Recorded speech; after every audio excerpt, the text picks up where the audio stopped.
Recording by John Brandon. The House by the Churchyard by Joseph Sheridan Le Fanu.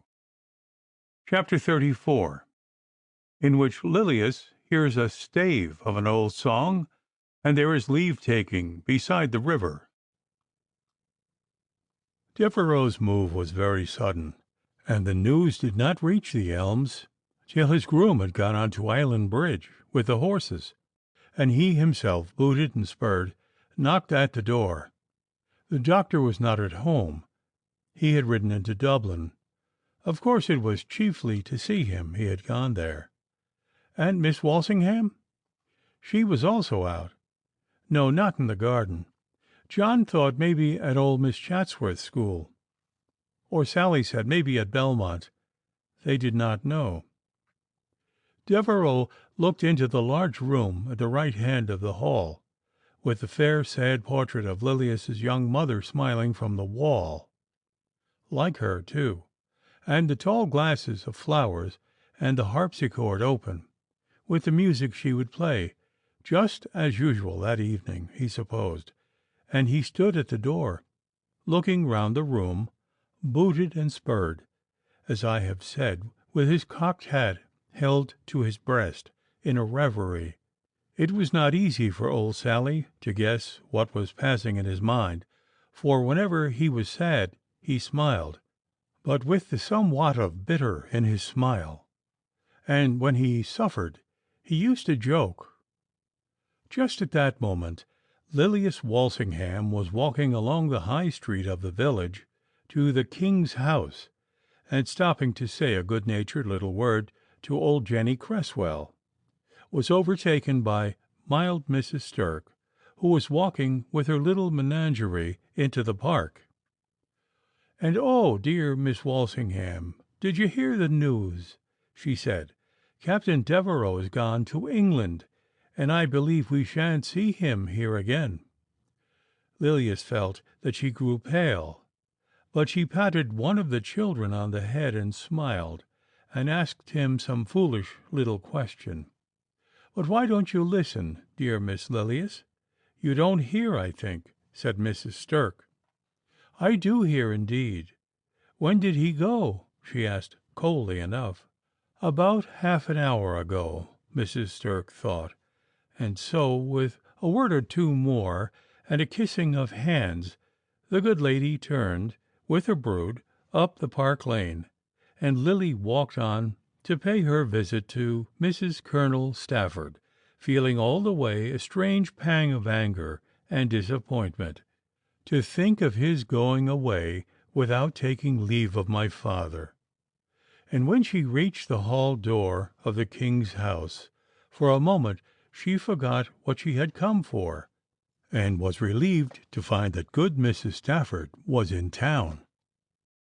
There was then, I don't know whether there is not now, a little path leading by the river bank from Chapel Is-it to Island Bridge, just an angler's footpath, devious and broken, but withal very sweet and pretty.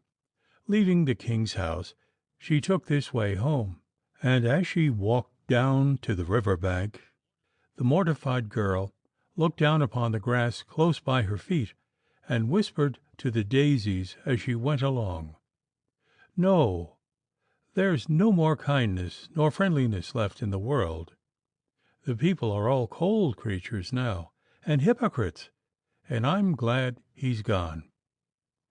She paused at the stile, which went over the hedge just beside an old fluted pier, with a grass-grown urn at top, and overgrown with a climbing rose-tree, just such a study as a young lady might put in her album.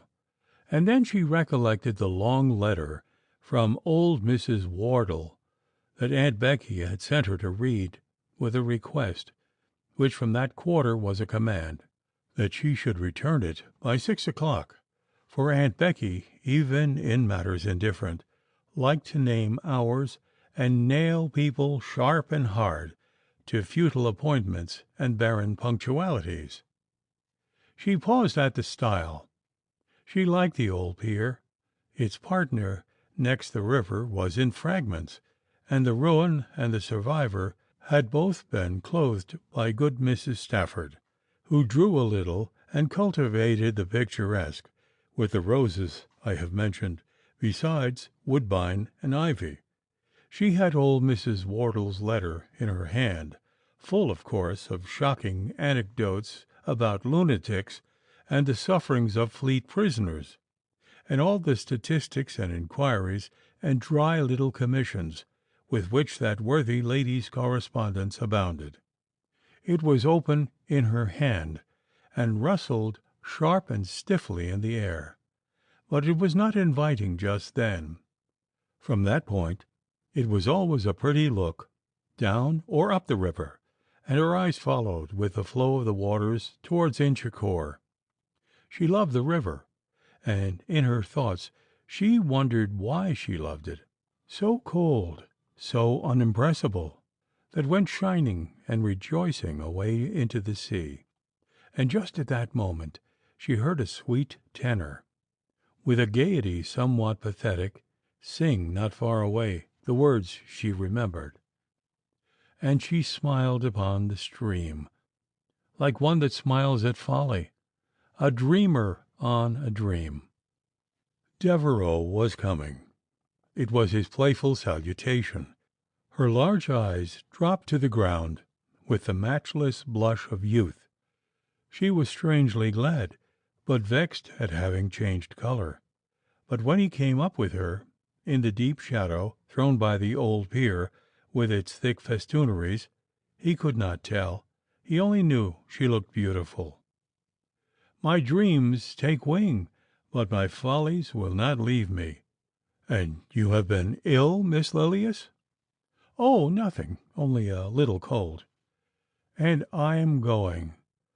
I only knew last night, really going away.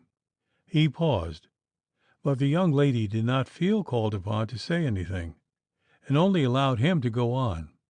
In fact, she was piqued, and did not choose to show the least concern about his movements.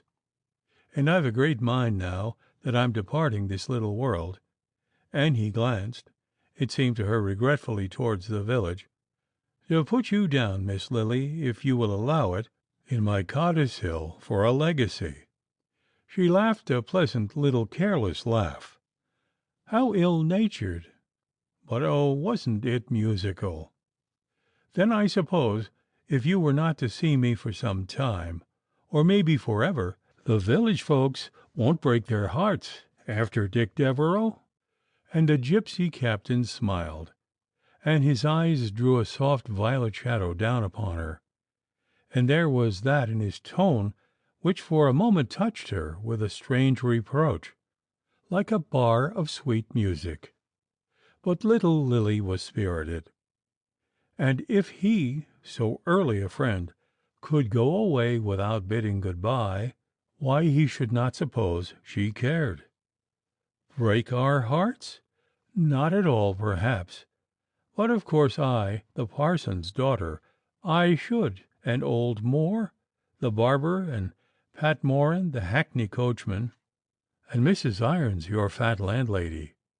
You've been so very good to all of us, you know. Well, he interrupted, I've left my white surtout to Moran, a hat, let me see, and a pair of buckles to Moore, and my glass and china to dear Mrs. Irons. Hat, buckles, surtout, glass, china gone. Then it seems to me your earthly possessions are pretty nearly disposed of, and your worldly cares at an end. Yes, very nearly, but not quite, he laughed. I have one treasure left. My poor monkey. He's a wonderful fellow. He has travelled half over the world, and is a perfect fine gentleman, and my true comrade until now. Do you think Dr. Walsingham, of his charity, would give the poor fellow free quarters at the Elms? She was going to make answer with a jest, satirically, but her mood changed quickly. It was, she thought, saucy of Captain Devereux to fancy that she should care to have his pet, and she answered a little gravely, I can't say, indeed. Had you cared to see him, you might have asked him. But indeed, Captain Devereux, I believe you are jesting." "Faith, madam, I believe I am, or it does not much matter. Dreaming, perhaps. There's our bugle," and the sweet sounds quivered and soared through the pleasant air. "How far away it sounds already! Ours are sweet bugles, the sweetest bugles to my ear in the whole world. Yes, dreaming, I said. I had but one treasure left," he continued, with a fierce sort of tenderness that was peculiar to him, "and I did not mean to tell you, but I will. Look at that, Miss Lily. 'Tis the little rose you left on your harpsichord this morning. I stole it. 'Tis mine, and Richard Devereux would die rather than lose it to another." So then, after all, he had been at the Elms, and she had wronged him. "Yes, dreaming," he continued, in his old manner, "and 'tis time I were awake and on the march." "You are then really going?" she said, so that no one would have guessed how strangely she felt at that moment. "Yes, really going," he said, quite in his own way, "over the hills and far away. And so I know you'll first wish your old friend Godspeed." "I do indeed. And then you'll shake hands, Miss Lily, as in old times." And out came the frank little hand, and he looked on it with a darkling smile as it lay in its own sinewy but slender grasp, and she said with a smile, "Good-bye." She was frightened lest he should possibly say more than she knew how to answer, and somehow it seems to me I have a great deal to say, and I've a great deal to read, you see. And she just stirred old Miss Wardle's letter that lay open in her hand, with a smile just the least in the world of comic distress. "A great deal," he said. "And farewell again," said Lilias. "Farewell, dear Miss Lily." And then he just looked his old strange look upon her, and he went, and she dropped her eyes upon the letter. He had got into the far meadow where the path makes a little turn round the clump of poplars and hides itself. Just there he looked over his shoulder, a last look it might be, the handsome strange creature that had made so many of her hours pass so pleasantly, he that was so saucy with every one else, and so gentle with her, of whom she believed she might make anything, a hero or a demigod. She knew a look would call him back maybe to her feet, but she could not give that little sign. There she stood, affecting to read that letter, one word of which she did not see. She does not care, but there's no one like her.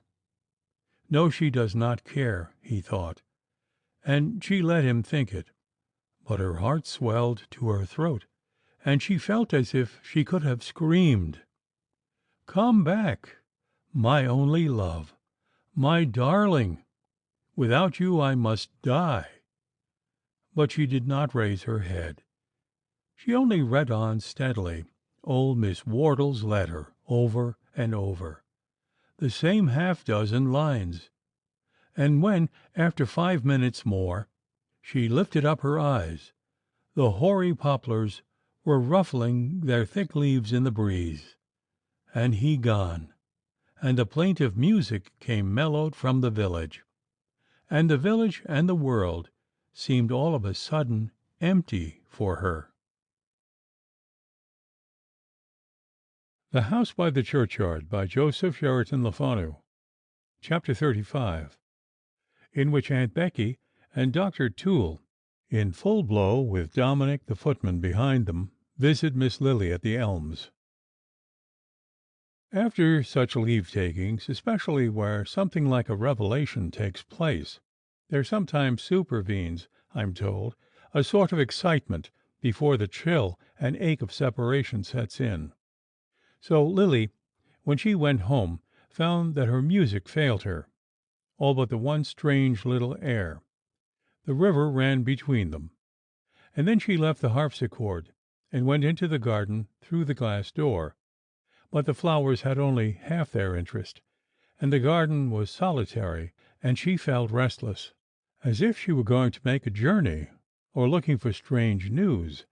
And then she bethought her again of Mrs. Colonel Stafford, that she might have by this time returned from Dublin, and there was some little interest about the good old lady, even in this, that she had just returned by the same road that he had gone away by, that she might have chanced to see him as he passed, that at least she might happen to speak of him, and to know something of the likelihood of his return, or even to speculate about him.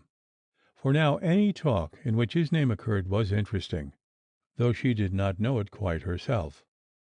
So she went down to the King's house, and did find old Mrs. Stafford at home, and after an entertaining gossip about some rich Nassau damask at Houghton's in the Combe that had taken her fancy mightily, and how she had chosen a set of new Nankin plates and fine oblong dishes at the music hall, and how Peter Raby, the watchman, was executed yesterday morning in web worsted breeches for the murder of Mr. Thomas Fleming of Thomas Street. She did come at last to mention Devereux, and she said that the colonel had received a letter from General Chatsworth, who, by the by, and then came a long parenthesis, very pleasant, you may be sure, for Lily to listen to, and the general, it appeared, thought it most likely that Devereux would not return to Chapel Izzard and the Royal Irish Artillery. And then she went on to other subjects, and Lily stayed a long time, thinking she might return to Devereux, but she did not mention him again. So home went little Lily, more pensive than she came. It was near 8 o'clock, when who should arrive at the door and flutter the crows in the old elms with an energetic double knock but Aunt Rebecca, accompanied by no less a personage than Dr. Toole in full costume, and attended by old Dominic, the footman.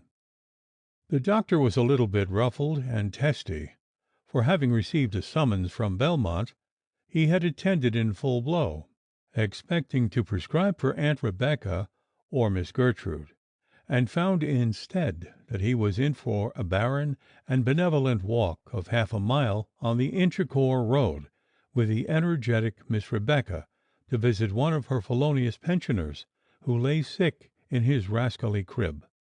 It was not the first time that the jolly little doctor had been entrapped by the good lady into a purely philanthropic excursion of this kind, but he could not afford to mutiny, and vented his disgust in blisters and otherwise drastic treatment of the malingering scoundrels whom he served out after his kind for the trouble and indignity they cost him. And here we are, Lily dear, on our way to see poor Pat Doolin, who I fear is not very long for this world. Dominic, he's got a brain fever, my dear." The doctor said "Psh!" inaudibly, and Aunt Becky went on. "You know the unhappy creature is only just out of prison, and if ever mortal suffered unjustly, he's the man. Pat Doolin's as innocent as you or I, my dear, or sweet little Spot there," pointing her fan like a pistol at that interesting quadruped's head. "The disgrace has broken his heart, and that's at the bottom of his sickness. I wish you could hear him speak, poor dear wretch, Dominic," and she had a word for that domestic in the hall. "Hear him speak, indeed," said Toole, taking advantage of her momentary absence. "I wish you could, the drunken blackguard. King Solomon could not make sense of it. She gave that burglar, would you believe it, Mom, 2 guineas, by Jupiter, the 1st of this month, and whiskey only 6pence a pint. And he was drunk without intermission, of course, day and night for a week after. Brain fever, indeed! 'Tis just as sweet as a little fit of delirium tremens, my dear madam, as ever sent an innocent burglar slap into bliss." And the word popped out with a venomous hiss and an angry chuckle. "And so, my dear," resumed Aunt Becky, marching in again, Good Dr. Toole, our good Samaritan here, has taken him up, just for love, and the poor man's fee, his blessing." The doctor muttered something about taking him up, but inarticulately, for it was only for the relief of his own feelings. "And now, dear Lilias, we want your good father to come with us, just to pray by the poor fellow's bedside. He's in the study, is he?" "No, he was not to be home until to-morrow morning." "Bless me!"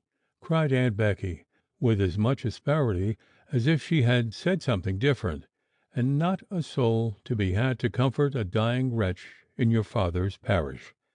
"Yes, he's dying. We want a minister to pray with him. And here we've a Flemish account of the rector. This tells prettily for Dr. Walsingham." "Dr. Walsingham's the best rector in the whole world, and the holiest man, and the noblest," cried brave little Lily, standing like a deer at bay, with her wide, shy eyes looking full in Aunt Becky's, and a flush in her cheeks, and the beautiful light of truth beaming like a star from her forehead. And for a moment it looked like battle, but the old lady smiled a kind of droll little smile, and gave her a little pat on the cheek, saying with a shake of her head, "Saucy girl!" "And you," said Lily, throwing her arms about her neck, "are my own Aunt Becky, the greatest darling in the world." And so, as John Bunyan says, the water stood in their eyes, and they both laughed, and then they kissed, and loved one another the better. That was the way their little quarrels used always to end. "Well, doctor, we must only do what we can," said Aunt Becky, looking gravely on the physician, "and I don't see why you should not read. You can lend us a prayer book, darling, just a collect or two, and the Lord's Prayer, eh?" "Why, my dear Mom, the fellow's howling about King Louis and the American Indians, Dominic says, and ghosts, and constables, and devils, and worse things, madam, and pooh! Punch and laudanum's his only chance. Don't mind the prayer book, Miss Lily. There's no use in it. Mistress Chatsworth, I give you my honor, Mom, he could not make head or tail of it." In fact, the doctor was terrified lest Aunt Rebecca should compel him to officiate, and he was thinking how the fellows at the club and the aldermen of Skinner's Alley would get hold of the story and treat the subject less gravely than was desirable. So Aunt Becky, with Lily's leave, called in Dominic to examine him touching the soundness of Pat Doolan's mind, and the honest footman had no hesitation in pronouncing him wholly non-compos. Pleasant praying with a chap like that, by Jove, as drunk as an owl and as mad as a March hare. "My dear Mom," whispered Toole to Lilias. "And Lily, dear, there's poor Gertrude all alone. 'Twould be good-natured in you to go up and drink a dish of tea with her. But then you're cold. You're afraid?" She was not afraid. She had been out to-day, and it had done her all the good in the world, and it was very good of Aunt Becky to think of it, for she was lonely too, and so off went the elder Miss Chatsworth with her doctor and Dominic, in their various moods, on their mission of mercy, and Lily sent into the town for the two chairmen, Peter Bryan and Larry Foy, the two-legged ponies, as Toole called them. The House by the Churchyard, by Joseph Sheridan Le Fanu. Chapter 36. Narrating how Miss Lilias visited Belmont and saw a strange cocked hat in the shadow by the window. At that time, in every hall of gentility, there stood a sedan chair, the property of the lady of the house. And by the time the chairman had arrived and got the poles into their places, and trusty John Tracy had got himself into his brown surtout, trimmed with white lace, and his cane in his hand, there was no need of a lantern, for the moon shone softly and pleasantly down. Miss Lilias Walsingham drew her red riding hood about her pretty face, and stepped into the chair, And so the door shut, the roof closed in, and the young lady was fairly under way. She had so much to think of, so much to tell about her day's adventure, that before she thought she had come half the way, they were flitting under the shadows of the poplars that grew beside the avenue, and through the window she saw the hospitable house spreading out its white front as they drew near, and opening its wings to embrace her. The hall door stood half open, though it had been dark for some time, and the dogs came down with a low growl and plenty of sniffing, which forthwith turned into a solemn wagging of tails, for they were intimate with the chairmen, and with John Tracy, and loved Lilias too. So she got out in the hall, and went into the little room at the right, and opening the door of the inner and larger one, there was no candle there, and 'twas nearly dark, saw Gertrude standing by the window, which looked out on the lawn toward the river. That side of the house was in shade, but she saw that the window was thrown up, and Gertrude, she thought, was looking toward her, though she did not move until she drew nearer, wondering why she did not approach, and then pausing in a kind of unpleasant doubt, she heard a murmured talking, and plainly saw the figure of a man with a cloak, it seemed, wrapped around him, and leaning from outside against the window-sill, and, as she believed, holding Gertrude's hand.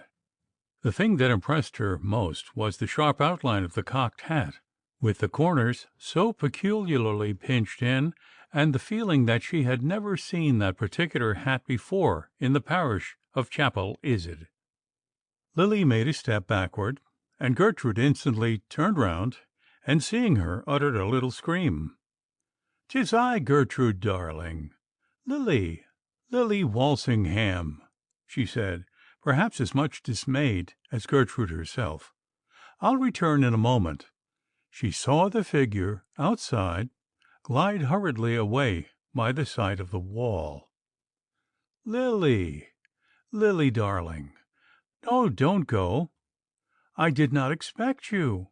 And Gertrude stopped suddenly, and then as suddenly said, "You are very welcome, Lily."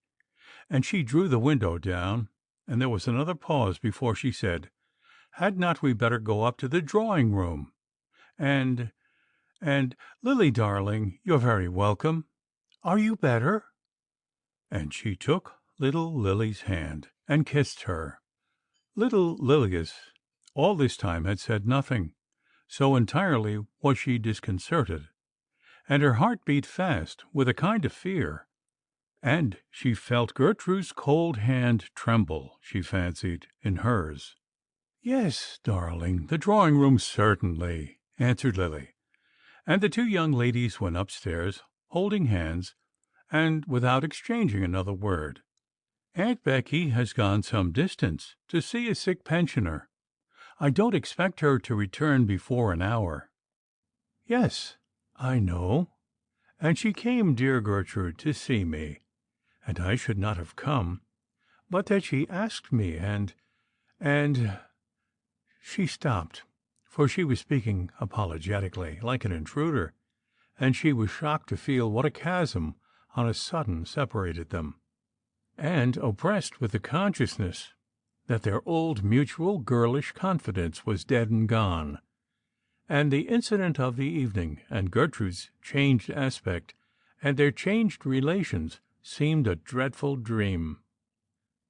Gertrude looked so pale and wretchedly, and Lily saw her eyes, wild and clouded, once or twice steal toward her with a glance of such dark alarm and inquiry that she was totally unable to keep up the semblance of their old merry gossiping talk, and felt that Gertrude read in her face the amazement and fear which possessed her.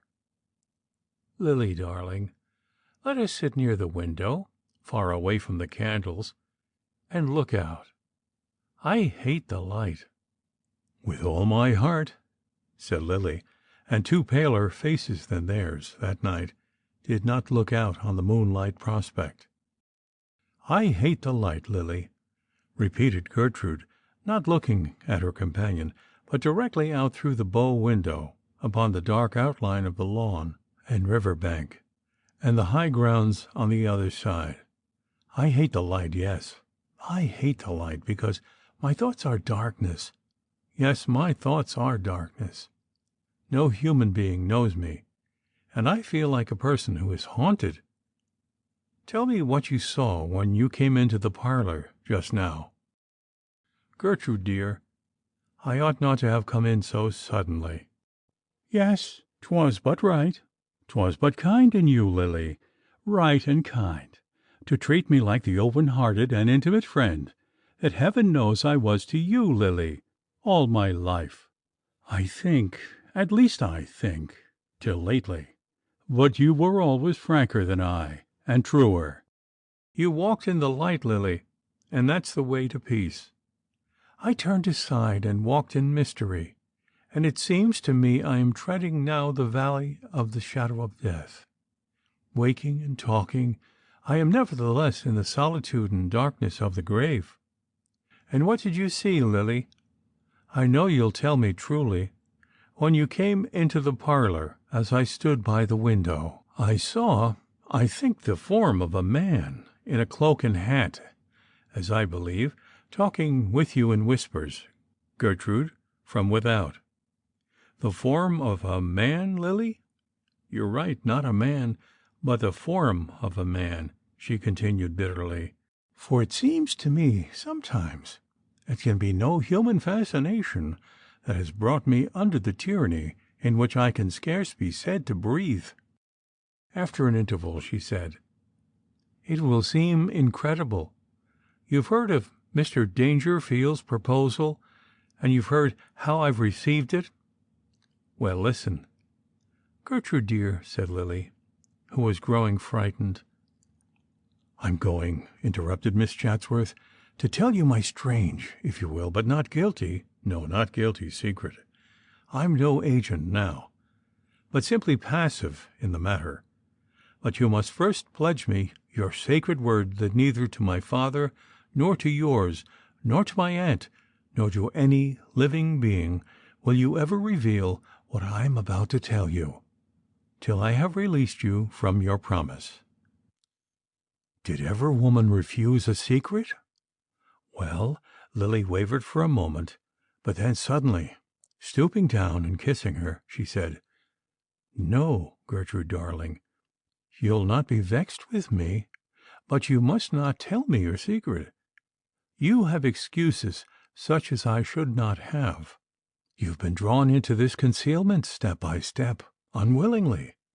But, Gertrude, darling, I must not hear it. I could not look Aunt Becky in the face, nor the kind general, knowing that I was—" She tried to find a word. "Deceiving them, Lily," said Gertrude with a moan. "Yes, Gertrude, darling," and she kissed her again, "and it might be to your great hurt, but I thank you all the same from my heart for your confidence and love, and I'm gladder than you'll ever know, Gertie, that they are still the same." And thus the two girls kissed silently and fervently, and poor Gertrude Chatsworth wept uncomplainingly, looking out upon the dark prospect. "And you'll tell me, darling, when you're happier, as you soon will be," said Lily. I will indeed. I'm sometimes happier, sometimes quite happy, but I'm very low tonight, Lily," answered she. Then Lily comforted and caressed her friend, and I must confess she was very curious too, and nothing but a terror of possessing a secret under such terms withheld her from hearing Gertrude's confession. But on her way home she thanked Heaven for her resolution, and was quite sure that she was happier and better for it. They were roused by Aunt Becky's knock at the hall door, and her voice and Dominic's under the window. The House by the Churchyard by Joseph Sheridan Le Fanu. Chapter 37. Showing how some of the feuds in Chapel Izard waxed fiercer, and others were solemnly condoned. By this time little Dr. Toole had stepped into the club after his wont. As he passed the Phoenix, Stirk was playing draughts with old Arthur Slow, and Dangerfield, erect and grim, was looking on the game over his shoulder. Toole and Stirk were more distant and cold in their intercourse of late, though this formality partook of their respective characters. Toole used to throw up his nose and raise his eyebrows, and make his brother mediciner a particularly stiff and withal scornful reverence when they met. Stirk, on the other hand, made a short, surly nod, 'twas little more, and without a word turned on his heel, with a gruff pitch of his shoulder towards Toole. The fact was, these two gentlemen had been very near exchanging pistol shots or sword thrusts only a week or two before, and all about the unconscious gentleman who was smiling in his usual pleasant fashion over the back of Stirk's chair. So Dangerfield's little dyspepsy had like to have cured one or other of the village leeches for ever and a day of the heartache and all other aches that flesh is heir to. For Dangerfield commenced with Toole, and that physician, on the third day of his installment, found that Stirk had slept in and taken his patient bodily out of his hands.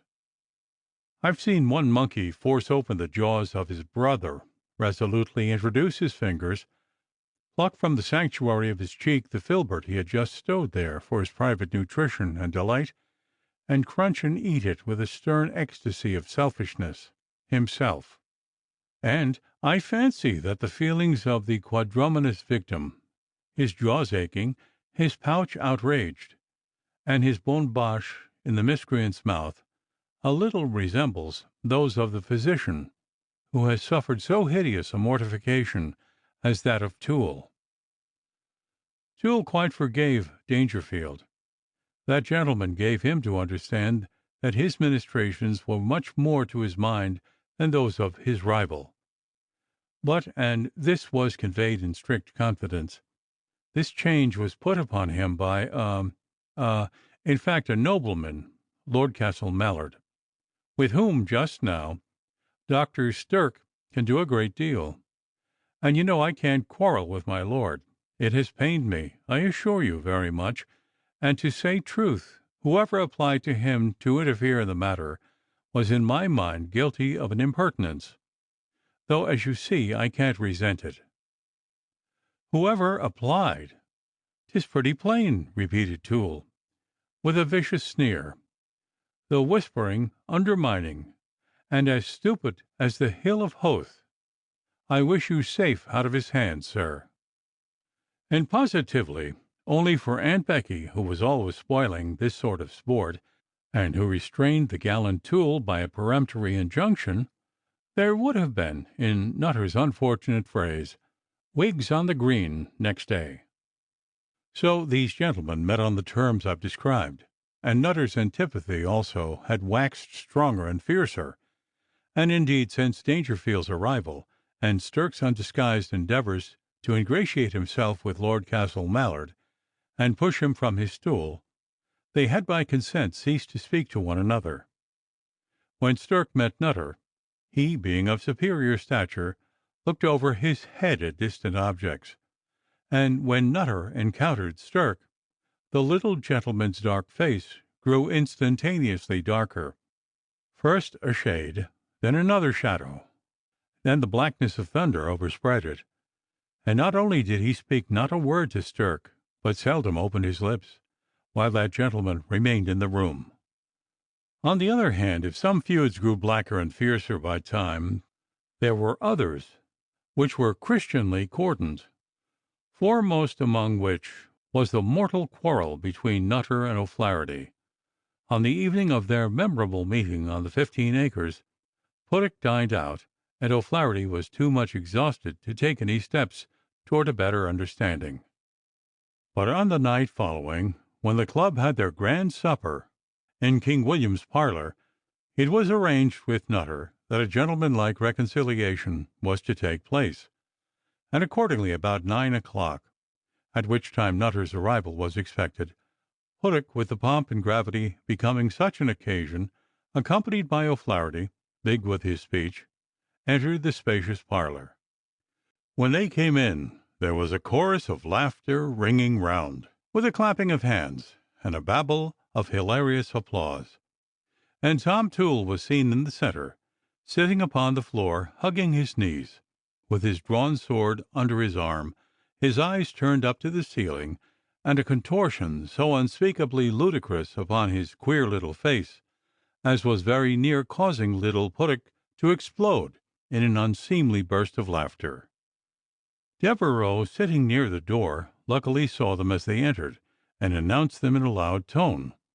"Lieutenant Puddock, gentlemen, and Lieutenant Fireworker O'Flaherty." For though Gypsy Devereux loved a bit of mischief, he did not relish it when quite so serious as the Galwegian fireworker was likely to make any sort of trifling on a point so tender as his recent hostilities on the 15 acres. Toole bounded to his feet in an instant, adjusting his wig and eyeing the newcomers with intense but uneasy solemnity, which produced some suppressed merriment among the company. It was well for the serenity of the village that O'Flaherty was about to make a little speech, a situation which usually deprived him of half his wits. Still, with the suspicion of conscious weakness, he read something affecting himself in the general buzz and countenance of the assembly, and said to Devereux, on purpose loud enough for Toole to hear, "Ensign Puddock and myself would be proud to know what was the diverting tomfoolery going on about the floor, and for which we arrived unfortunately a little too late." "Tomfoolery, sir, is an unpleasant word," cried the little doctor, firing up, for he was a gamecock.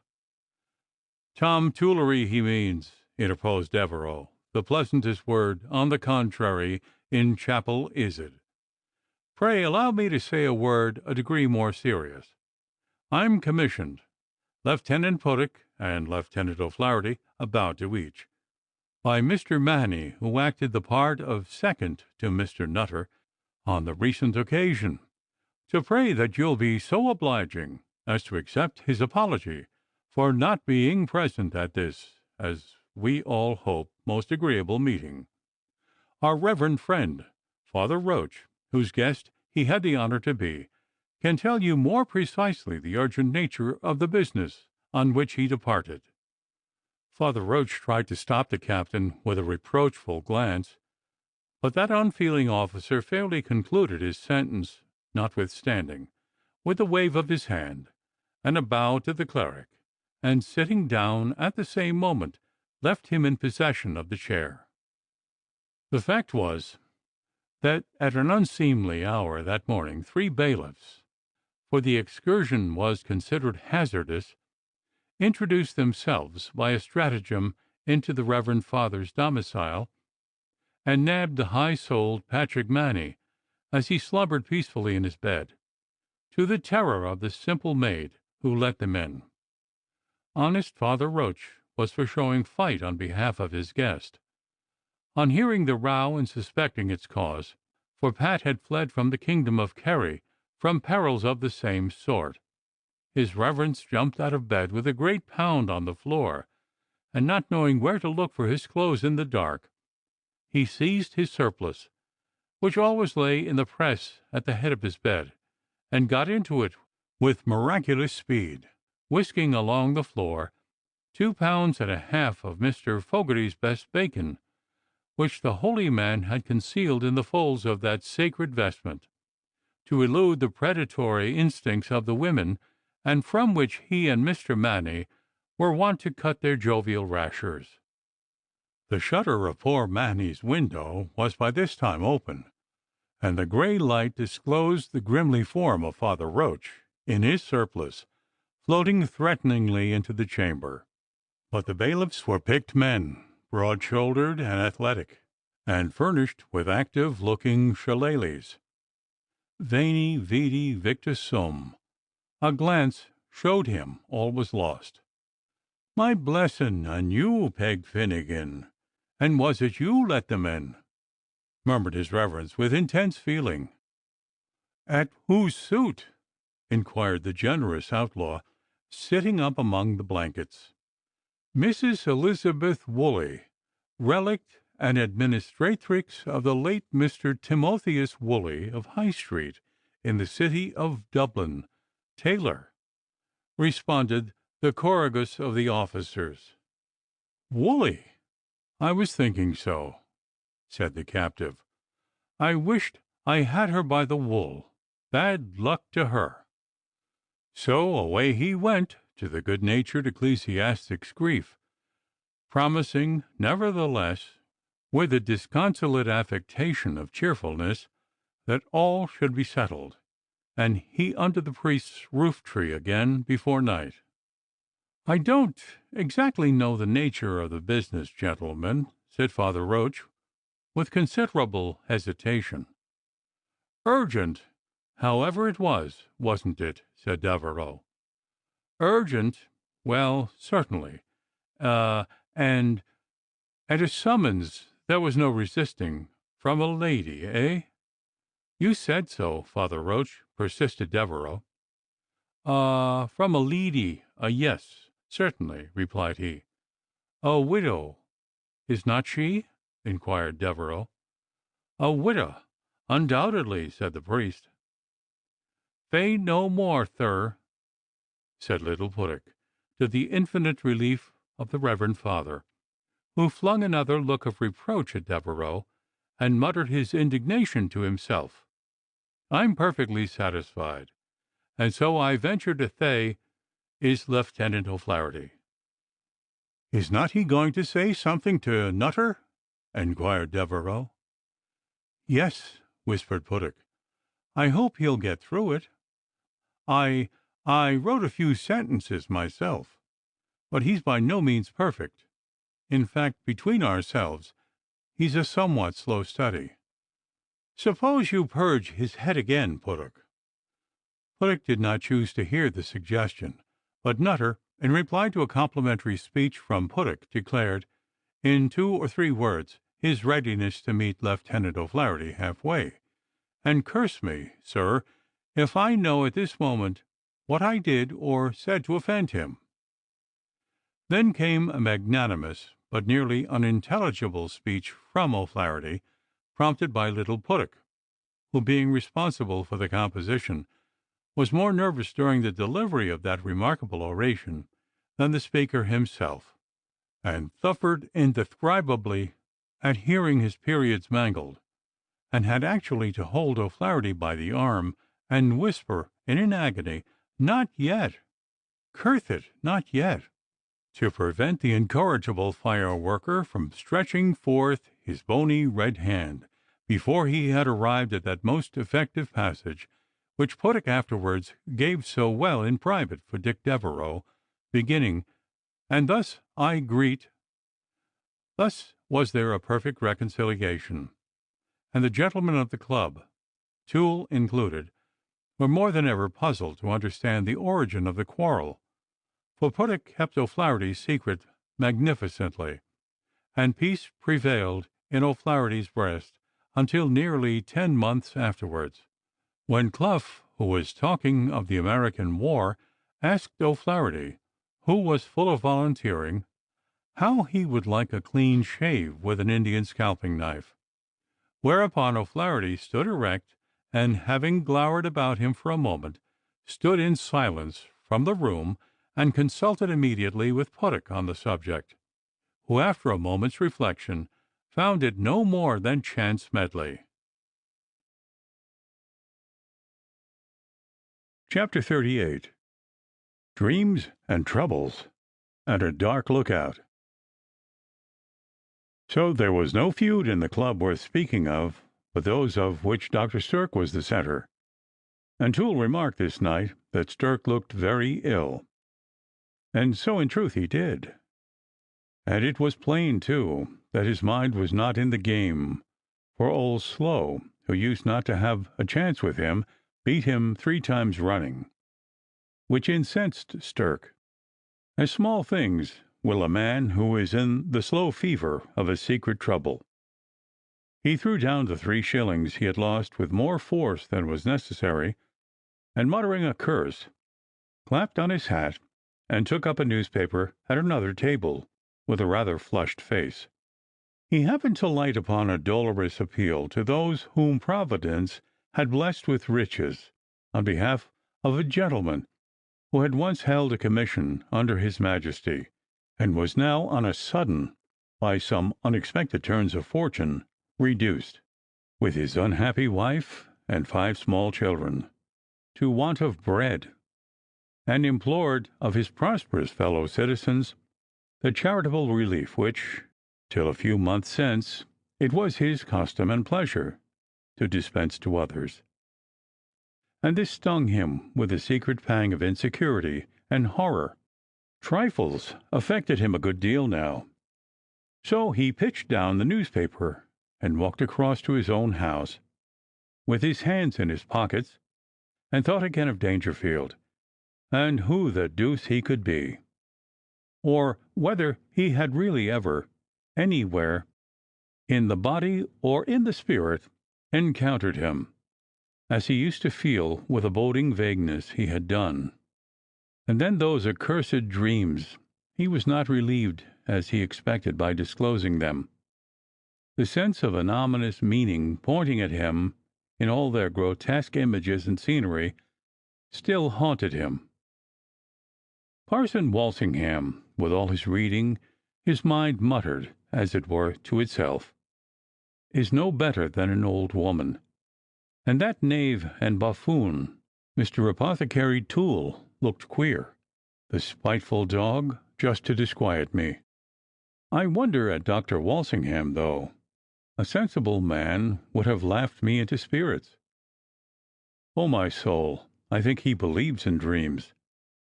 And Stirk laughed within himself scornfully. It was all affectation, and addressed strictly to himself, who saw through it all. But still he practised it. If these infernal losses had not come to spoil my stomach, I should not have remembered them, much less let them haunt me this way, like a cursed file of ghosts. I'll try gentian tomorrow. Everything and everyone was poking at the one point of his secret fears. Dr. Walsingham preached a sermon upon the text, "Remember the days of darkness, for they are many." It went over the tremendous themes of death and judgment in the rector's own queer, solemn, measured way, and all the day after rang in Stirk's ear as the drums and fifes in the muffled peal of the Dead March used to do long ago, before his ear grew familiar with its thrilling roll.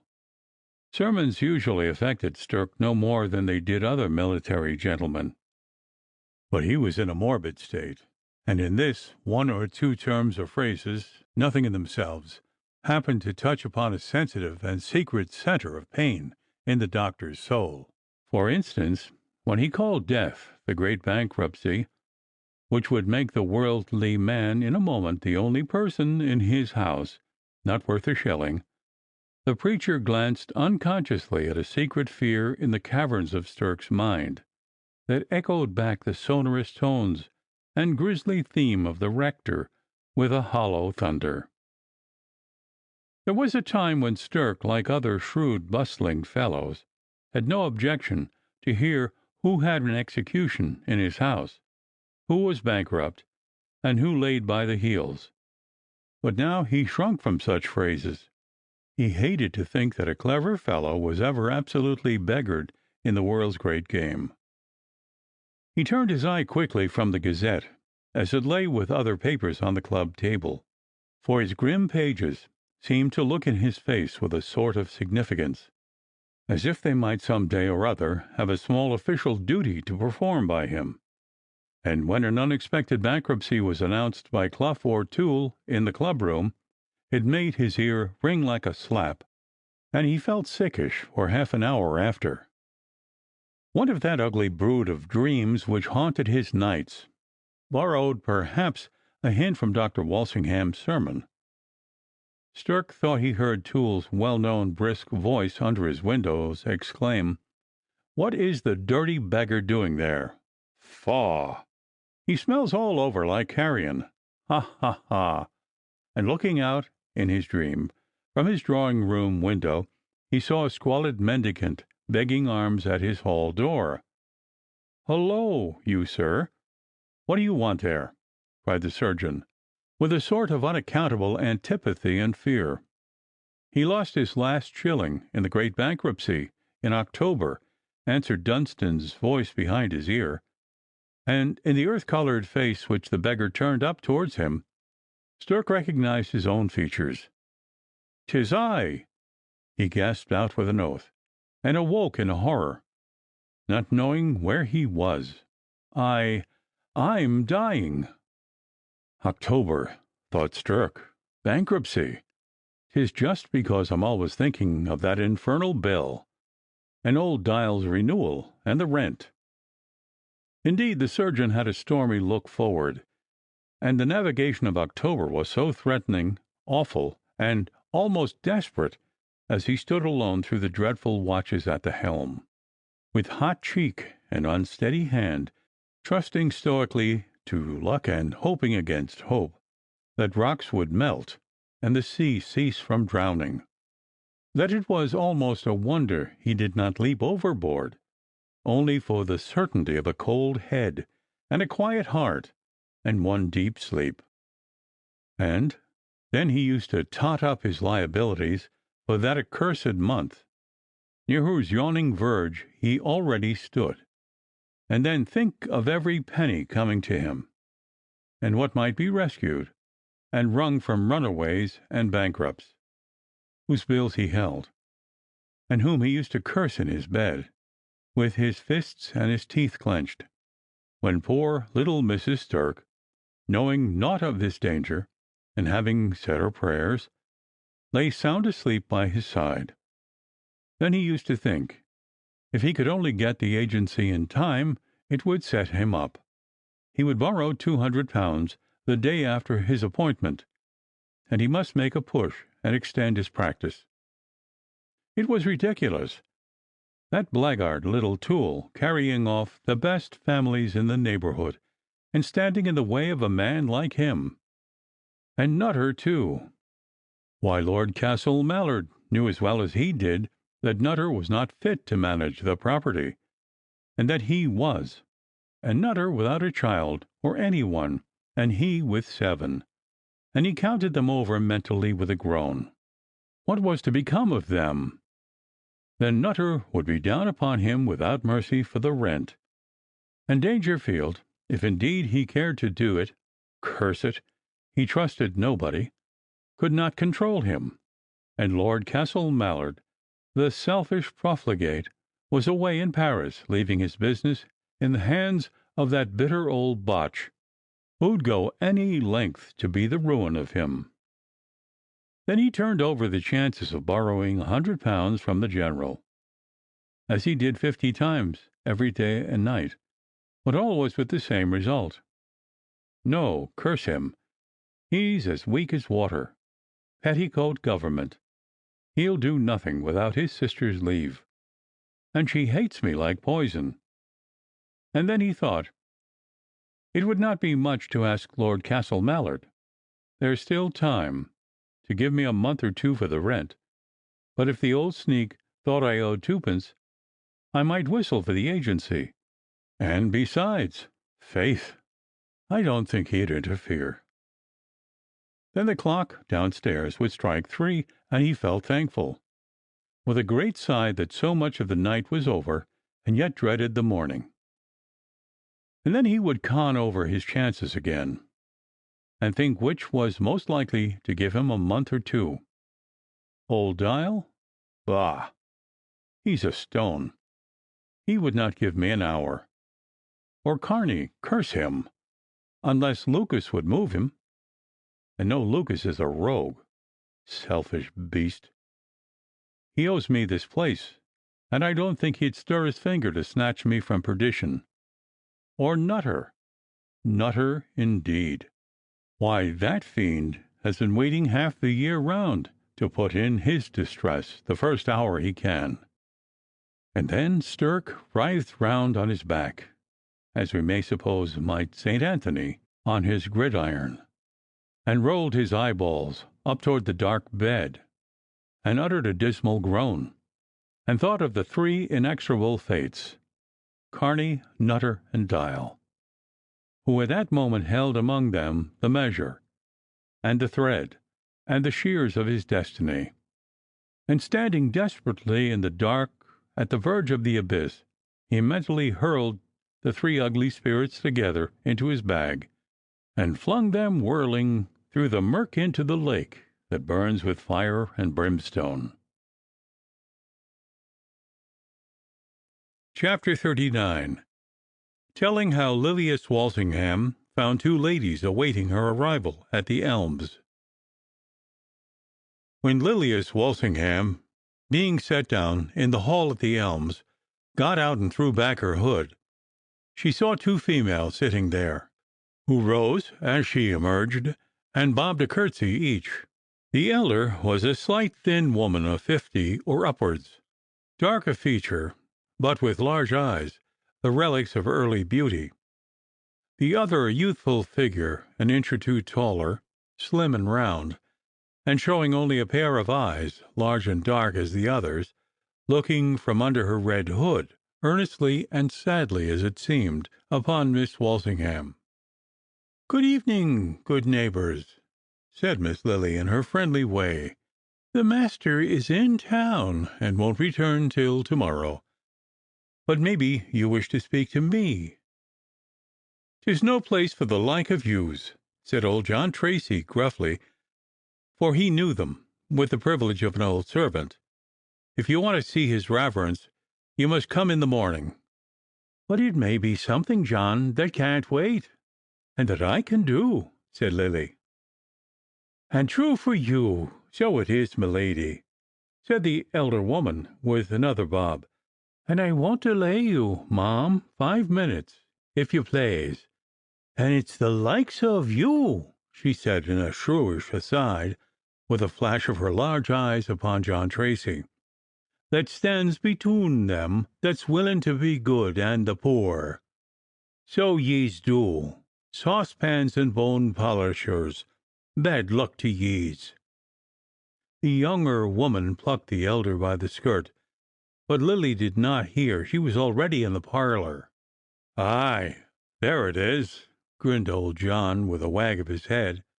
And so old Sally came forth and asked the women to step in, and set chairs for them, while Lily was taking off her gloves and hood by the table.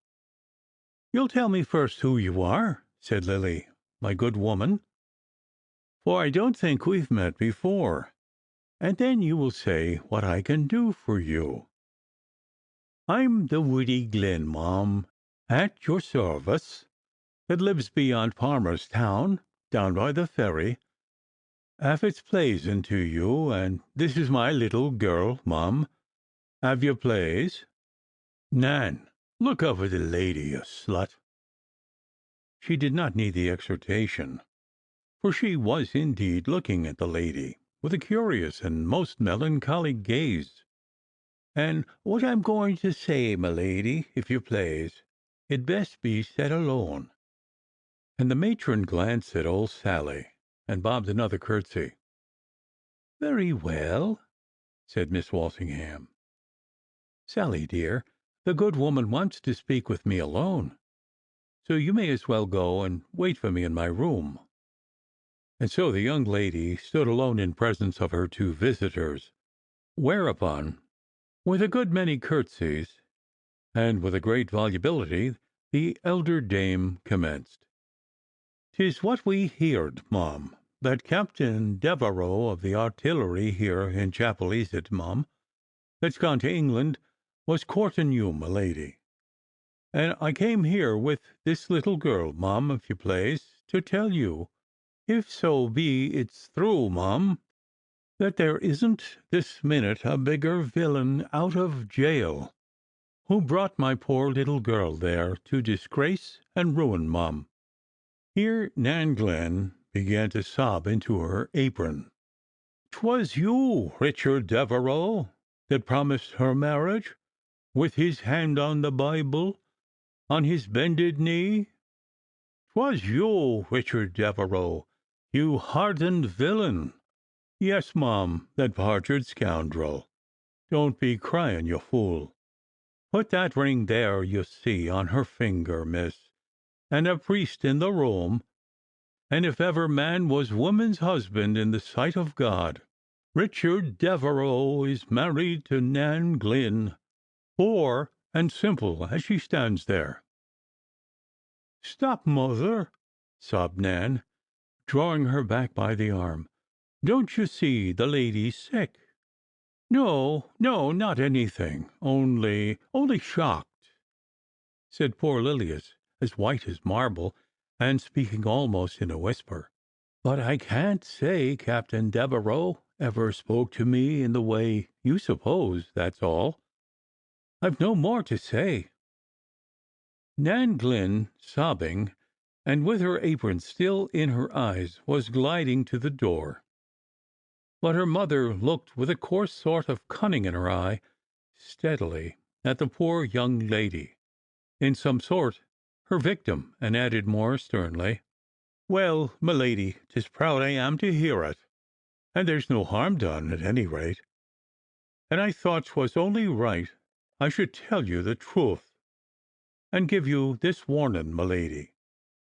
And here's the attorney's writing, mum, if you'll please to read it. Mr. Bagshot, if Thomas Street, saying, if you'll be pleased to look at it, that 'tis a good marriage, and that if he marries any other woman, gentle or simple, he'll take the law of him in my daughter's case, the black parjured villain, and transport him with a burnt hand for bigamy, and 'twas only right, my lady, as the townspeople was talking, as if it was as how he was trying to inveigle you, miss, the deceiver, for he charmed the birds off the trees, the parjurer, and I'll tell his reverence all about it when I see him in the morning, for 'tis only right he should know.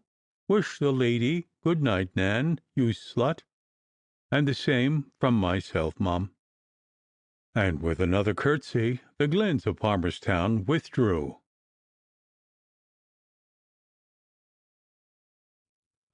The House by the Churchyard by Joseph Sheridan Le Fanu. Chapter 40. Of a messenger from Chapelizod Vault, who waited in the tiled house for Mr. Mervyn. Mervyn was just about this time walking up the steep Ballyfermot road. It was then a lonely track with great bushes and hedgerows overhanging it, and as other emotions subsided, something of the chill and excitement of solitude stole over him. The moon was wading through flecked masses of cloud. The breath of night rustled lightly through the bushes, and seemed to follow her steps with a strange sort of sigh and a titter. He stopped and looked back under the branches of an old thorn, and traced against the dark horizon the still darker outline of the ivied church tower of Chapelizod, and thought of the dead that lay there, and of all that those sealed lips might tell, and old tales of strange meetings on moors and desolate places with departed spirits flitted across his brain, and the melancholy rush of the night air swept close about his ears, and he turned and walked more briskly toward his own gloomy quarters, passing the churchyard of Ballyfermot on his right. There were plenty of headstones among the docks and nettles, some short and some tall, some straight and some slanting back, and some with a shoulder up, and a lonely old ash tree still and dewy in the midst, glimmering cold against the moveless shadows. And then at last he sighted the heavy masses of old elm, and the pale peeping front of the tiled house. Through the close and dismal avenue of elm he reached the front of the mansion. There was no glimmer of light from the lower windows, not even the noiseless flitting of a bat over the dark little courtyard. His key let him in. he knew that his servants were in bed. There was something cynical in his raw independence. It was unlike what he had been used to, and its savagery suited with his bitter and unsociable mood of late. But his steps sounding through the hall, and the stories about the place of which he was conscious. He battled with his disturbed, foolish sensations, however, and though he knew there was a candle burning in his bedroom, he turned aside at the foot of the great stair, and stumbled and groped his way into the old wainscoted back parlor that looked out through its great bow window upon the haunted orchard, and sat down in its dismal solitude. He ruminated upon his own hard fate, the meanness of mankind, the burning wrongs, as he felt confident of other times, Fortune's inexorable persecution of his family, and the Stygian gulf that deepened between him and the object of his love, and his soul darkened with a fierce despair, and with unshaped but evil thoughts that invited the tempter. The darkness and associations of the place were unwholesome, and he was about to leave it for the companionship of his candle, but that, on a sudden, he thought he heard a sound nearer than the breeze among the old orchard trees. This was the measured breathing of someone in the room. He held his own breath while he listened. One of the dogs, he thought, and he called them quietly, but no dog came. The wind, then, in the chimney, and he got up resolutely, designing to open the half-closed shutter. He fancied as he did so that he heard the respiration near him, and passed close to someone in the dark. With an unpleasant expectation, he threw back the shutters, and unquestionably he did see, very unmistakably, a dark figure in a chair, so dark indeed that he could not discern more of it than the rude but undoubted outline of a human shape. And he stood for some seconds, holding the open shutter in his hand, and looking at it with more of the reality of fear than he had perhaps ever experienced before.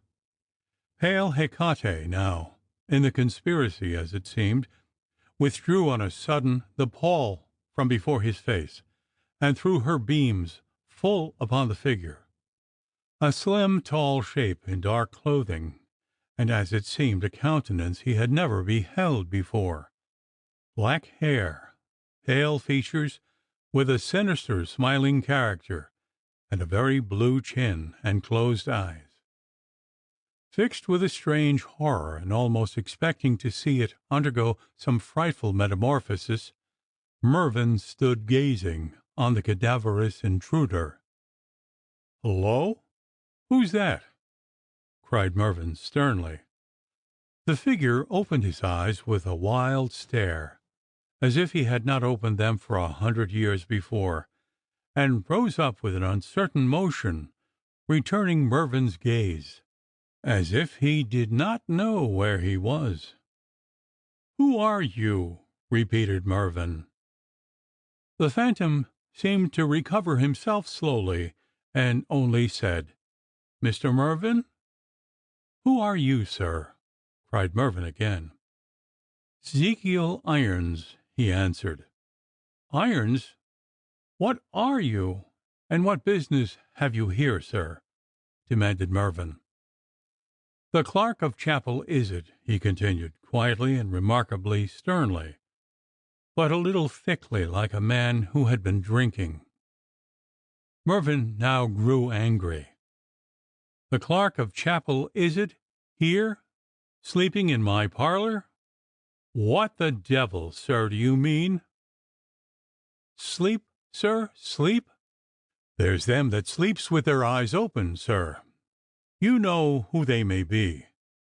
There's some sleep sound enough, like me and you, and some that's sleep walkers," answered Irons, and his enigmatical talk somehow subdued Mervyn, for he said more quietly, "Well, what of all this, sirrah?" "A message," answered Irons. The man's manner, though quiet, was dogged and somewhat savage. "Give it me, then," said Mervyn, expecting a note, and extending his hand. "I've nothing for your hand, sir. 'Tis for your ear," said he. "From whom, then, and what?" said Mervyn, growing impatient again. "I ask your pardon, Mr. Mervyn. I have a good deal to do back and forward, sometimes early, sometimes late in the church. Chapel is at church. All alone, sir. And I often think of you when I walk over the south side vault." "What's your message, I say, sir, and who sends it?"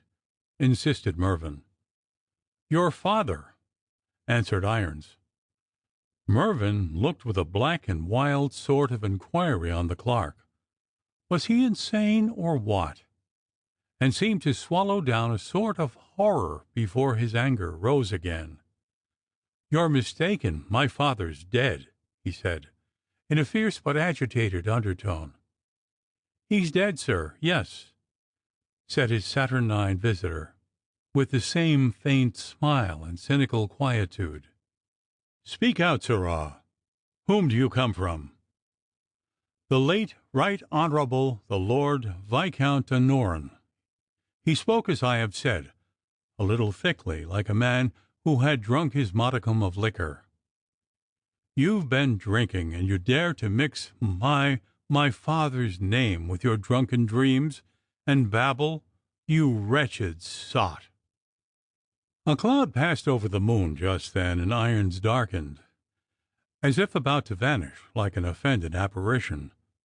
But it was only for a minute, and he emerged in the returning light and spoke. "A noggin of whisky at the Salmon House to raise my heart before I came here.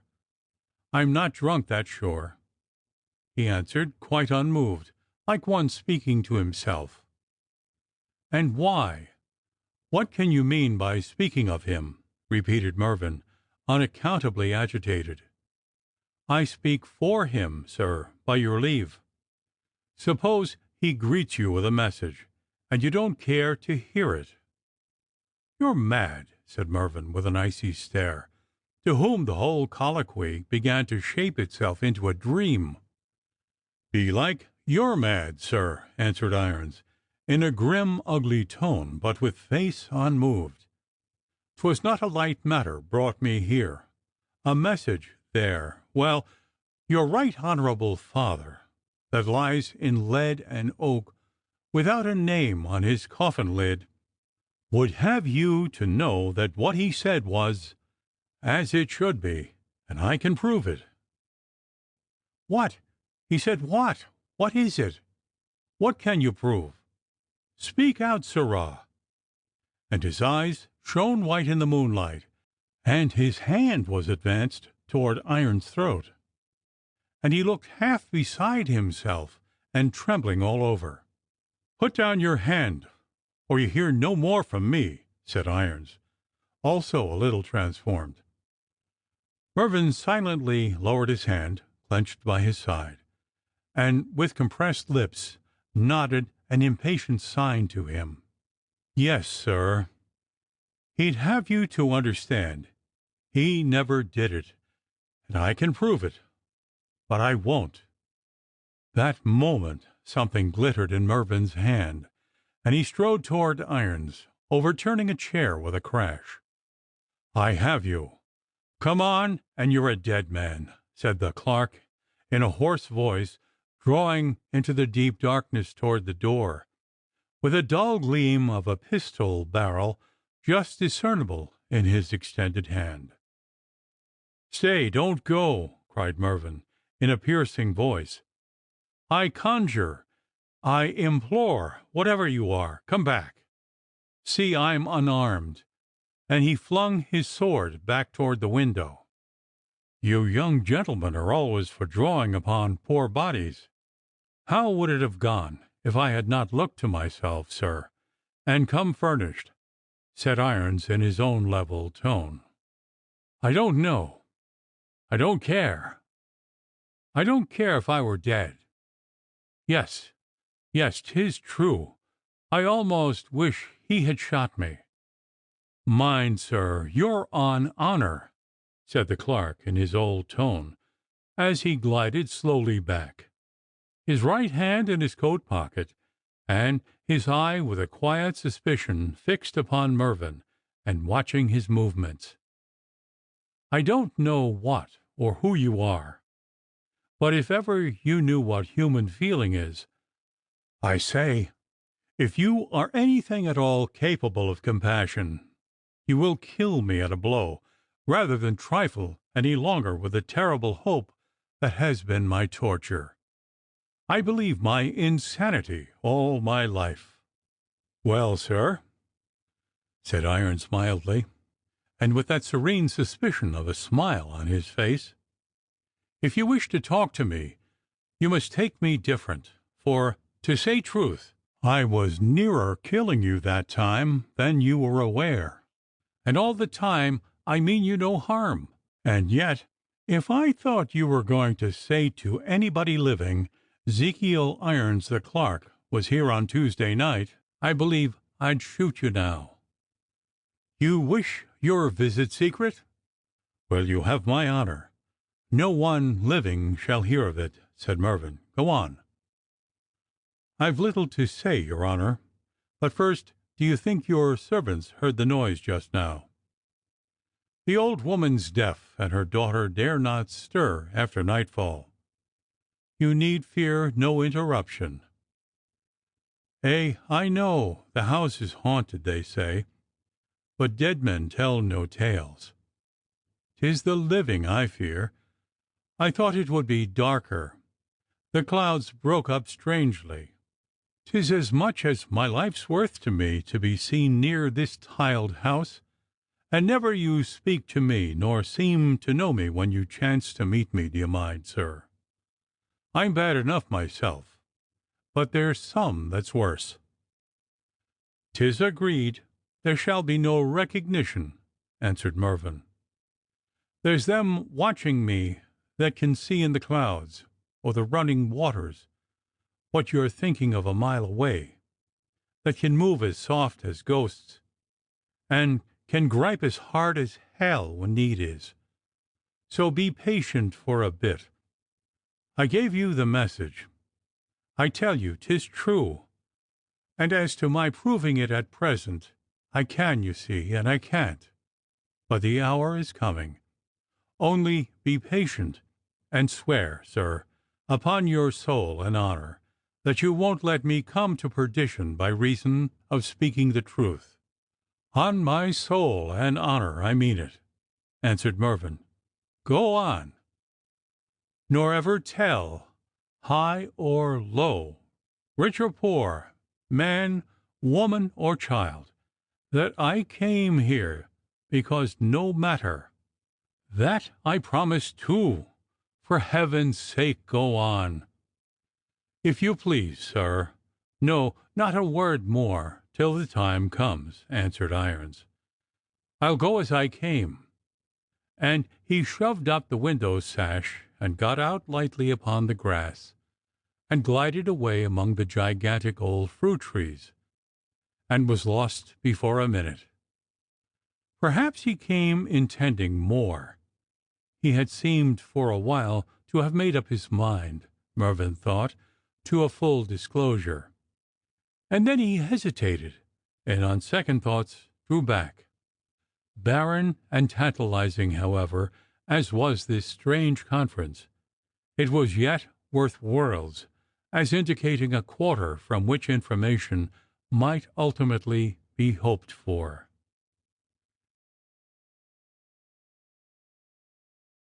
Chapter 41, in which the rector comes home, and Lily speaks her mind, and time glides on, and Aunt Rebecca calls at the Elms. Next morning, punctual at the early breakfast hour of those days, the cheery voice of the old rector was heard at the garden rails that fronted the house, and out ran Tom Clinton from the stable yard, and bid his reverence with homely phrase, and with a pleasant grin, welcome home, and held his bridle and stirrup, while the parson, with a kind smile and half a dozen inquiries, and the air of a man who, having made a long journey and a distant sojourn, expands on beholding old faces and the sights of home again. He had been away, to be sure, only one night and a part of a day, but his heart clave to his home and his darling, and Lilias ran to the garden gate to meet him, with her old smile and greeting. It seemed fonder and more tender than ever. And then they kissed and hugged and kissed again, and he patted her cheek, and thought she looked a little pale, but would not say anything just then that was not altogether cheerful. And so they stepped up the 2 or 3 yards of gravel walk, she at his right side, with her right hand in his, and her left clinging by his arm, and nestling close by his side, and leading him up to the house like a beloved captive. And so at breakfast he narrated all his adventures, and told who were at the dinner party, and described 2 fine ladies' dresses, for the doctor had skill in millinery, though it was as little known as Don Quixote's talent for making bird cages and toothpicks, confided, as we remember, in one of his conversations with honest Sancho under the cork trees. He told her his whole innocent little budget of gossip in his own simple, pleasant way, and his little Lily sat looking at her beloved old man and smiling, but saying little, and her eyes often filling with tears, and he looked, when he chanced to see it, wistfully and sadly for an instant, but he made no remark. And some time after, as she happened to pass the study door, he called her, "Little Lily, come here." And in she came, and there was the doctor, all alone and erect before his bookshelves, plucking down a volume here and putting up one there, and "Shut the door, little Lily," said he gently and cheerily, going on with his work. "I had a letter yesterday evening, my darling, from Captain Devereux, and he tells me that he's very much attached to you, and I don't wonder at his being in love with little Lily. He could not help it," and he laughed fondly, and was taking down a volume that rather stuck in its place, so he could not turn to look at her, for the truth was, he supposed she was blushing, and could not bear to add to her confusion.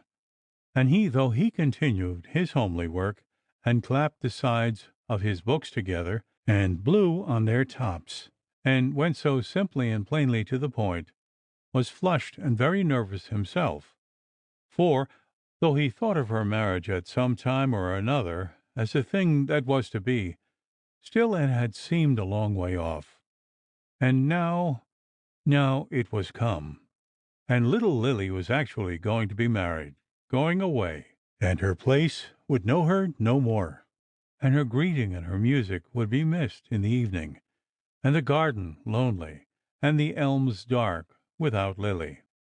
"And he wants to marry my little Lily, if she'll have him. And what does my darling wish me to say to him?" And he spoke very cheerily.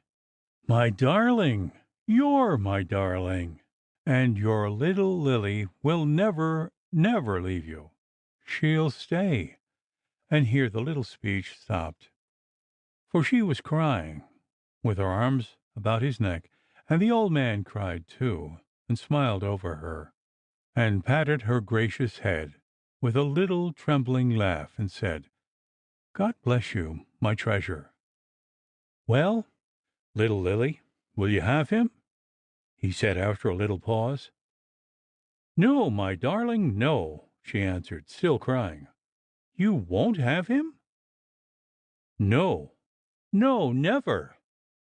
"Well, little Lily, I won't answer his letter to-day. There's no hurry, you know, and if you are of the same mind to-morrow, you can just say you wish me to write." "Change? I can't. My answer will always be the same, always the same."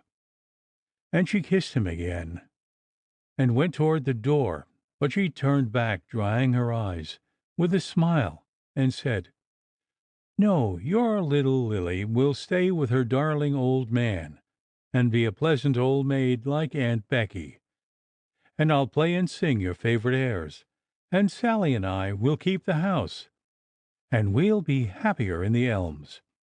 I'm determined than ever we were. And won't you call me, darling, when you're going out?" So little Lily ran away and upstairs, and as she left the study and its beloved tenant, at every step the air seemed to darken round her, and her heart to sink, and she turned the key in her door and threw herself on the bed, and with her face to the pillow, cried as if her heart would break. So the summer had mellowed into autumn and the fall of the leaf, and Devereux did not return, and it was alleged in the club on good authority that he was appointed on the staff of the commander of the forces, and Puttock had a letter from him dated in England, with little or no news in it, and Dr. Walsingham had a long epistle from Malaga, from honest Dan Loftus, full of Spanish matter for Irish history, and stating with many regrets that his honourable pupil had taken ill of a fever. And this bit of news speedily took wind, and was discussed with a good deal of interest and some fun at the club, and the odds were freely given and taken upon the event. The politics of Belmont were still pretty much in the old position. The general had not yet returned, and Aunt Rebecca and Gertrude fought pitched battles as heretofore on the subject of Dangerfield. That gentleman had carried so many points in his life by simply waiting, that he was nothing daunted by the obstacles which the caprice of the young lady presented to the immediate accomplishment of his plans, and those which he once deliberately formed were never abandoned for trifles. So when Aunt Becky and Miss Gertrude at length agreed on an armistice, the conditions being that the question of Mr. Dangerfield's bliss or misery was to stand over for judgment until the general's return, which could not now be deferred more than 2 or 3 weeks, the amorous swain, on being apprised of the terms by Aunt Rebecca, acquiesced with alacrity in a handsome, neat, and gallant little speech, and kissed Aunt Rebecca's slender and jeweled hand with a low bow and a grim smile, all which she received very graciously. Of course Dangerfield knew pretty well how matters stood. He was not a man to live in a dream. Facts were his daily bread. He knew to a month how old he was, and pretty exactly how time had dealt with his personal charms. He had a very exact and cynical appreciation of the terms on which Miss Chatsworth would, if at all, become and continue to be his wife. But he wanted her. She suited him exactly, and all he needed to make his kingdom sure, when he had obtained her, was his legal rights. He was no Petruchio, neither was it his theory to rule by love. He had a different way. Without bluster and without wheedling, he had the art of making those who were under his rule perfectly submissive. Sooner or later they all came to fear him as a child does a spectre. He had no misgivings about the peace of his household. In the meantime Gertrude grew happier and more like herself, and Aunt Rebecca had her own theories about the real state of that young lady's affections, and her generally unsuspected relations with others. Aunt Rebecca called at the Elms to see Lilias Walsingham, and sat down beside her on the sofa. "Lily, child, you're not looking yourself. I'll send you some drops. You must positively nurse yourself. I'm almost sorry I did not bring Dr. Toole." "Indeed, I'm glad you did not, Aunt Becky. I take excellent care of myself. I have not been out for 3 whole days." "And you must not budge, darling, while this east wind continues. Do you mind? And what do you think, my dear? I do believe I've discovered the secret reason of Gertrude's repugnance to Mr. Dangerfield's most advantageous offer." "Oh, Indeed? Said Lily, becoming interested. Well, I suppose you suspected she had a secret, said Aunt Rebecca. I can only say, dear Aunt Becky, she has not told it to me. Now listen to me, my dear, said Aunt Becky, laying her fan upon Lily's arm. So sure as you sit there, Gertrude likes somebody, and I think I shall soon know who he is. Can you conjecture, my dear? And Aunt Rebecca paused, looking, Lilias thought, rather pale, and with a kind of smile, too. No, said Lilias. No, I really can't. Well, maybe when I tell you I've reason to think he's one of our officers here. Eh? Can you guess? Said Aunt Becky, holding her fan to her mouth and looking straight before her. It was now Lily's turn to look pale for a moment, and then to blush so much that her ears tingled, and her eyes dropped to the carpet. She had time to recover, though, for Aunt Becky, as I've said, was looking straight before her, a little pale, awaiting the result of Lily's presumed ruminations. A moment satisfied her it could not be Devereux, and she was soon quite herself again. An officer? No, Aunt Becky. There certainly is Captain Clough, who always joins your party when you and Gertrude go down to hear the band, and Lieutenant Puddock, too, who does the same. But you know, well, my dear, all in good time. Gertrude's very secret and proud, too. But I shall know very soon. I've ascertained, my dear, that an officer came under the window the other evening and sang a verse of a French chanson from the meadow, in a cloak, if you please, with a guitar. I could name his name, my dear. Do, pray, tell me, said Lily, whose curiosity was all alive. Why, not yet, my dear, answered Aunt Becky, looking down. There's a reason. But the affair, I may tell you, began in earnest on the very day on which she refused Mr. Mervyn. But I forgot you did not know that either. However, you'll never mention it. And she kissed her cheek, calling her my wise little Lily.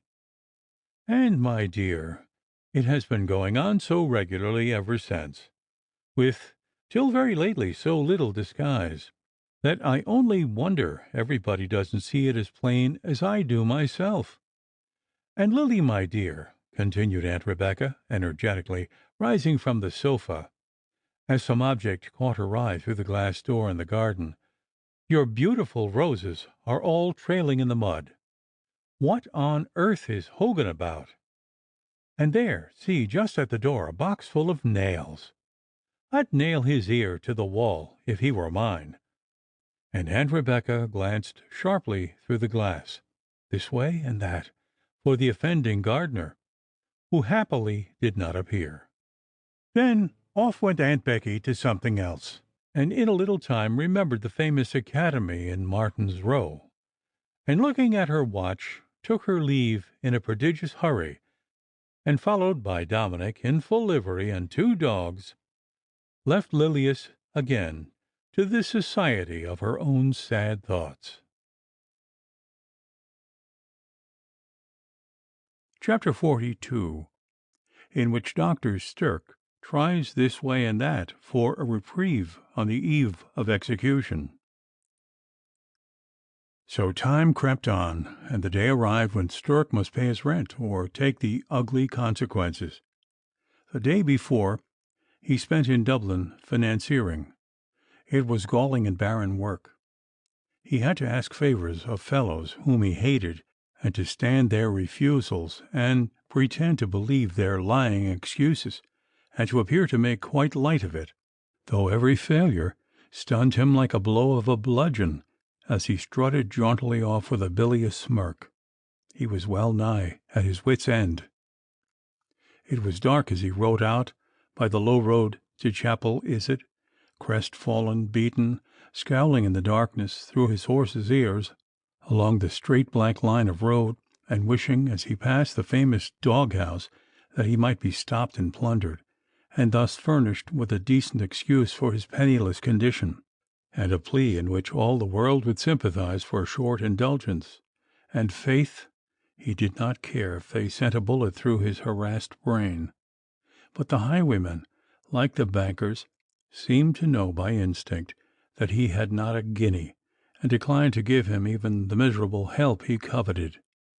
When he got home, he sent down for Clough to the Phoenix, and got him to take Nutter, who was there also, aside, and ask him for a little time, or to take part of the rent, though the latter would not have helped him much, for he could not make out £10 just then, were to save his life.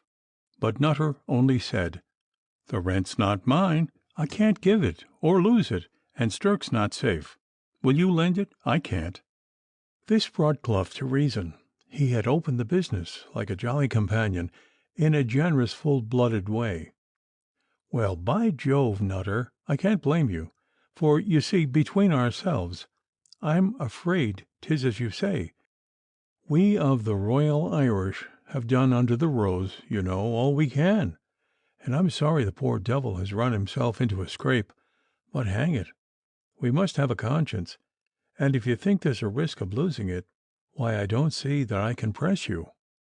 The reader must not suppose, when Clough said "we of the Royal Irish," in connection with some pecuniary kindness shown to Stirk, that sensible captain had given away any of his money to the surgeon.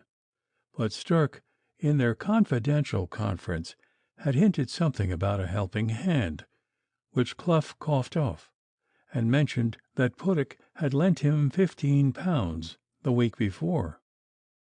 And so he had, though little Puttock was one of the poorest officers in the corps. But he had no vices, and husbanded his little means carefully, and was very kindly and off-hand in assisting to the extent of his little purse, a brother in distress, and never entered advice when so doing, for he had high notions of politeness, or in all his life divulged any of these little money transactions. Stirk stood at his drawing-room window with his hat on, looking towards the Phoenix, and waiting for Clough's return. When he could stand the suspense no longer, he went down and waited at his doorsteps. The longer Clough stayed, the more did Stirk establish himself in the conviction that the interview had prospered, and that his ambassador was coming to terms with Nutter.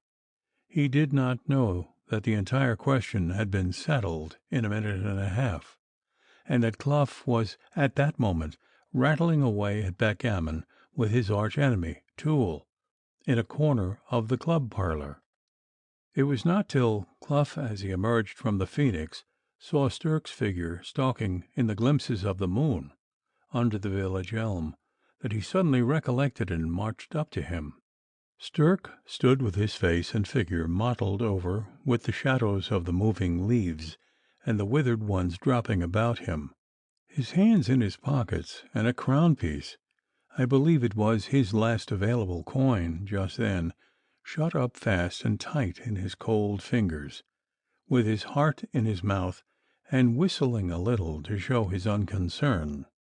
"Well," said Stirk, "he won't, of course?" Clough shook his head. "Very good. I'll manage it another way," said Stirk confidently. "Good night." And Stirk walked off briskly towards the turnpike.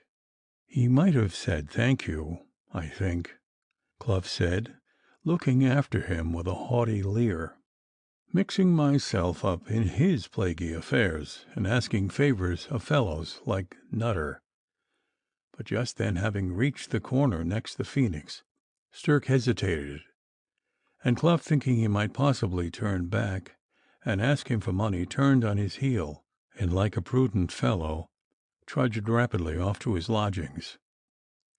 Toole and O'Flaherty were standing in the doorway of the Phoenix, observing the brief and secret meeting under the elm. "That's Stirk," said Toole. O'Flaherty grunted acquiescence. Toole watched attentively till the gentlemen separated, and then glancing on O'Flaherty from the corner of his eye, with a knowing smile, tipped him the wink, as the phrase went in those days. "An affair of honor?" said O'Flaherty, squaring himself. He smelled powder in everything. "More like an affair of dishonor," said Toole, buttoning his coat. "He was kiting all over town. Nutter can distrain from his rent to-morrow, and Clough called him outside the bar to speak with him. Put that and that together, sir." And home went Toole. Stirk, indeed, had no plan, and was just then incapable of forming any. He changed his route, not knowing why, and posted over the bridge, and a good way along the Inchicore road, and then turned about and strode back again, and over the bridge, without stopping, and on towards Dublin. And suddenly the moon shone out, and he recollected how late it was growing, and so turned about and walked homeward. As he passed by the row of houses looking across the road towards the river from Mr. Irons' hall doorstep, a well-known voice accosted him. "A sweet night, Doctor. The moon so silver bright, the air so soft." It was little Puttick, whose hand and face were raised toward the sweet region of the sky. "Mighty fine night," said Stirk, as he paused for a second. It was Puttick's way to be more than commonly friendly and polite with any man who owed him money, and Stirk, who thought, perhaps rightly, that the world of late had been looking cold and black upon him, felt in a sort of way thankful for the greeting and its cordial tone. "A night like this," pursued the little lieutenant, "my dear sir, brings us under the marble balconies of the palace of the Capulets, and sets us repeating, 'On such a night sat Dido on the wild sea banks, you remember, and with a willow wand waved her love back to Carthage,' or places us upon the haunted platform, where buried Denmark revisits the glimpses of the moon. My dear Doctor, 'tis wonderful, isn't it, how much of our enjoyment of nature we owe to Shakespeare? 'Twould be a changed world with us, Doctor, if Shakespeare had not written." Then there was a little pause, Stirk standing still. "God be wi' ye, Lieutenant," said he suddenly, taking his hand. "If there were more men like you, there would be fewer broken hearts in the world." And away went Stirk. Chapter 43, showing how Charles Nutter's blow descended, and what part the silver spectacles bore in the crisis. In the morning the distress and keepers were in Stark's house. We must not be too hard upon Nutter. 'Tis a fearful affair, and no child's play, this battle of life. Stark had assailed him like a beast of prey, not Nutter, to be sure, only Lord Castle Mallard's agent. Of that functionary his wolfish instinct craved the flesh, bones, and blood. Stirk had no other way to live and grow fat. Nutter or he must go down. The little fellow saw his great red maw and rabid fangs at his throat.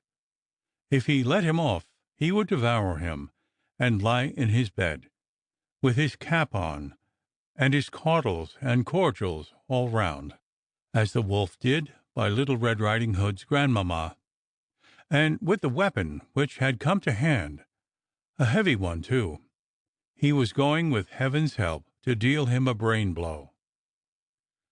When Stirk heard in the morning that the blow was actually struck, he jumped out of bed and was taken with a great shivering fit, sitting on the side of it.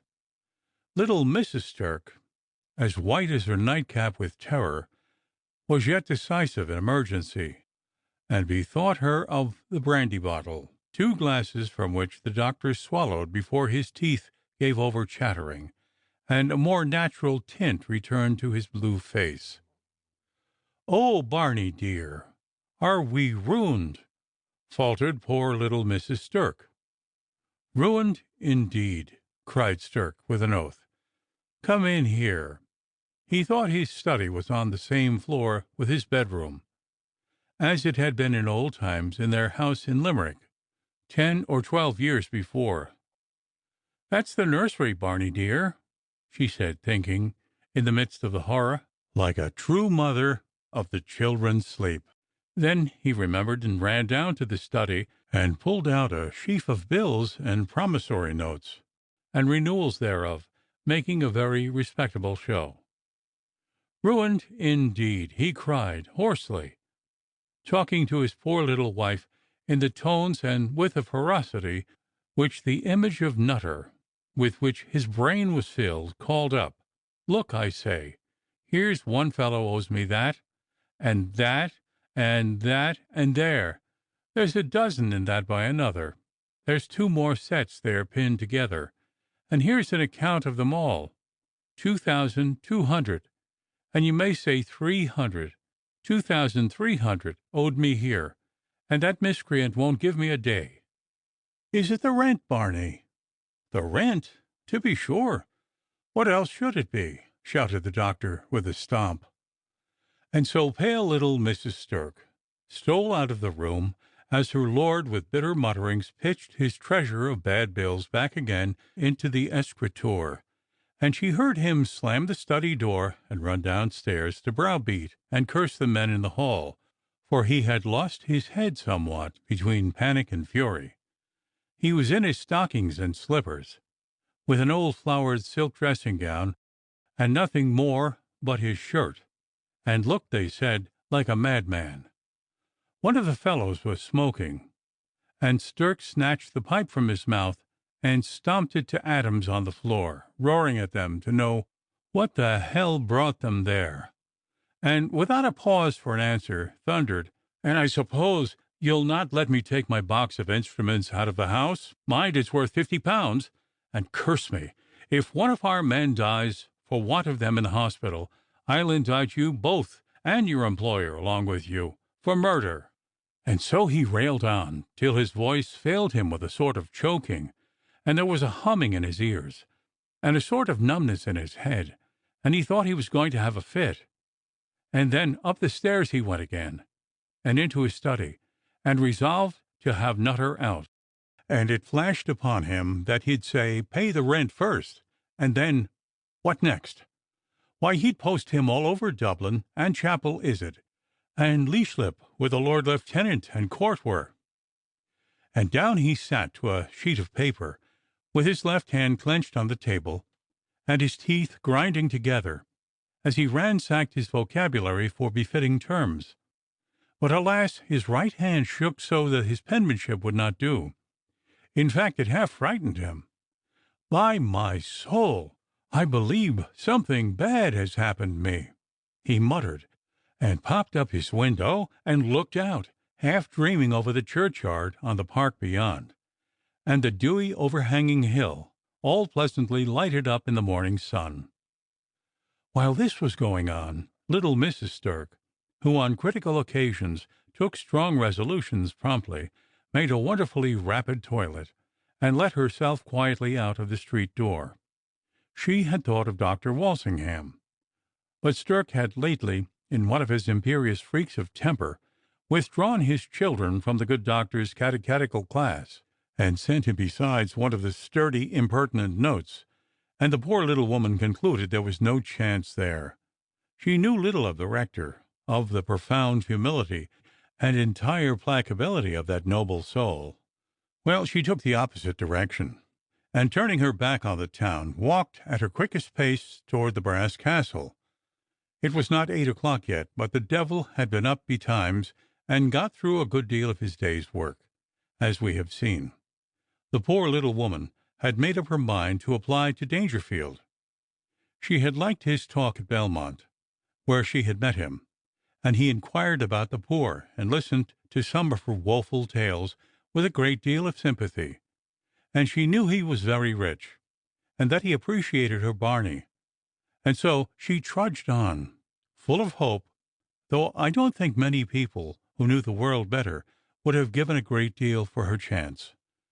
Dangerfield received the lady very affably in his little parlour, where, having already dispatched his early meal, he was writing letters. He looked hard at her when she came in, and again when she sat down, and when she had made an end of her long and dismal tale, he opened a sort of strong box, and took out a thin quarto, and read, turning the leaves rapidly over. Here we have him. Chapel Isid, Stirk Barnabas, surgeon, RIA, assignee of John Lowe. One gale day, as you call it, only. September. How came that? Rent £40. Why, then he owes me a whole year's rent, £40, Mom. September, and his days of grace have expired. He ought to have paid it. Here there came a dreadful pause, during which nothing was heard but the sharp ticking of his watch on the table. Well, Mom, he said, when a thing comes before me, I say yes or no promptly. I like your husband, and I lent him the amount of his rent. Poor little Mrs. Stirk jumped up in an ecstasy, and then felt quite sick, and sat down almost fainting, with a death-like smile. There's but one condition I attach, that you tell me truly, my dear Mom, whether you came to me directly or indirectly at his suggestion. No, indeed, she had not. It was all her own thought. She had not dared to mention it to him, lest he should forbid her, and now she should be almost afraid to tell him where she had been. He'll not be very angry. Depend on't, my good madam, you did wisely in coming to me. I respect your sense and energy, and should you hereafter stand in need of a friendly office, I beg you'll remember once who is disposed to help you. Then he sat down and wrote with a flying pen, My dear Sir, I have just learned from Mrs. Stirk that you have an immediate concern for £40, to which I venture to surmise will be added some fees, etc. I take leave, therefore, to send herewith 50 guineas, which I trust will suffice for this troublesome affair. We can talk hereafter about repayment. Mrs. Stirk has handed me a memorandum of the advance. Your very obedient, humble servant, Giles Dangerfield. The Brass Castle, Chapel Isid, 2nd October, 1767. Then poor little Mrs. Stirk was breaking out into a delirium of gratitude, but he put his hand upon her arm kindly, and with a little bow and an emphasis, he said, Pray, not a word, my dear madam. Just write a line. And he slid his desk before her with a sheet of paper on it, and say, Mr. Dangerfield has this day handed me a loan of 50 guineas for my husband, Dr. Barnabas Stirk. Now sign, if you please, and had the date. Very good. I'm afraid you can hardly read it. My fingers tremble a little, said Mrs. Stirk, with a wild little deprecatory titter, and for the first time very near crying. "'Tis mighty well," said Dangerfield politely, and he accompanied the lady with the note and 50 guineas, made up in a little rouleau, fast in her hand, across his little garden, and with "A fine morning, truly," and "God bless you, madam," and one of his peculiar smiles. He let her out through his little wicket on the high road, and so away went Mrs. Stirk, scarce feeling the ground under her feet, and Giles Dangerfield carrying his white head very erect, with an approving conscience, and his silver spectacles flashing through the leaves of his lilacs and laburnums, returned to his parlour. Mrs. Stirk, who could hardly keep from running, glided along at a wonderful rate, wondering now and then how quickly the whole affair, so awful as it seemed to her in magnitude, was managed. Dangerfield had neither hurried her nor himself, and yet he dispatched the matter and got her away in less than 5 minutes. In little more than a quarter of an hour after, Dr. Stirk descended his doorsteps in full costume and marched down the street and past the military barrack, from his violated fortress, as it were, with colours flying, drums beating, and ball in mouth. He paid the money down at Nutter's table in the small room at the Phoenix, where he sat in the morning to receive his rents, eyeing the agent with a fixed smirk of hate and triumph, and telling down each piece on the table with a fierce clink that had the ring of a curse in it. Little Nutter met his stare with suppressed fury, with an eye just as steady and malign, and a countenance blackened by disappointment. Not a word was heard, but Stirk's insolent tone counting the gold at every clang on the table. Nutter shoved him a receipt across the table and swept the gold into his drawer. "Go over, Tom," he said to the bailiff, in a stern, low tone, "and see the men don't leave the house till the fees are paid." And Stirk laughed a very pleasant laugh, you may be sure, over his shoulder at Nutter as he went out at the door. When he was gone, Nutter stood up and turned his face toward the empty grate. I have seen some plain faces, once or twice, look so purely spiritual, and others at times so infernal, as to acquire in their homeliness a sort of awful grandeur, and from every feature of Nutter's dark wooden face was projected at that moment a supernatural glare of baffled hatred that dilated to something almost sublime. The House by the Churchyard, by Joseph Sheridan Le Fanu. Chapter 44. Relating how in the watches of the night a vision came to Stirk, and his eyes were opened. Stirk's triumph was only momentary. He was in ferocious spirits, indeed, over the breakfast table, and bolted quantities of buttered toast and eggs, swallowed cups of tea, one after the other, and almost at a single gulp, all the time gabbling with a truculent volubility, and every now and then a thump, which made his spoon jingle in his saucer, and poor little Mrs. Stirk start and whisper, "Oh, my dear!" But after he had done defying and paying off the whole world, and showing his wife, and half convincing himself, that he was the cleverest and finest fellow alive, a letter was handed to him which reminded him, in a dry, short way, of those most formidable and imminent dangers that rose up, apparently insurmountable, before him, and he retired to his study to ruminate again, and chew the cud of a bitter fancy, and to write letters and tear them to pieces, and finally, as was his wont, after hospital hours, to ride into Dublin, to bore his attorney with barren inventions and hopeless schemes of extrication. Stirk came home that night with a hangdog and jaded look, and taciturn and half desperate.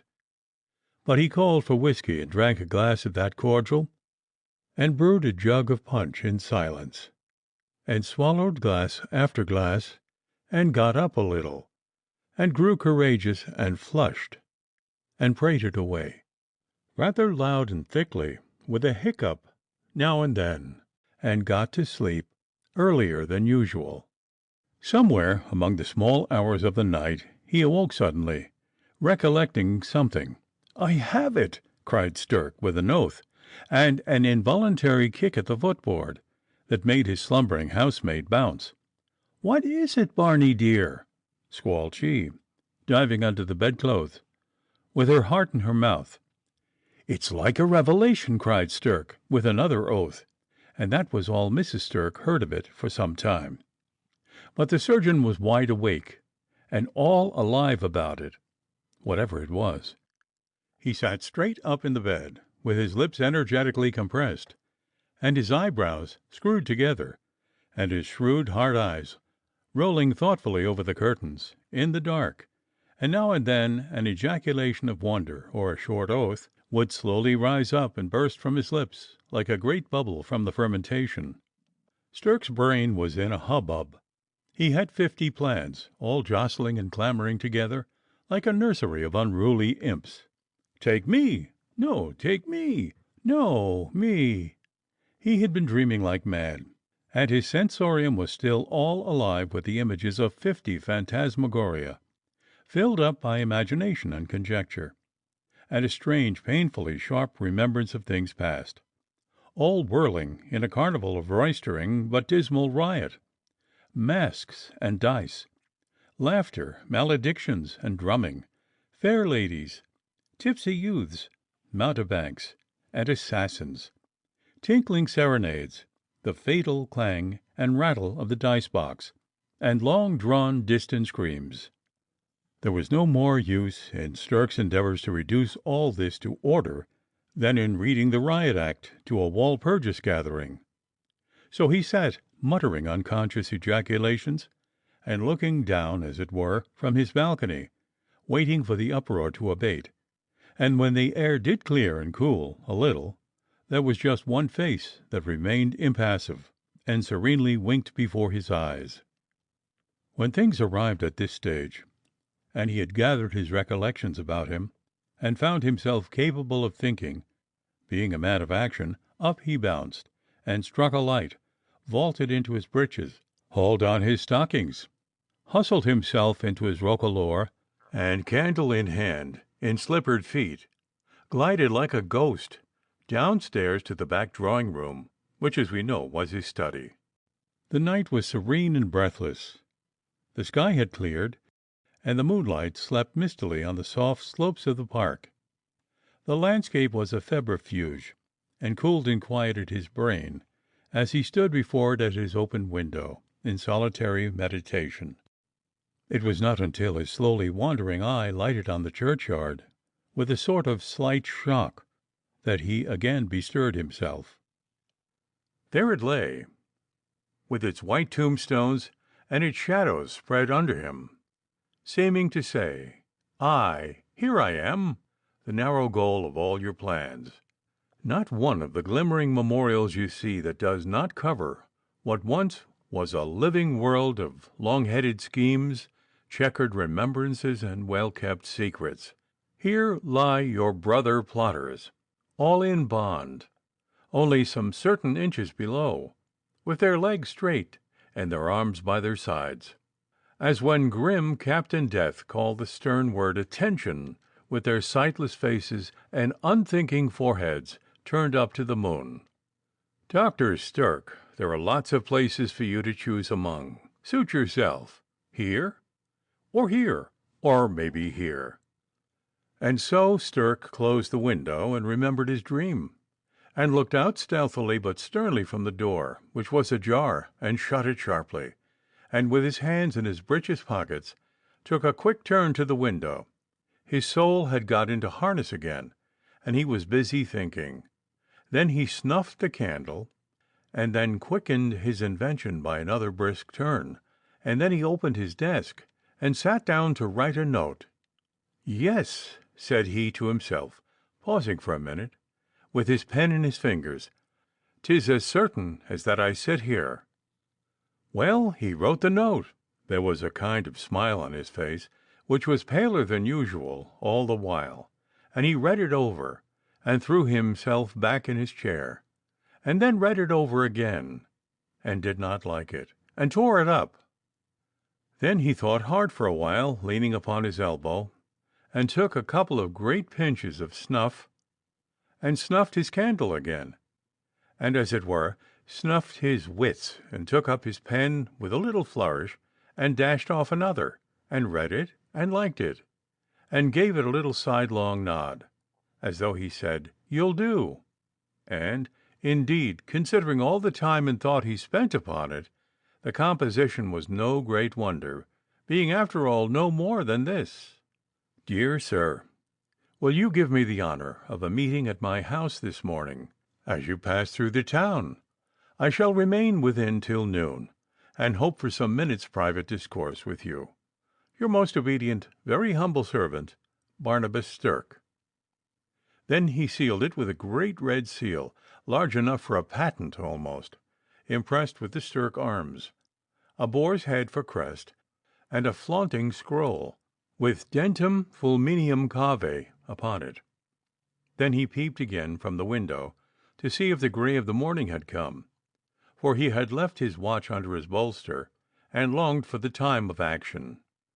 Then upstairs went Stirk, and so with the note like a loaded pistol over the chimney he popped into bed, where he lay awake in agitating rumination determined to believe that he had seen the last of those awful phantoms, those greasy bailiffs, that smooth, smirking, formidable attorney, and curse him, that bilious marshal's deputy, with the purplish pimple tinge about the end of his nose and the tops of his cheeks, that beset his bed in a moving ring, this one pushing out a writ, and that rumpling open a parchment deed, and the other fumbling with his keys, and extending his open palm for the garnish.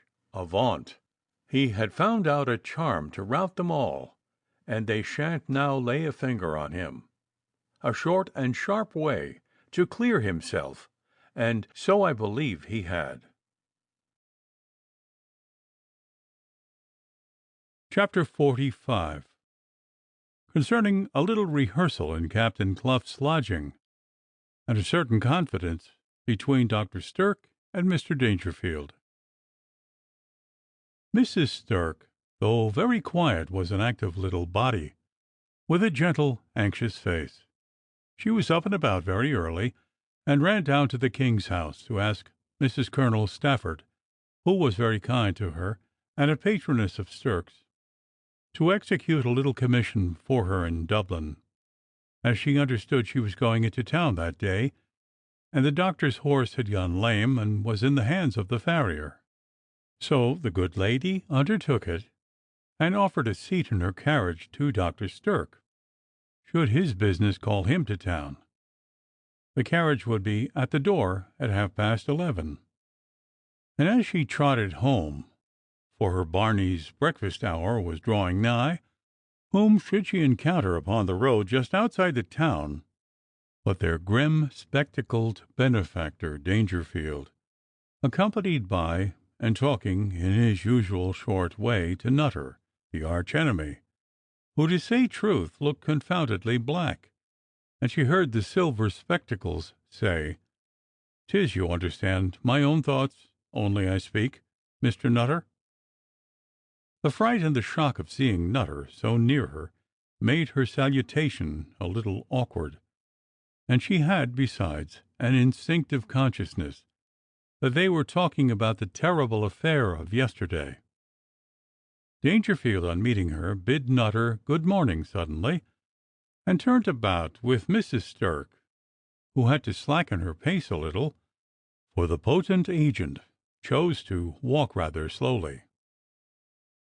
"A fine morning, after all the rain, madam. How well the hills look!" and he pointed across the Liffey with his cane, "and the view down the river," and he turned about, pointing towards Inchicore. I believe he wanted to see how far Nutter was behind him. He was walking in the opposite direction, looking down on the curbstones of the footpath, and touching them with his cane, as if counting them as he proceeded. Dangerfield nodded, and his spectacles in the morning sun seemed to flash two sudden gleams of lightning after him. "I've been giving Nutter a bit of my mind, madam, about that procedure of his. He's very angry with me, but a great deal more so with your husband, who has my sympathies with him, and I think I'm safe in saying he's likely soon to have an offer of employment under my Lord Castle Mallard, if it suits him." And he walked on and talked of other things in short sentences, and parted with Mrs. Stirk with a grim, brief kindness at the door, and so walked with his wiry step away from the brass castle, where his breakfast awaited him, and he disappeared round the corner of Martin's Row. "And which way was he going when you met him and that Nutter?" demanded Stirk, who was talking in high excitement, and, not being able to find an epithet worthy of Nutter, made it up by his emphasis and his scowl. She told him. Then he can't get my note yet." She looked at him in a way that plainly said, "What note?" But Stirk said no more, and he had trained her to govern her curiosity. As Dangerfield passed Captain Clough's lodgings, he heard the gay tinkle of a guitar, and an amorous duet not altogether untunefully sung to that accompaniment, and he beheld little Lieutenant Puttock's back, with a broad scarlet and gold ribbon across it, supporting the instrument on which he was industriously thrumming at the window, while Clough, who was emitting a high note with all the tenderness he could throw into his robust countenance, and one of those involuntary distortions which in amateurs will sometimes accompany a vocal effort, caught the eye of the cynical wayfarer, and stopped short with a disconcerted little cough, and a shake of his chops, and a grim, rather red nod. "And good morning, Mr. Dangerfield." Puttock also saluted, still thrumming a low chord or two as he did so, for he was not ashamed, like his stout playmate, and saw nothing incongruous in their early minstrelsy. The fact is, these gallant officers were rehearsing a pretty little entertainment they designed for the ladies at Belmont. It was a serenade, in short, and they had been compelled to postpone it in consequence of the broken weather. And though both gentlemen were of course romantically devoted to their respective objects, yet there were no two officers in His Majesty's service more bent upon making love with a due regard to health and comfort than our friends Clough and Puttock. Puttock, indeed, was disposed to conduct it in the true masquerading spirit, leaving the ladies to guess at the authors of that concord of sweet sounds with which the amorous air of night was to quiver round the walls and groves of Belmont. And Clough, externally acquiescing, had yet made up his mind, if a decent opportunity presented, to be detected and made prisoner, and that the honest troubadours should sup on a hot broil, and sip some of the absent general's curious Madeira at the feet of their respective mistresses, with all the advantage which a situation so romantic and so private would offer. So tinkle, tinkle, twang, twang, thrum, went the industrious and accomplished Puttock's guitar, and the voices of the enamoured swains kept tolerable tune and time, and Puttock would say, "Don't you think, Captain Clough, 'twould perhaps go better if we weren't to try that shake upon A? Do let's try the last two barth without it. And I'm sorry to trouble you, but just once more, if you please. But hard is the chase my sad heart must pursue, while Daphne, sweet Daphne, 'twill flieth from my view." Puttock, indeed, had strict notions about rehearsing, and on occasions like this assumed managerial airs, and in a very courteous way took the absolute command of Captain Clough, who sang till he was purple, and his belts and braces cracked again, not venturing to mutiny, though he grumbled a little aside.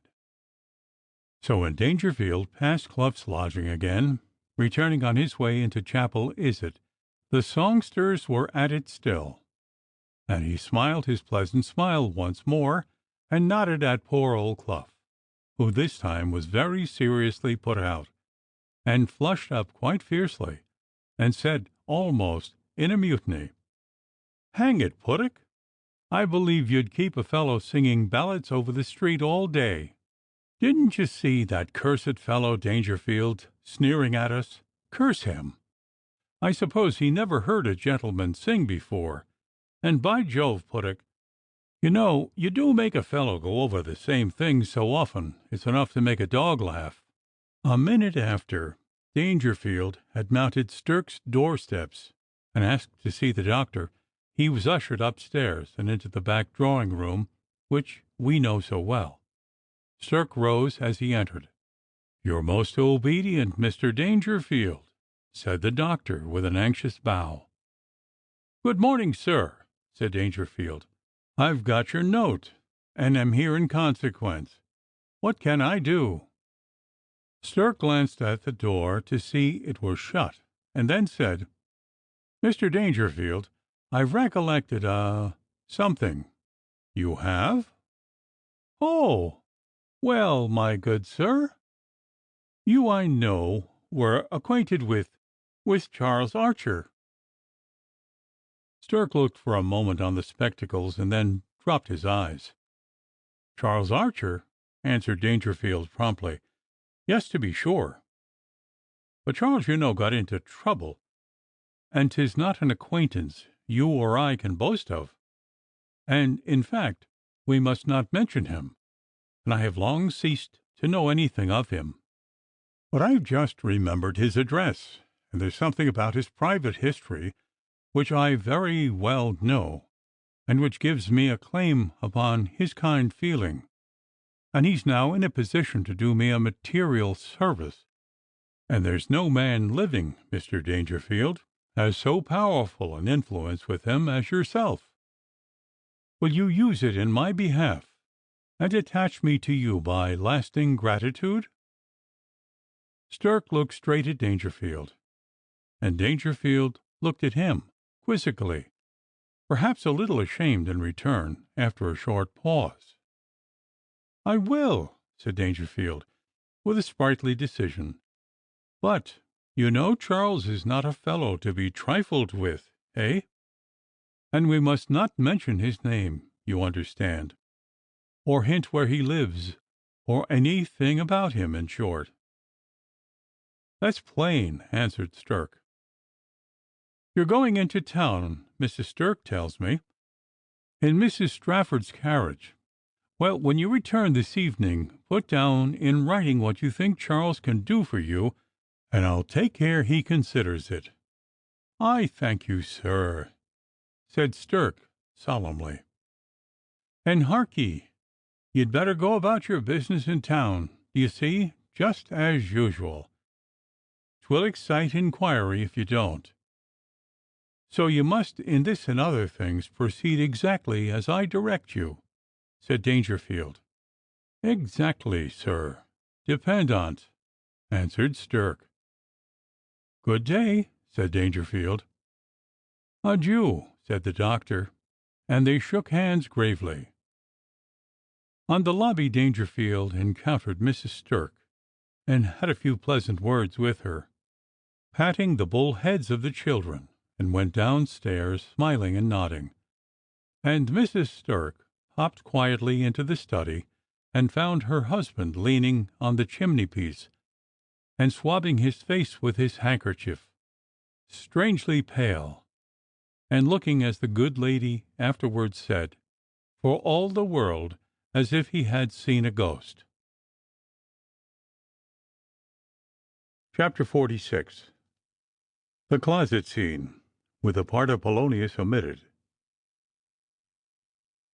When Magnolia and the Major had gone out, each on their several devices, poor Mrs. McNamara called Biddy, their maid, and told her in a vehement, wheezy, confidential whisper in her ear, though there was nobody by but themselves, and the door was shut: "Biddy, now mind, you see, the lady that came to me in the end of July, do you remember? In the black satin, you know. She'll be here to-day, and we're going down together in her coach to Mrs. Nutter's. But that does not signify. As soon as she comes, bring her in here, into this room, do you mind? And go across that instant minute, you see now, straight to Dr. Toole, and ask him to send me the peppermint drops he promised me." Then she cross-questioned Biddy to ascertain that she perfectly understood and clearly remembered, and finally she promised her half-a-crown if she performed this very simple commission to her mistress's satisfaction, and held her tongue religiously on the subject. She had apprised Toole the evening before, and now poor Mrs. Mack's sufferings, she hoped, were about to be brought to a happy termination by the doctor's ingenuity. She was, however, very nervous indeed as the crisis approached, for such a beast as Mary Matchwell at bay was a spectacle to excite a little tremor even in a person of more nerve than fat Mrs. McNamara. And what could Mary Matchwell want of a conjuring conference, of all persons in the world, with poor little Mrs. Nutter? Mrs. Mac had done in this respect simply as she was bid. She had indeed no difficulty to persuade Mrs. Nutter to grant the interview. That harmless little giggling creature could not resist the mere mention of a fortune-teller. Only for Nutter, who set his face against this sort of sham witchcraft, she would certainly have asked him to treat her with a glimpse into futurity at that famous Sibyl's house. And now that she had an opportunity of having the enchantress tete-a-tete in her own snug parlour at the Mills, she was in a delightful fuss of mystery and delight. Mrs. Mac, indeed, from her own sad experience, felt a misgiving and a pang in introducing the formidable prophetess. But what could she do? She dared not refuse. All she could risk was an anxious hint to poor little Mrs. Nutter not to be telling her anything, good, bad, or indifferent, but just to ask her what questions she liked, and no more. Indeed, poor Mrs. Mac was low and feverish about this assignation, and would have been more so but for the hope that her Polonius, behind the heiress, would bring the woman of Endor to her knees. All of a sudden she heard the rumble and jingle of a hackney coach, and the clang of the horses' hoofs pulled up close under her window. Her heart bounded and fluttered up to her mouth, and then dropped down like a lump of lead, and she heard a well-known voice talk a few sentences to the coachman, and then in the hall, as she supposed, to Biddy. And so she came into the room, dressed as usual in black, tall, thin, and erect, with a black hood shading her pale face, and the mist and chill of night seemed to enter along with her. It was a great relief to poor Mrs. Mac that she actually saw Biddy at that moment run across the street toward Toole's hall door, and she quickly averted her conscious glance from the light-heeled handmaid. "Pray take a chair, Mom," said Mrs. Mac, with a pallid face and a low curtsy. Mistress Matchwell made a faint curtsy in return, and without saying anything sat down and peered sharply round the room. "I'm glad, Mom, you had no dust today. The rain, Mom, laid it beautiful." The grim woman in black threw back her hood a little, and showed her pale face and thin lips, and prominent black eyes, altogether a grisly and intimidating countenance, with something wild and suspicious in it, suiting by no means ill with her supernatural and malign pretensions. Mrs. Mac's ear was strained to catch the sound of Toole's approach, and a pause ensued, during which she got up and poured out a glass of port for the lady, and she presented it to her deferentially. She took it with a nod, and sipped it, thinking, as it seemed uneasily. There was plainly something more than usual about her mind. Mrs. Mac thought, indeed, she was quite sure, she heard a little fussing about the bedroom door, and concluded that the doctor was getting under cover. When Mrs. Matchwell had set her empty glass upon the table, she glided to the window, and Mrs. Mac's guilty conscience smote her as she saw her look towards Toole's house. It was only, however, for the coach, and having satisfied herself it was at hand, she said, "We'll have some minutes quite private, if you please." "'Tisn't my affair, you know, but yours," said the weird woman. There had been ample time for the arrangement of Toole's ambuscade. Now was the moment. The crisis was upon her. But poor Mrs. Mac, just as she was about to say her little say about the front windows and opposite neighbors, and the privacy of the back bedroom, and to propose their retiring thither, felt a sinking of the heart, a deadly faintness, and an instinctive conviction that she was altogether overmatched, and that she could not hope to play successfully any sort of devil's game with that all-seeing sorceress. She had always thought she was a plucky woman till she met Mistress Mary. Before her spirit died within her. Her blood flowed hurriedly back to her heart, leaving her body cold, pale, and damp, and her soul quailing under her gaze. She cleared her throat twice, and faltered in inquiry, but broke down in panic, and at that moment Biddy popped in her head. "The doctor, Mom, was sent for to Lucan, and he won't be back till 6 o'clock. And he left no peppermint drops for you, Mom. And you want me, if you plaze, Mom." "Go down, Biddy, that'll do," said Mrs. Mac, growing first pale and then very red. Mary Matchwell scented death afar off. For her the air was always tainted with ominous perfumes. Every unusual look or dubious word thrilled her with a sense of danger. Suspicion is the baleful instinct of self-preservation with which the devil gifts his children, and hers never slept. "What doctor?" said Mrs. Matchwell, turning her large, dismal, wicked gaze full on Mrs. Mac. "Dr. Toole, Mom." She dared not tell a literal lie to that piercing, prominent pair of black eyes. "And why did you send for Dr. O'Toole, Mom?"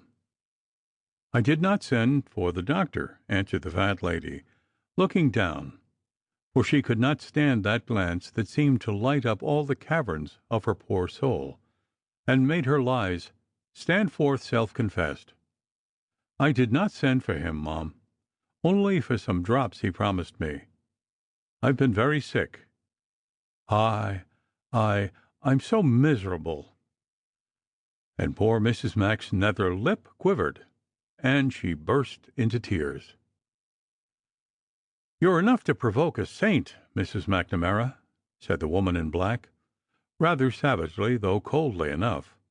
"Why, you're on the point of a fortune, as it seems to me." Here poor Mrs. Mac's inarticulate lamentations waxed more vehement.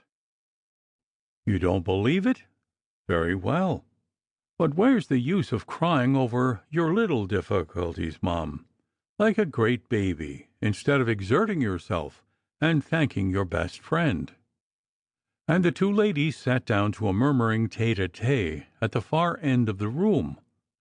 You could have heard little more than an inarticulate cooing, and poor Mrs. Mac's sobs, and the stern, "And is that all? I've had more trouble with you than with 50 reasonable clients. You can hardly be serious.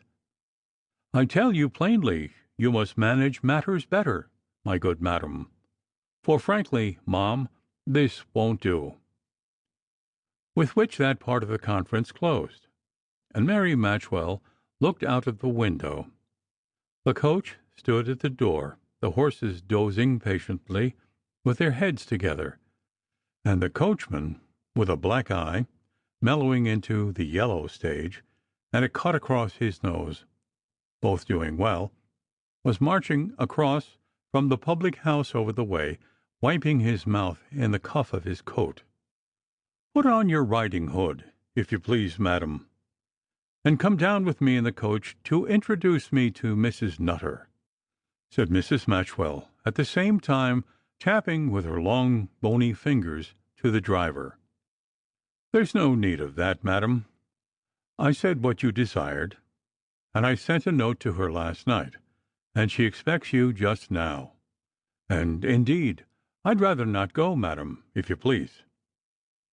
"'Tis past that now. Just do as I tell you, for come you must," answered Mrs. Matchwell.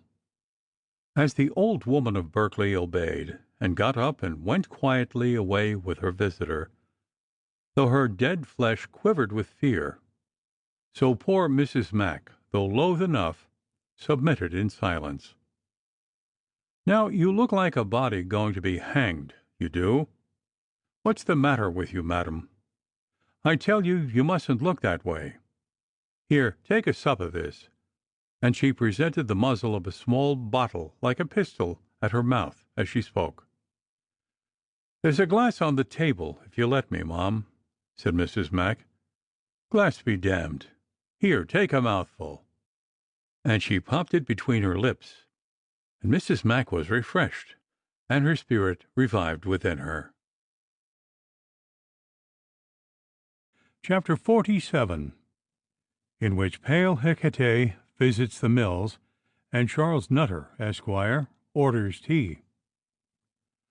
Poor Mrs. Nutter! I have an honest regard for her memory.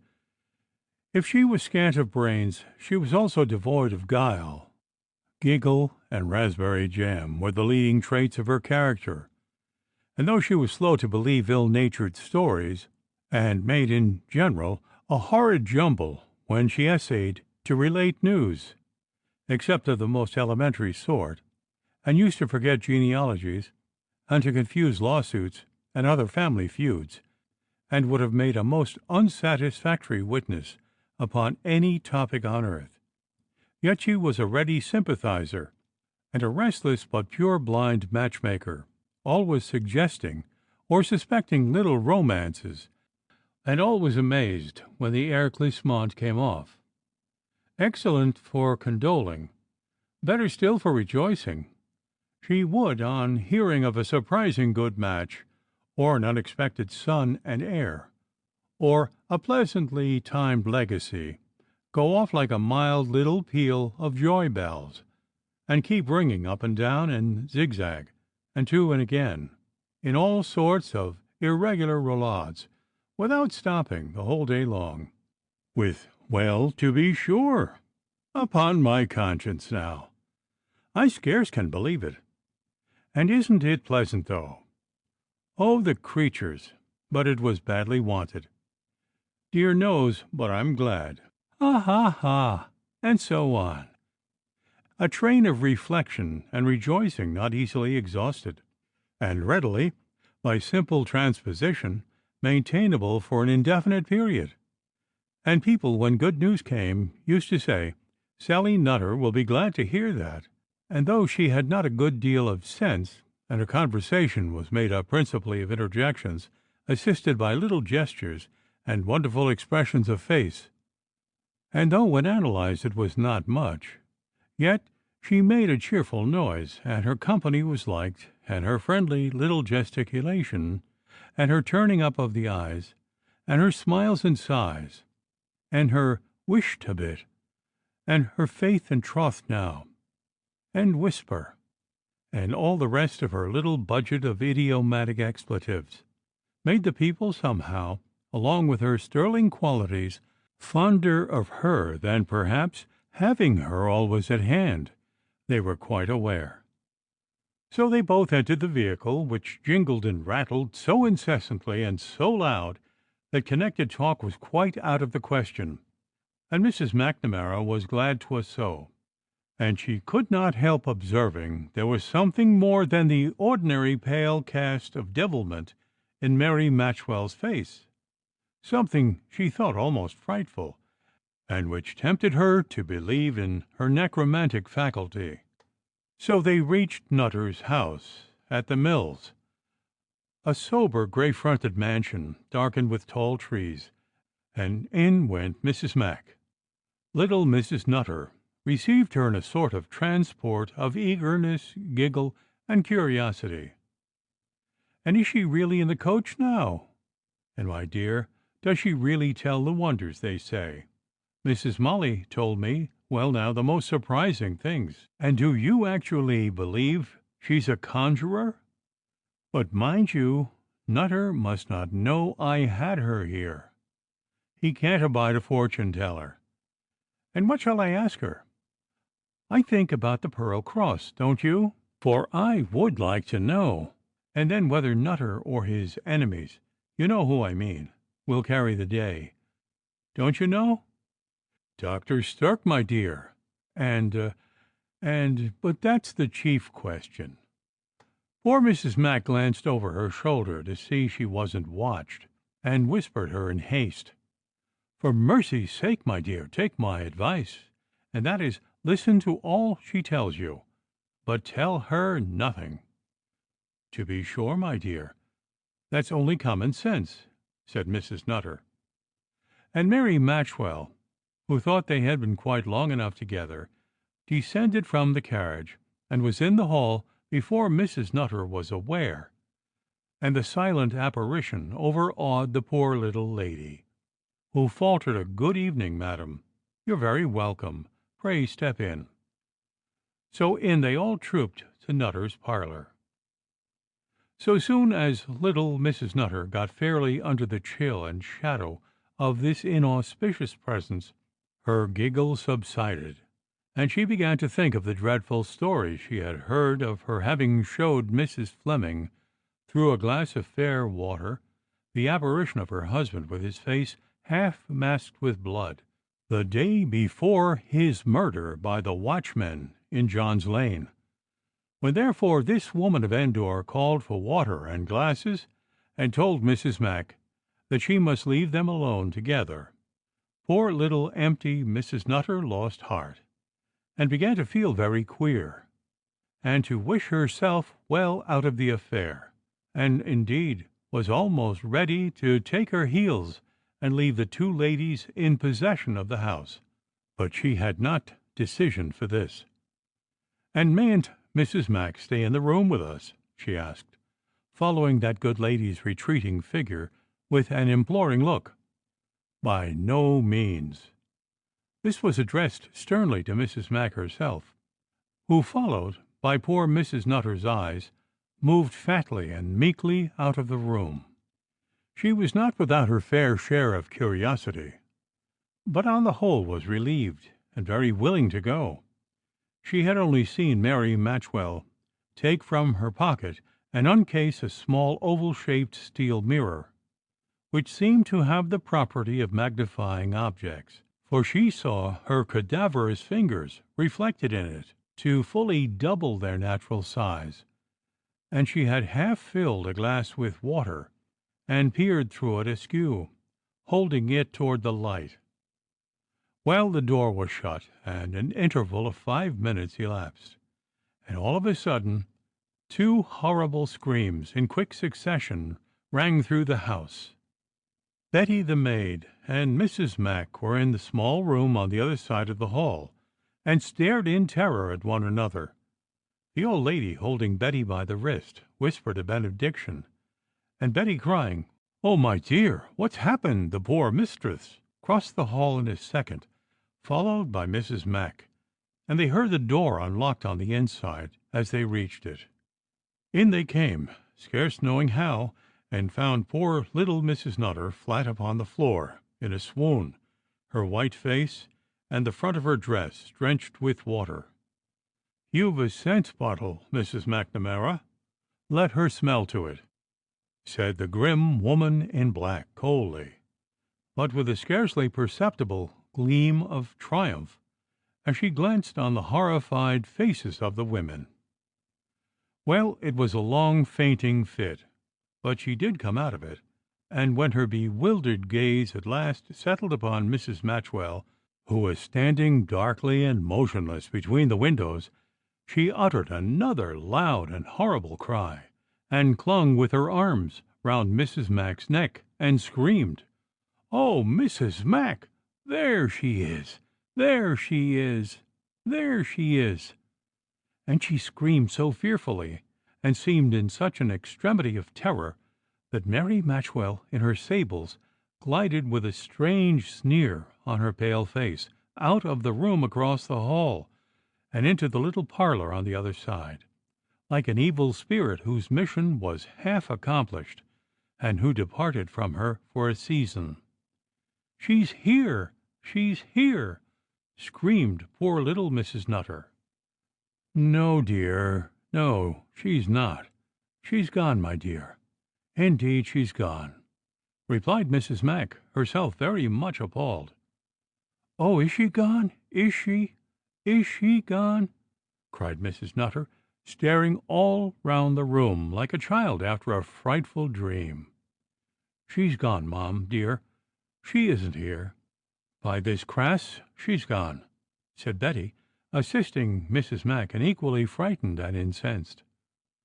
Oh, oh, Betty, where is he gone? Oh, Mrs. Mac. Oh, no, no, never. It can't be. It couldn't. It is not he. He never did it. I declare to you, Mom, she's not right in her head, cried poor Betty, at her wits' ends. There, there now, Sally, darling, there, said frightened Mrs. Mac, patting her on the back. There, there, I see him, she cried again. Oh, Charlie, Charlie, sure, I didn't see it aright. It was not real. There now, don't be frettin' yourself, Mom, dear, said Betty. But Mrs. Mac glanced over her shoulder in the direction in which Mrs. Nutter was looking, and with a sort of shock, not knowing whether it was a bodily presence or a simulacrum raised by the incantations of Mary Matchwell, she beheld the dark features and white eyeballs of Nutter himself looking full on them from the open door. "Sally, what ails you, sweetheart?" said he, coming close up to her with 2 swift steps. "Oh, Charlie, 'twas a dream, nothing else. A bad dream. Charlie!" "Oh, say it's a dream!" cried the poor, terrified little woman. "Oh, she's coming, she's coming!" she cried again with an appalling scream. "Who? What's the matter?" cried Nutter, looking in the direction of his poor wife's gaze in black wrath and bewilderment, and beholding the weird woman who had followed him into the room. As he gazed on that pale, wicked face and sable shape, the same sort of spell which she exercised upon Mrs. Mac and poor Mrs. Nutter seemed in a few seconds to steal over Nutter himself, and fix him in the place where he stood. His mahogany face bleached to sickly boxwood, and his eyes looked like pale balls of stone about to leap from their sockets. After a few seconds, however, with a sort of gasp, like a man awaking from a frightful sleep, he said, "Betty, take the mistress to her room," and to his wife, "Go, sweetheart. Mrs. McNamara, this must be explained," he added, and taking her by the hand, he led her in silence to the hall door, and signed to the driver. "Oh, thank you, Mr. Nutter," she stammered, "but the coach is not mine. It came with that lady who's with Mrs. Nutter." He had up to this moved with her like a somnambulist. "Eh, that lady? And who the devil is she?" And he seized her arm with a sudden grasp that made her wince. "Oh, that lady," faltered Mrs. Mac. I believe, she's Mrs. Matchwell, the lady that advertises her abilities." "Hey, I know, the fortune teller and go-between. Her." She was glad he asked her no more questions, but let her go, and stood in a livid meditation, forgetting to bid her good evening. She did not wait, however, for his courteous dismissal, but hurried away towards Chapel Izard. The only thing connected with the last half-hour's events that seemed quite clear and real to the scared lady was the danger of being overtaken by that terrible woman, and a dreadful sense of her own share as an accessory in the untold mischief that had befallen poor Mrs. Nutter. In the midst of her horrors and agitation, Mrs. Mac's curiosity was not altogether stunned. She wondered vaguely, as she pattered along, with what dreadful exhibition of her infernal skill Mary Matchwell had disordered the senses of poor little Mrs. Nutter.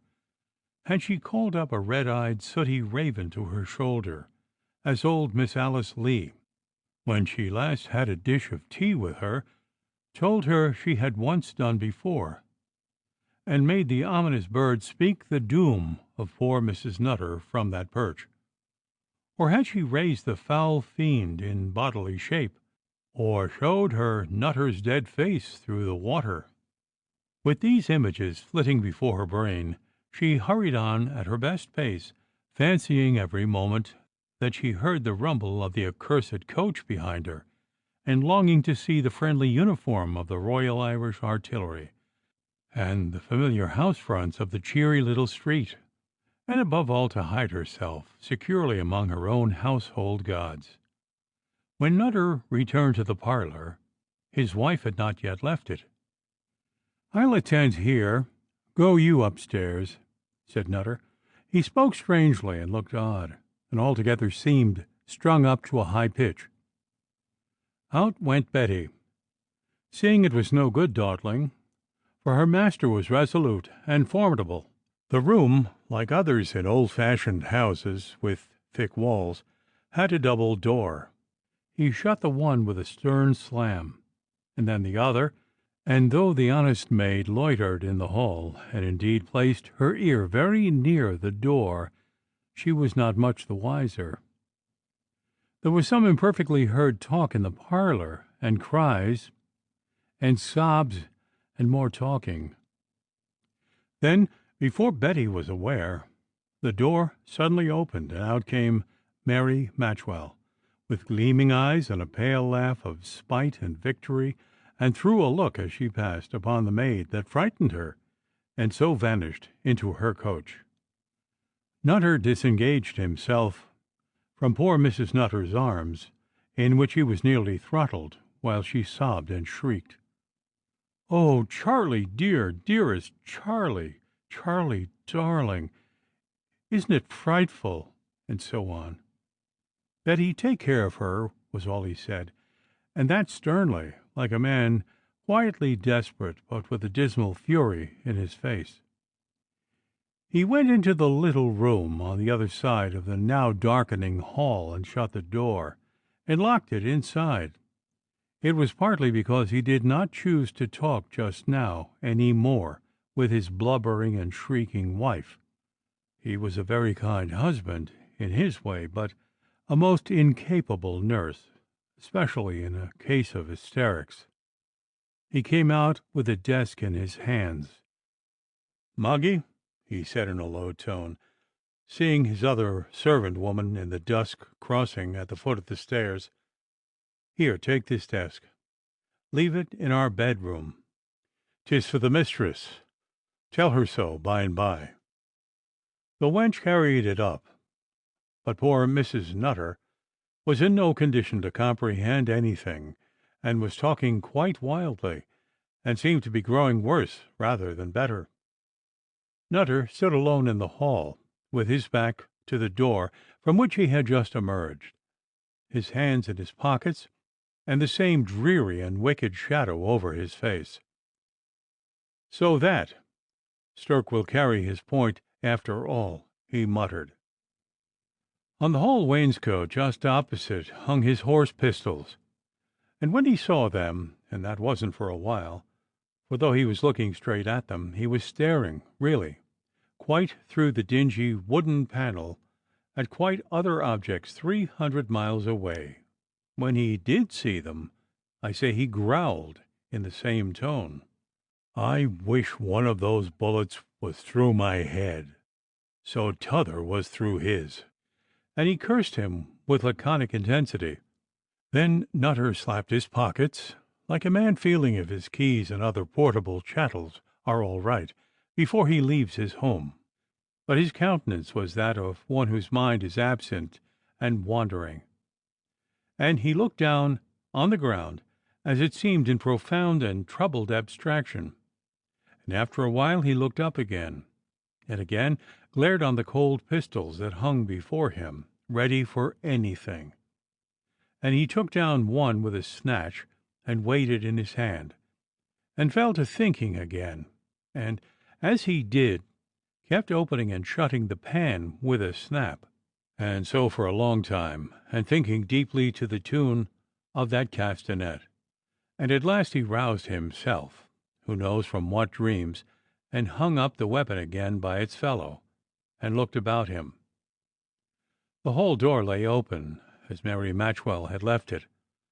Nutter stood on the doorstep, where he could hear faintly from above stairs the cries and wails of poor hysterical Mrs. Nutter.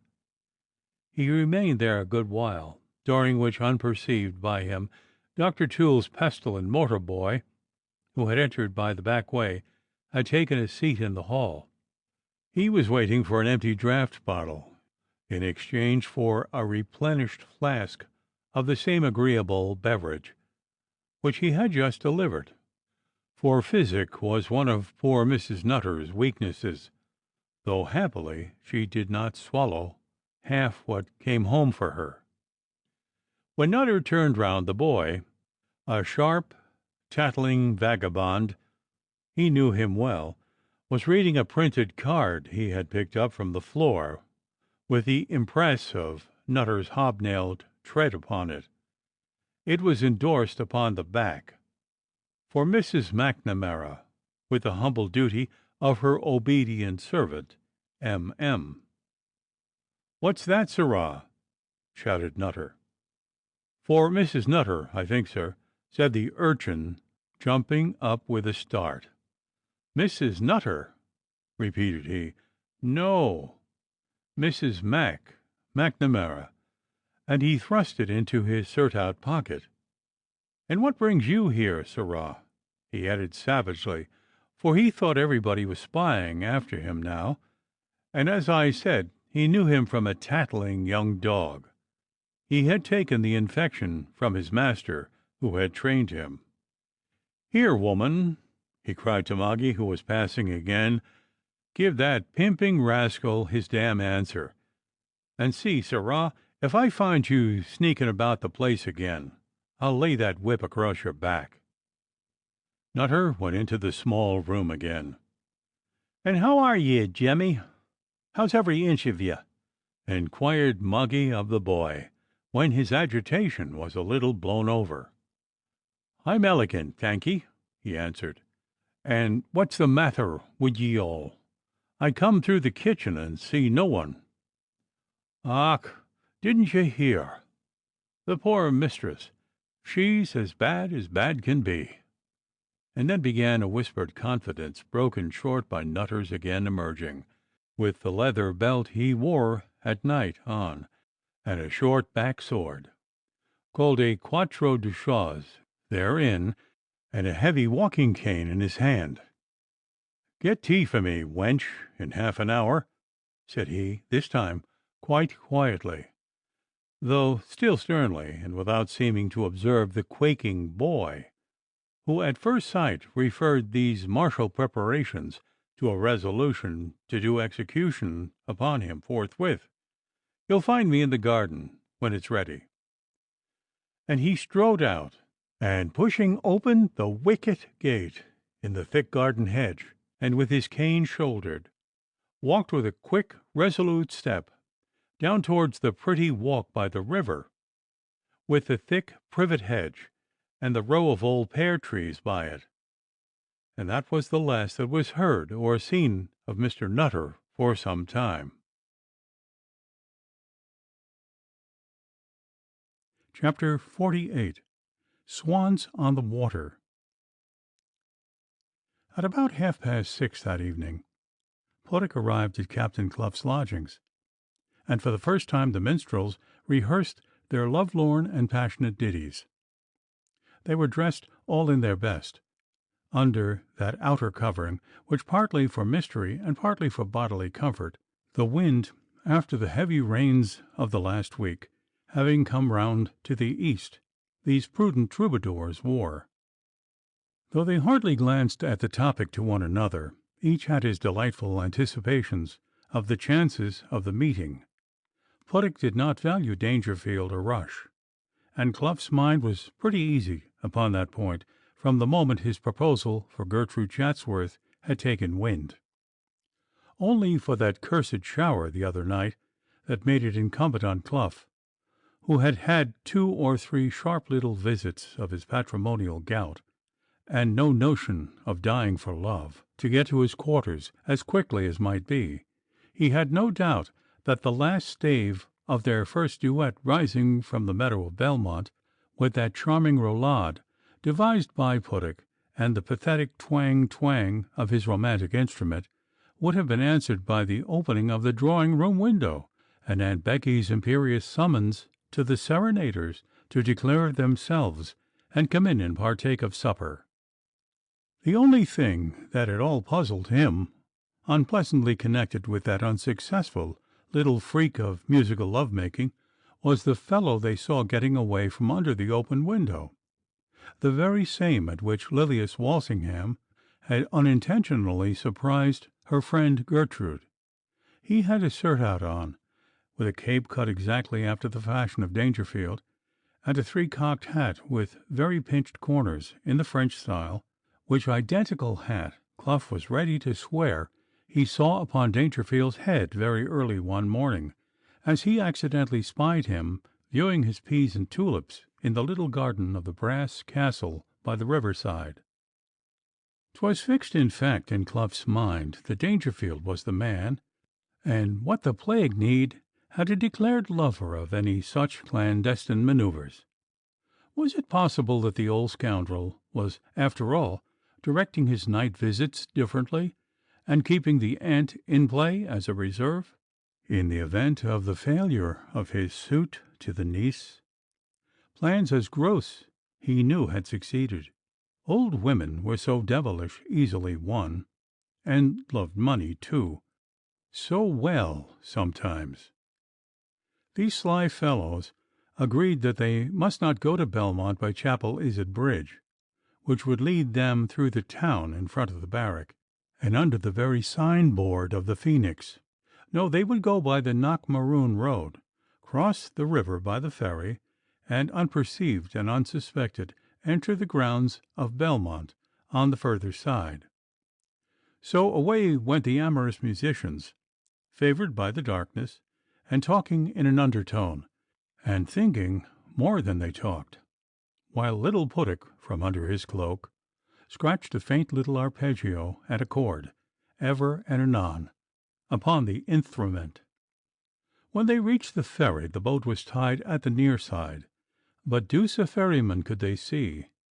So they began to shout and holloa, singly and together, until Clough, in much ire and disgust, exclaimed, "Curse the sot! Drunk in some whisky shop, the blackguard! This is the way such scoundrels throw away their chances, and help to fill the high roads with beggars and thieves. Curse him! I shan't have a note left if we go on bawling this way. I suppose we must go home again." "Fiddlestick!" exclaimed the magnanimous Puttock. "I pulled myself across little more than a year ago, and 'twas as easy as anything. Get in, and loose her when I tell you." This boat was managed by means of a rope stretched across the stream from bank to bank, seizing which in both hands, the boatman, as he stood in his skiff, hauled it, as it seemed, with very moderate exertion, across the river. Clough chuckled as he thought how sold the rascally boatman would be on returning to find his bark gone over to the other side. "Don't be uneasy about the poor fellow," said Puttock. "We'll come down in the morning and make him a present, and explain how it occurred." "Explain yourself, poor fellow be hanged," muttered Clough, as he took his seat, for he did not part with his silver lightly. "I say, Puttock, tell me when I'm to slip the rope." The signal given, Clough let go, entertaining himself with a little jingle of Puttock's guitar, of which he had charge, and a verse or two of their last song, while the plump little lieutenant, standing upright midships in the boat, hauled away, though not quite so deftly as was desirable. Some 2 or 3 minutes had passed before they reached the middle of the stream, which was, as Puttock afterwards remarked, gigantically swollen, and at this point they came to something very like a standstill. "I say, Puttock, keep your head a little more up the stream, will you?" said Clough, thinking no evil, and only to show his nautical knowledge. "It's easy to say, keep your head up the stream," gasped Puttock, who was now labouring fearfully, and quite crimson in the face, tugging his words up with a desperate lisp, and too much out of breath to say more. The shades of the night and the roar of the waters prevented Clough observing these omens aright. "What the plague are you doing now?"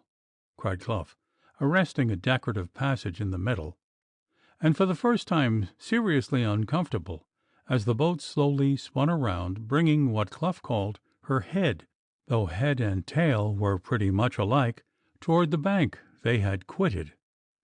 "Curse you, Puttock, why? What are you going back for? You can't do it." "Lend a hand," bawled Puttock in extremity. "I say, help! Seize the rope! I say, Clough, quick!" "Sir, my arms are breaking." There was no exaggeration in this. There seldom was in anything Puttock said, and the turn of the boat had twisted his arms like the strands of a rope. "Hold on, Puttock, curse you! I'm coming," roared Clough, quite alive to the situation. "If you let go, I'm diddled, but I'll shoot you." "Catch the rope, I thay, thur, or thith all over." Clough, who had only known that he was slowly spinning round, and that Puttock was going to commit him to the waves, made a vehement exertion to catch the rope, but it was out of reach, and the boat rocked so suddenly from his rising that he sat down by mistake again, with a violent plump that made his teeth gnash, in his own place, and the shock and his alarm stimulated his anger. "Hold on, sir! Hold on, you little devil, I say! 1 minute here! Hold! Hollo!" While Clough was shouting these words and scrambling forward, Puttock was crying, "Curth it, Clough, quick! Oh, hang it, I can't stand it! Bleth my thoul!" And Puttock let go, and the boat and its precious freightage, with a horrid whisk and a sweep, commenced its seaward career in the dark. "Take the oars, sir! Hang you!" cried Clough. "There are no orth," replied Puttock solemnly. "Or the helm! There'th no helm. And what the devil, sir!"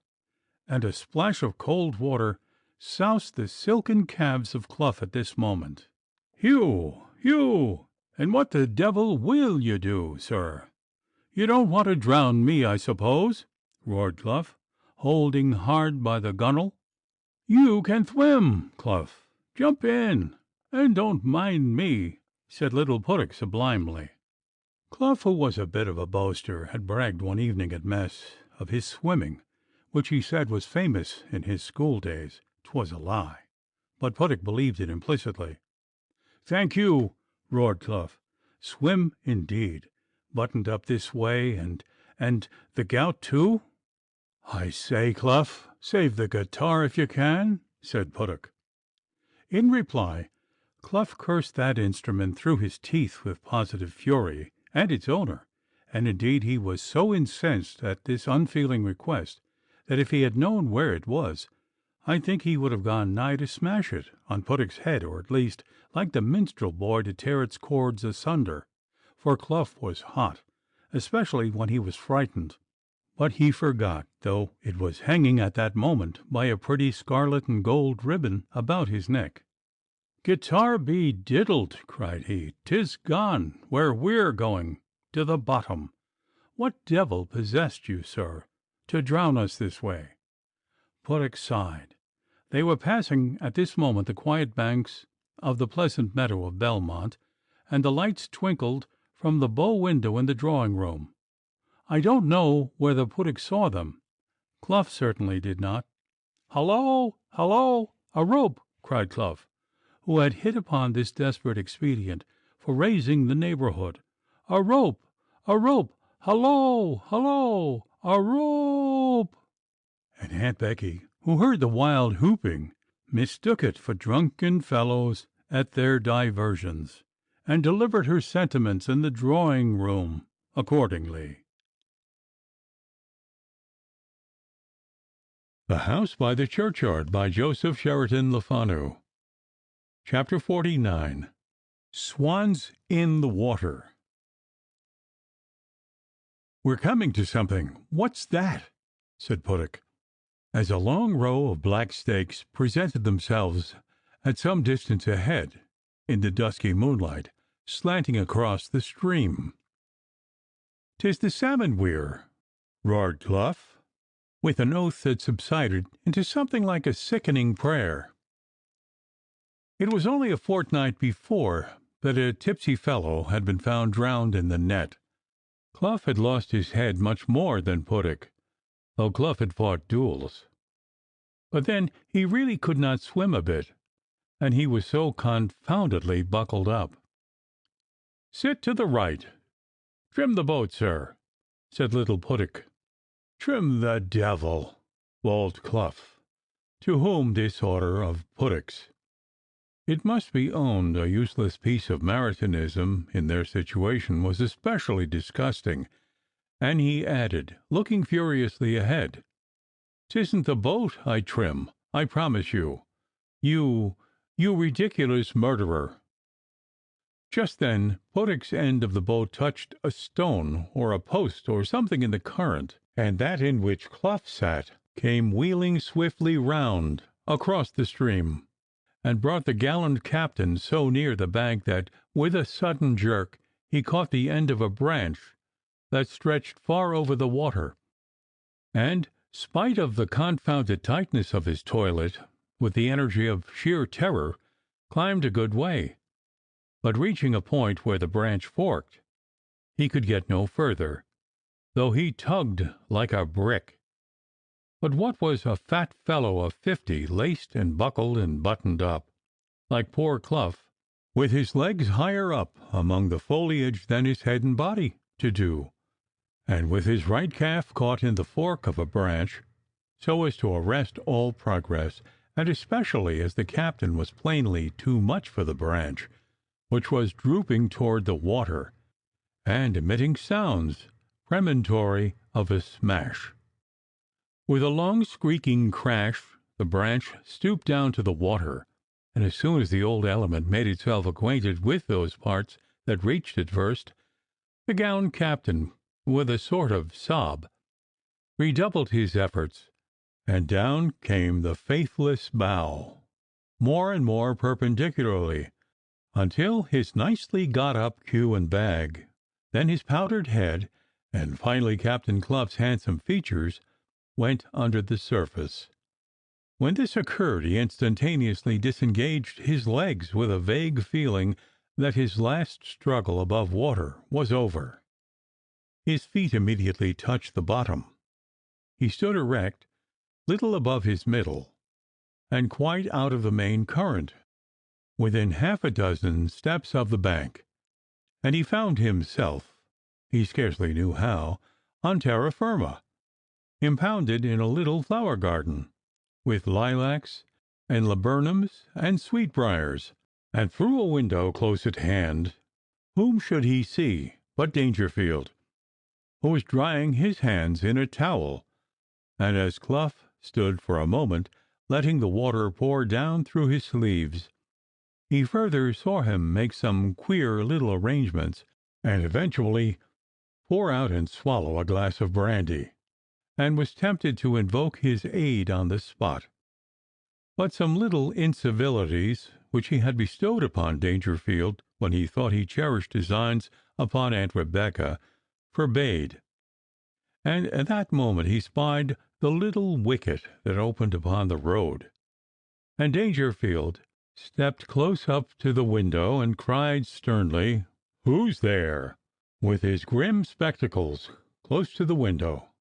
The boyish instinct of hide and seek took possession of Clough, and he glided forth from the precincts of the brass castle upon the high road, just as the little hall door was pushed open, and he heard the harsh tones of Dangerfield challenging the gooseberry bushes and hollyhocks, and thrashing the evergreens with his cane. Clough hied straight to his lodgings, and ordered a sack posset.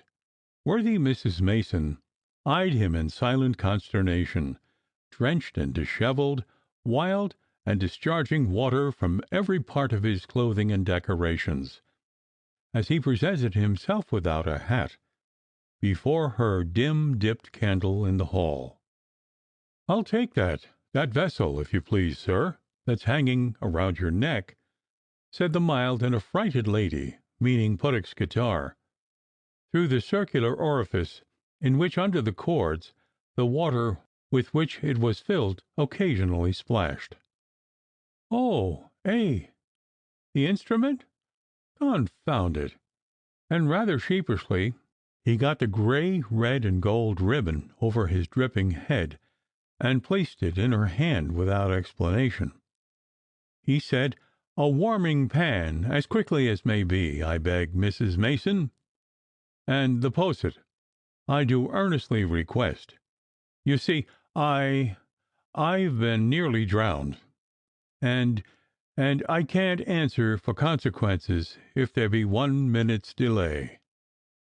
And up he went streaming, with Mrs. Mason's candle, to his bedroom, and dragged off his clinging garments, and dried his fat body, like a man coming out of a bath, and roared for hot water for his feet, and bellowed for the posset and warming pan, and rolled into his bed, and kept the whole house in motion.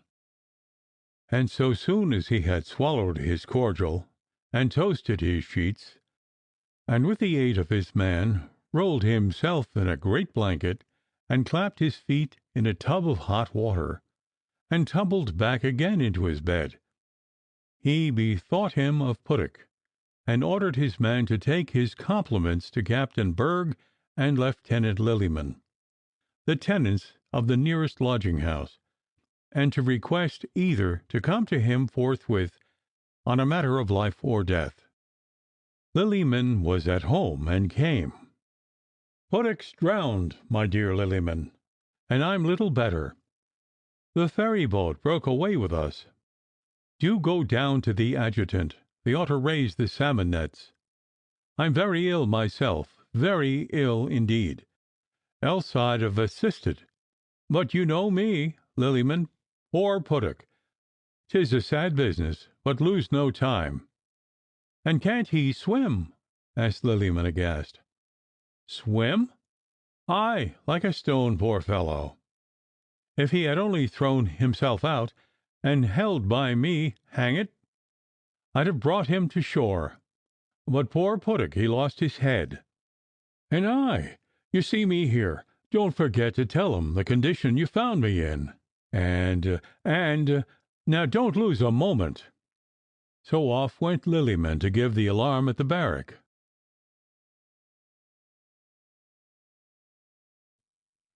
Chapter 50. Treating of some confusion in consequence in the club room of the Phoenix and elsewhere, and of a hat that was picked up. When Clough sprang out of the boat he was very near capsizing it and finishing Puttock offhand, but she righted and shot away swiftly towards the very centre of the weir, over which in a sheet of white foam she swept, and continued her route toward Dublin, bottom upward, leaving little Puttock, however, safe and sound, clinging to a post at top, and standing upon a rough sort of plank, which afforded a very unpleasant footing, by which the nets were visited from time to time. "Hallo! Are you safe, Clough?" cried the little lieutenant, quite firm, though a little dizzy on his narrow stand, with the sheets of foam whizzing under his feet.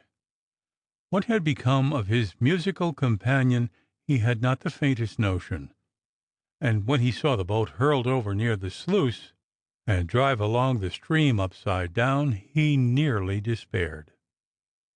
But when the captain's military cloak, which he took for Clough himself, followed in the track of the boat, whisking, sprawling, and tumbling, in what Puttock supposed to be the agonies of drowning, and went over the weir and disappeared from view, returning no answer to his screams of "Strike out, Clough! To your right, Clough! Hullo! To your right!" He quite gave the captain over. "Surrender, you thief and villain, or I'll put the contents of this gun into your carcass," shouted an awful voice from the right bank, and Puttock saw the outline of a gigantic marksman preparing to fire into his corresponding flank. "What do you mean, sir?" shouted Puttock in extreme wrath and discomfort. "Robbing the nets, you spalpeen. If you throw them salmon you're hiding under your coat into the water, be the tear o' war."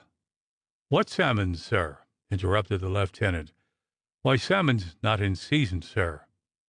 None of your flummery, you scamming scoundrel, but jest come here and give yourself up, for so sure's you don't, or dare to stir an inch from that spot, I'll blow you to smithereens." "Captain Clough is drowned, sir, and I'm Lieutenant Puttock," rejoined the officer. "Tare an' ouns, and is it yourself, Captain Puttock, that's in it?" cried the man. "I ax your pardon, but I took you for one o' them vagabonds that's always plunderin' the fish. And who in the wide world, Captain Jewel, 'd expect to see you there meditatin' in the middle of the river this time o' night? And I dunno how in the world you got there, at all, for the plankin is carried away behind you since yisterday." "Give an alarm, if you please, sir, this moment," urged Puttock. "Captain Clough has gone over this horrid weir not a minute since, and is, I fear, drowned." "Drownded! Och, bloody wars!" "Yes, sir. Send some one this moment down the stream with a rope." "Hallo, Jemmy!" called the man, and whistled through his crooked finger. "Jemmy," said he to the boy, who presented himself, "run down to Tom Garrett at the mill bridge, and tell him Captain Clough's drownded over the weir, and to take the boat hook and rope. He's past the bridge by this time." "Eh, is he at the King's house? And if he brings home the corpse alive or dead before an hour, Captain Puttock here will give him 20 guineas reward." So away went the boy. "'Tis an unaisy way you're situated yourself, I'm afeard," observed the man. "Have the goodness to say, sir, by what meanth, if any, I can reach either bank of the river?" lisped Puttock with dignity. "'Tis true for you, Captain, that's the chat. How the divil to get you alive out of the position you're in? Can you swim?" "No, sir." "And how the dickens did you get there?" "I'd rather hear, sir, how I'm to get away, if you please," replied Puttock loftily. "Are you bare-legged?" shouted the man. "No, sir," answered the little officer, rather shocked. "And you're there wid shoes on your feet?" "Of course, sir," answered Puttock. "Chuck them into the water this instant minute," roared the man. "Why, they're of valuable buckles, sir," remonstrated Puttock. "You mane to say you'd rather be drowned in your buckles than alive in your stocking feet?" he replied. There were some cross expostulations, but eventually the fellow came out to Puttock. Perhaps the feat was not quite so perilous as he represented, but it certainly was not a pleasant one. Puttock had a rude and crazy sort of banister to cling to, and a rugged and slippery footing, but slowly and painfully, from one post to another, he made his way, and at last jumped on the solid, though not dry ground, his life and his buckles safe. "I'll give you a guinea in the morning if you come to my quarters, Mr. Thur." And without waiting a second, away he ran by the footpath, and across the bridge right into the Phoenix, and burst into the club room. There were assembled old Arthur Slow, Tom Trimmer from Lucan, old Trumbull, Jack Collop, Colonel Stafford, and half a dozen more members, including some of the officers, O'Flaherty among the number, a little flashy with liquor, as the phrase then was. Puttock stood in the wide open door, with a handle in his hand. He was dishevelled, soused with water, bespattered with mud, his round face very pale, and he fixed a wild stare on the company. The clatter of old Trimmer's backgammon, Slow's disputations over the draft board with Colonel Stafford, Collop's dissertation on the points of that screw of a horse he wanted to sell, and the general buzz of talk, were all almost instantaneously suspended on the appearance of this phantom, and Puttock exclaimed, "Gentlemen, I'm sorry to tell you, Captain Clough ith, I fear, drowned." "Clough drowned? By Jupiter, you don't say so!" And a round of such ejaculations followed this announcement. Allow me here to mention that I permit my people to swear by all the persons of the Roman mythology. There was a horrible profanity in the matter of oaths in those days, and I found that without changing the form of sentences and sacrificing idioms at times, I could not manage the matter satisfactorily otherwise. He went over the salmon weir. I saw him. Coils weir. Headlong, poor fellow. I shouted after him, but he could not answer. So pray let's be off, and here he recognized the colonel with a low bow and paused. The commanding officer instantaneously dispatched Lieutenant Brady, who was there, to order out Sergeant Blakeney and his guard, and any 6 good swimmers in the regiment who might volunteer, with a reward of 20 guineas for whoever should bring in Clough alive, or 10 guineas for his body, and the fat fellow all the time in his bed, sipping sack posset. So away ran Brady and a couple of more of the young fellows at their best pace. No one spared himself on this errand, and little Puttick and another down to the bridge. It was preposterous. By this time Lillyman was running like mad from Clough's lodgings along Martin's Row to the rescue of Puttick, who at that moment, with his friends and the aid of a long pole, was poking into a little floating tanglement of withered leaves, turf, and rubbish under the near arch of the bridge, in the belief that he was dealing with the mortal remains of Clough. Lillyman overtook Toole at the corner of the street just in time to hear the scamper of the men at double quick running down the sweep of the road to the bridge, and to hear the shouting that arose from the parade ground by the river bank from the men within the barrack precincts. Toole joined Lillyman running. "What the plague's this hubbub and hullo?" he cried. "Puttick's drowned," panted Lillyman. "Puttick! Bless us! Where?" puffed Toole. "Hullo, you sir! Have you heard it? Is he drowned?" cried Lillyman to the sentry outside the gate. "Drownded? Yes, sir," replied the man, saluting. "Is help gone?" "Yes, sir. Lieutenant Brady and Sergeant Blakeney and 9 men." "Come along," cried Lillyman to Toole, and they started afresh.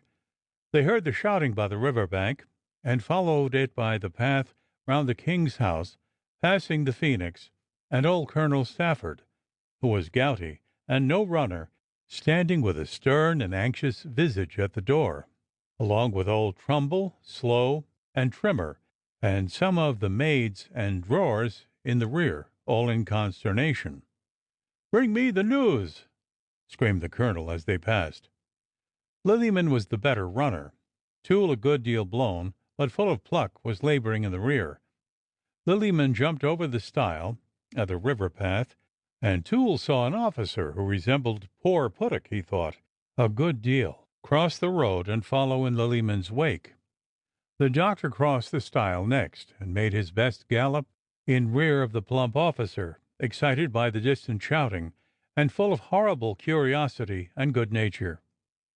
Nearly opposite Inchicore they fished up an immense dead pig, and Toole said to his amazement he found Puttick crying over it, and calling it "my brother." And this little scene added another very popular novelty to the doctor's stock of convivial monologues. Toole, who loved Puttick, hugged him heartily, and when he could get his breath, shouted triumphantly after the more advanced party, "He's found! He's found!" "Oh, thank heaven!" cried little Puttick with upturned eyes. "But is he really found?" The doctor almost thought that his perils had affected his intellect. "Is he found? Are you found?" cried the doctor, resuming that great shake with both hands, which in his momentary puzzle he had suspended. Oh dear, I don't quite understand. Is he lost?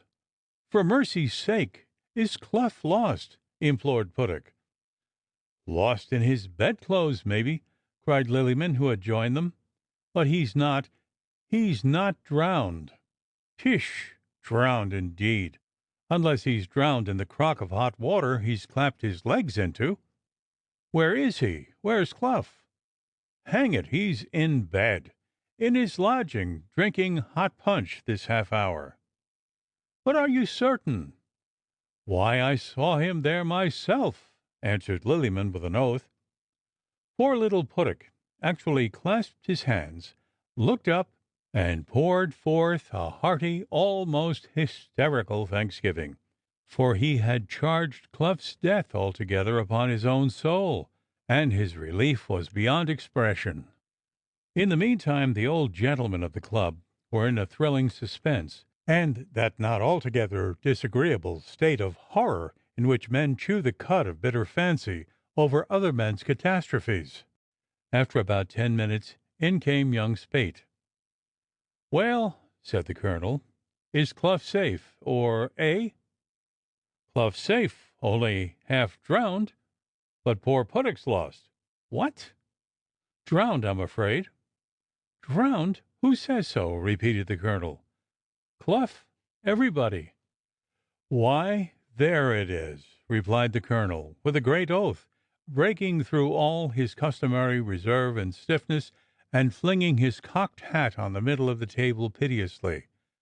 "A fellow that can't swim a yard will go by way of saving a large gentleman like Captain Clough from drowning, and he's pulled in himself. And so, bless my soul, what's to be done?" So the colonel broke into a lamentation, and a fury, and a wonder. Clough and Puttock, the two steadiest officers in the corps! He had a devilish good mind to put Clough under arrest. The idiots! Puttock, he was devilish sorry. There was no more honorable, etc. In fact, a very angry and pathetic funeral oration, during which, accompanied by Dr. Toole, Lieutenant Puttock in person entered, and the colonel stopped short with his eyes and mouth very wide open, and said the colonel very sternly, I'm glad to see, sir, you're safe, and I suppose I shall now hear that Clough's drowned," and he stomped the emphasis on the floor. While all this was going on, some of the soldiers had actually got into Dublin. The tide was in, and the water very high at Bloody Bridge. A hat near the corner was whisking round and round, always trying to get under the arch, and always, when on the point, twirled round again into the corner, an image of the Flying Dutchman, and hope deferred. A watchman's crozier hooked the giddy thing. It was not a military hat, but they brought it back, and the captive was laid in the guard-room, mentioned by me because we've seen that identical hat before. Chapter 51. How Charles Nutter's tea, pipe, and tobacco box were all set out for him in the small parlour at the mills, and how that night was passed in the house by the churchyard. Mrs. Nutter and Mrs. Sturk, the wives of the two men who most hated one another within the vicinage of Chapel Izard, natural enemies, holding aloof one from another, and each regarding the other in a puzzled way, with a sort of apprehension and horror, as the familiar of that worst and most formidable of men, her husband, were this night stricken with a common fear and sorrow. Darkness descended on the mills and the river, a darkness deepened by the umbrageous trees that grouped about the old grey house in which poor Mrs. Nutter lay so ill at ease. Moggy carried the jingling tray of tea things into Nutter's little study, and lighted his candles, and set the silver snuffers in the dish, and thought she heard him coming, and ran back again, and returned with the singing tea kitchen, and then away again for the thin buttered toast under its china cover, which our ancestors loved. Then she listened, but 'twas a mistake. It was the widow McCann's step, who carried the 10 pailfuls of water up from the river to fill the butt in the backyard every Tuesday and Friday for a shilling a week, and a cup of tea with the girls in the kitchen. Then Moggy lighted the fire with the stump of a candle, for the night was a little chill, and she set the small round table beside it, and laid her master's pipe and tobacco box on it, and listened, and began to wonder what detained him.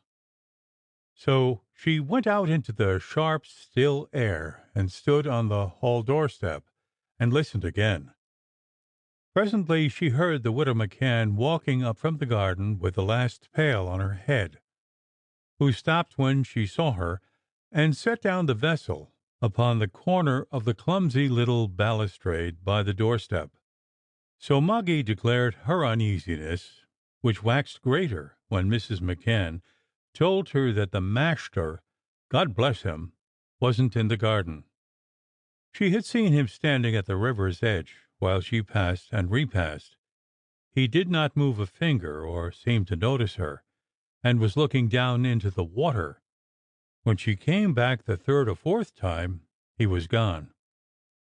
At Moggy's command she went back into the garden, though she assured her solemnly 'twas nonsense looking there, and called Mr. Nutter at first in a deferential and hesitating way, but emboldened and excited by the silence, for she began to feel unaccountably queer, in a louder and louder a key, till she was certain that he was neither in the garden, nor in the orchard, nor anywhere near the house. And when she stopped, the silence seemed awful, and the darkness under the trees closed round her with a supernatural darkness, and the river at the foot of the walk seemed snorting some inarticulate story of horror. So she locked the garden door quickly, looking over her shoulder, for she knew not what, and ran faster than she ever did along the sombre walk up to the hall door, and told her tale to Moggy, and begged to carry the pail in by the hall door. In they came, and Moggy shut the hall door, and turned the key in it. Perhaps 'twas the state in which the poor lady lay upstairs that helped to make them excited and frightened. Betty was sitting by her bedside, and Toole had been there and given her some opiate, I suppose, for she had dropped into a flushed, snoring sleep, a horrid counterfeit of repose. But she had first had 2 or 3 frightful fits, and all sorts of wild screaming talk between them. Perhaps it was the apparition of Mary Matchwell, whose evil influence was so horribly attested by the dismal spectacle she had left behind her, that predisposed them to panic. But assuredly each anticipated no good from the master's absence, and had a foreboding of something bad, of which they did not speak, but only disclosed it by looks and listening and long silences. The lights burning in Nutter's study invited them, and there the ladies seated themselves and made their tea in the kitchen teapot, and clapped it on the hob, and listened for sounds from Mrs. Nutter's chamber, and for the step of her husband crossing the little courtyard.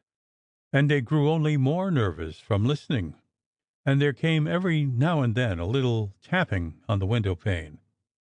It was only, I think, a little sprig of the climbing rose that was nailed by the wall, nodding at every breath and rapping like unseen finger tops on the glass. But as small things will with such folk, under such circumstances, it frightened them confoundedly. Then, on a sudden, there came a great yell from poor Mrs. Nutter's chamber, and they both stood up very pale. The widow McCann, with the cup in her hand that she was tossing at the moment, and Moggy, all aghast, invoked a blessing under her breath, and they heard loud cries and sudden volleys of talk, and Biddy's voice soothing the patient. Poor Mrs. Nutter had started up, all on a sudden, from her narcotic doze, with a hideous scream that had frightened the women downstairs. Then she cried, "Where am I? Oh, the witch! The witch!" "Oh, no, Mom, dear," replied Betty. "Now, aisy, Mom, darling. I'm going mad." No, Mom, dear. There now. Sure 'tis poor Betty that's in it. Don't be afeard, Mom. Oh, Betty, hold me, don't go. I'm mad. Am I mad?" Then, in the midst of Betty's consolations, she broke into a flood of tears, and seemed in some sort relieved. And Betty gave her her drops again, and she began to mumble to herself, and so to doze. At the end of another 10 minutes, with a scream, she started up again. "That's her step! Where are you, Betty?" she shrieked. And when Betty ran to the bedside, she held her so hard that the maid was ready to cry out, leering all the time over her shoulder. "Where's Charles Nutter? I saw him speaking to you." Then the poor little woman grew quieter, and by her looks and moans, and the clasping of her hands, and her upturned eyes, seemed to be praying. And when Betty stealthily opened the press to take out another candle, her poor mistress uttered another terrible scream, crying, "You wretch! Her head won't fit! You can't hide her!" And the poor woman jumped out of her bed, shrieking, "Charles! Charles! Charles!" Betty grew so nervous and frightened that she fairly bawled to her colleague, Moggy, and told her she would not stay in the room unless she sat up all night with her. So together they kept watch and ward, and as the night wore on, Mrs. Nutter's slumbers grew more natural and less brief, and her paroxysms of waking terror less maniacal. Still she would waken with a cry that thrilled them, from some frightful vision, and seem to hear or see nothing aright for a good while after, and muttering to the frightened maids, "Listen to the knocking! Oh! Breathing outside the door! Bolt it, Betty! Girls, say your prayers! 'Tis he!" or sometimes, "'Tis she!" And thus this heavy night wore over, and the wind, which began to rise as the hours passed, made sounds full of sad, untranslatable meaning in the ears of the watchers. Poor Mrs. Sturk, meanwhile, in the house by the churchyard, sat listening and wondering, and plying her knitting needles in the drawing room. When the hour of her Barney's expected return had passed some time, she sent down to the barrack, and then to the club, and then on to the King's House, with her service to Mrs. Stafford, to inquire after her spouse. But her first and her second round of inquiries, dispatched at the latest minute at which she was likely to find anybody out of bed to answer them, were altogether fruitless, and the lights went out in one house after another, and the Phoenix shut its doors, and her own servants were for hours gone to bed, and the little town of Chapel Izard was buried in the silence of universal slumber. And poor Mrs. Sturk still sat in her drawing room, more and more agitated and frightened. But her missing soldier did not turn up, and Leonora sat and listened hour after hour. No sound of return, not even the solemn clank and fiery snort of the fiend horse under her window, or the hooloo hoolah, my life, my love, of the phantom rider, cheated her with a momentary hope. Poor Mrs. Sturk!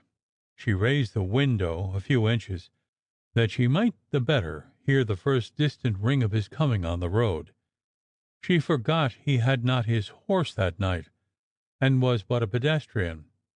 But somehow the night breeze through the aperture made a wolfish howling and sobbing, that sounded faint and far away, and had a hateful character of mingled despair and banter in it. She said every now and then aloud, to reassure herself, "What a noise the wind makes, to be sure!" And after a while she opened the window wider.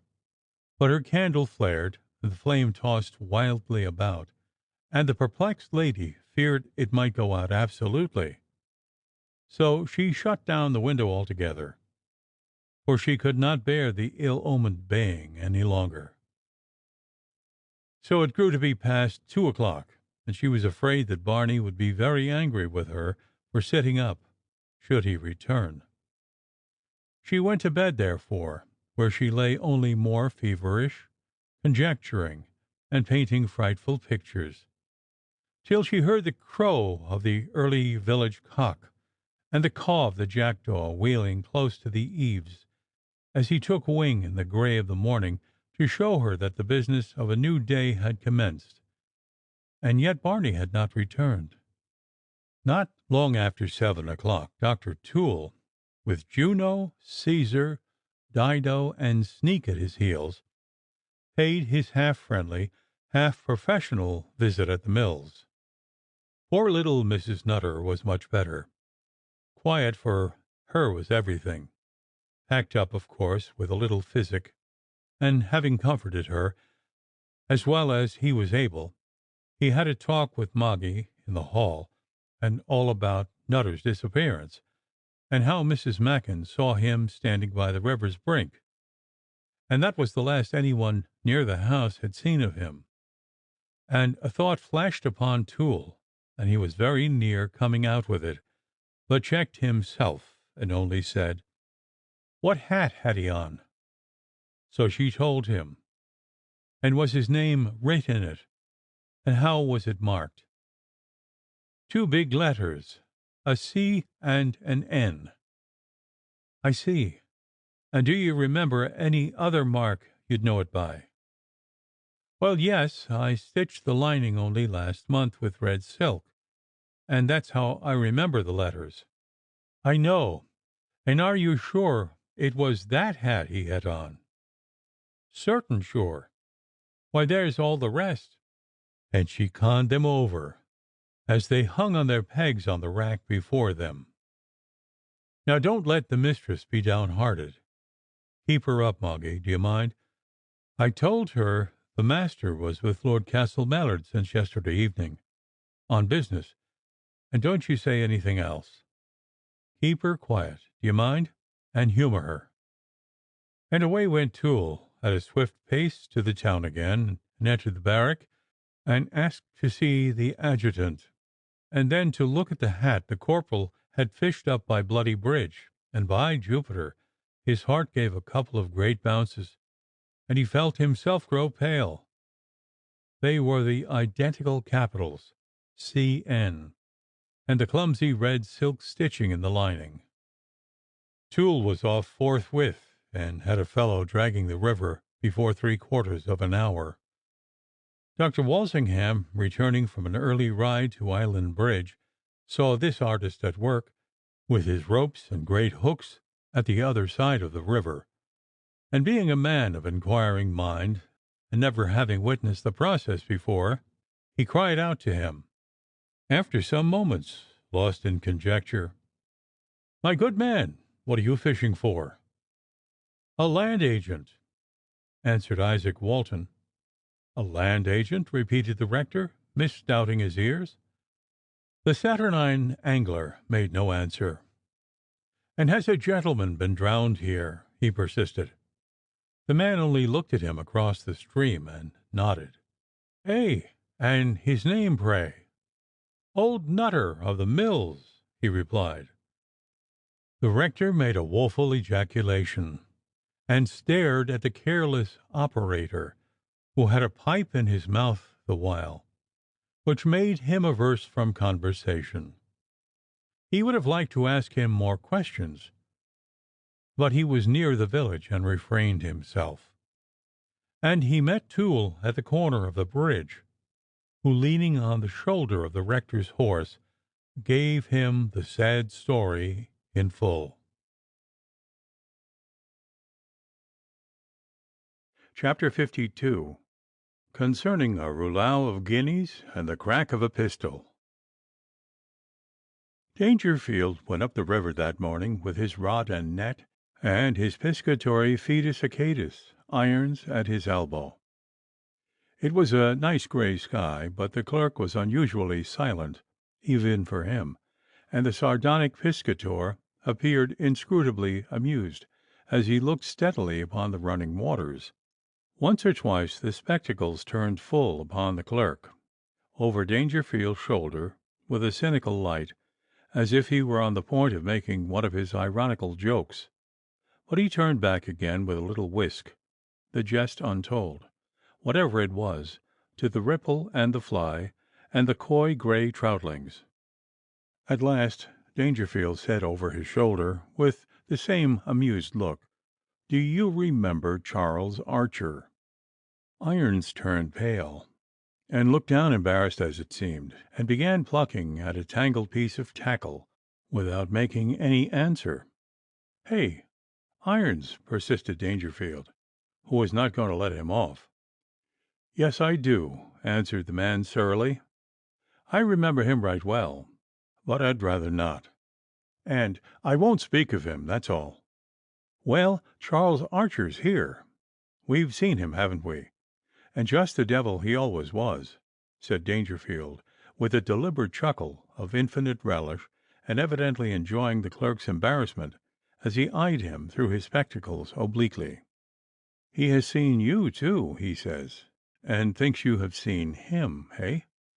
And Dangerfield chuckled more and more knowingly, and watched his shiftings and sulkings with a pleasant grin, as he teased and quizzed him in his own enigmatical way. "Well, supposing I did see him," said Irons, looking up, returning Dangerfield's comic glance with a bold and lowering stare, "and supposing he saw me, so long as we've no business one of another, and never talks like, never seems to remember, I think 'tisn't no ways no one's business. That's what I say." "True, Irons, very true. You, I, and Stirk, the doctor I mean, are cool fellows, and don't want for nerve. But I think, don't you, we're afraid of Charles Archer for all that. Fear or no fear, I don't want to talk to him nor of him, no ways," replied the clerk, grimly, and looking as black as a thundercloud. "Nor I neither, but you know he's here, and what a devil he is, and we can't help it," replied Dangerfield, very much tickled. The clerk only looked through his nearly closed eyes, and with the same pale and surly aspect, toward the point to which Dangerfield's casting line had floated, and observed, "You'll lose them flies, sir." "Hey?" said Dangerfield, and made another cast further into the stream. "Whatever he may seem, and I think I know him pretty well," he continued in the same sprightly way, "Charles Archer would dispose of each of us, you understand, without a scruple, precisely when and how best suited his convenience. Now Dr. Stirk has sent him a message which I know will provoke him, for it sounds like a threat. If he reads it so, rely on't, he'll lay Stirk on his back one way or another, and I'm sorry for him, for I wished him well, but if he will play at brag with the devil, I can't help him. I'm a man that holds his tongue. I never talks none, even in my liquor. I'm a peaceable man, and no bully, and only wants to live quiet," said Irons in a hurry. "A disciple of my school. You're right, Irons. That's my way. I never name Charles, except to the 2 or 3 who meet him, and then only when I can't help it, just as you do. Fellows of that kidney I always take quietly, and I've prospered. Stirk would do well to reconsider his message. Were I in his shoes, I would not eat an egg or a gooseberry, or drink a glass of fair water from that stream while he was in the country, for fear of poison. Curse him! And to think of Stirk expecting to meet him and walk with him after such a message, together as you and I do here. Do you see that tree?" It was a stout poplar just a yard away from Iron's shoulder, and as Dangerfield pronounced the word tree, his hand rose, and the sharp report of a pocket pistol half deafened Iron's ear. "I say," said Dangerfield, with a startling laugh, observing Irons wince, and speaking as the puff of smoke crossed his face, "he'd lodge a bullet in the cur's heart as suddenly as I've shot that tree." The bullet had hit the stem right in the centre, and swear he was going to rob him. Irons eyed him with a livid squint, but answered nothing. I think he acquiesced in Dangerfield's dreadful estimate of Charles Archer's character. But we must give the devil his due. Charles can do a handsome thing sometimes. You shall judge. It seems he saw you, and you him, here in this town, some months ago, and each knew the other, and you've seen him since, and done likewise. But you said nothing, and he liked your philosophy, and hopes you'll accept of his, which from its weight I take to be a little rouleau of guineas." During this speech Irons seemed both angry and frightened, and looked darkly enough before him on the water, and his lips were moving, as if in a running commentary upon it all the while. When Dangerfield put the little roll in his hand, Irons looked suspicious and frightened, and balanced it in his palm, as if he had thoughts of chucking it from him, as though it were literally a satanic dowser. But it is hard to part with money, and Irons, though he still looked cowed and unhappy, put the money into his breeches pocket, and he made a queer bow, and he said, "You know, sir, I never asked a farthing." "Aye, so he says," answered Dangerfield. And with an imprecation, Irons added, "I never expected to be a shilling the better of him. He knows it. And now you have the reason why I mentioned Charles Archer, and having placed that gold in your hand, I've done with him, and we shan't have occasion, I hope, to name his name for a good while to come," said Dangerfield. Then came a long refreshing silence, while Dangerfield whipped the stream with his flies. He was not successful, but he did not change his flies. It did not seem to trouble him. Indeed, mayhap he did not perceive it, and after fully 20 minutes thus unprofitably employed, he suddenly said, as if in continuation of his last sentence, "And respecting that money, you'll use caution. 100 guineas is not always so honestly come by. Your wife drinks. Suppose a relative in England had left you that gold by will, 'twould be best not to let her know, but give it to Dr. Walsingham secretly, to keep for you, telling him the reason. He'll undertake the trust, and tell no one. That's your plan, mind ye." Then came another long silence, and Dangerfield applied himself in earnest to catch some trout, and when he had accomplished half a dozen, he tired altogether of the sport, and followed by Irons, he sauntered homewards, where astounding news awaited him. Chapter 53, relating after what fashion Dr. Stirk came home. As Dangerfield, having parted company with Irons at the corner of the bridge, was walking through the town with his rod over his shoulder and his basket of troutlings by his side, his attention was arrested by a little knot of persons in close and earnest talk at the barrack gate, nearly opposite Stirk's house. He distinguished at a glance the tall, grim figure of Oliver Lowe of Lucan, the sternest and shrewdest magistrate who held the commission for the county of Dublin in those days, mounted on his iron grey hunter, and holding the crupper with his right hand, as he leaned toward a ragged, shaggy little urchin, with naked shins, whom he was questioning, as it seemed, closely. Half a dozen gaping villagers stood round. There was an indescribable something about the group which indicated horror and excitement. Dangerfield quickened his pace and arrived just as the adjutant rode out. Saluting both as he advanced, Dangerfield asked, "Nothing amiss, I hope, gentlemen?" "The surgeon here's been found murdered in the park," answered Lowe. "Hey, Stirk?" said Dangerfield. "Yes," said the adjutant. "This boy here says he found him in the butcher's wood." "The butcher's wood? Why, what the plague brought him there?" exclaimed Dangerfield.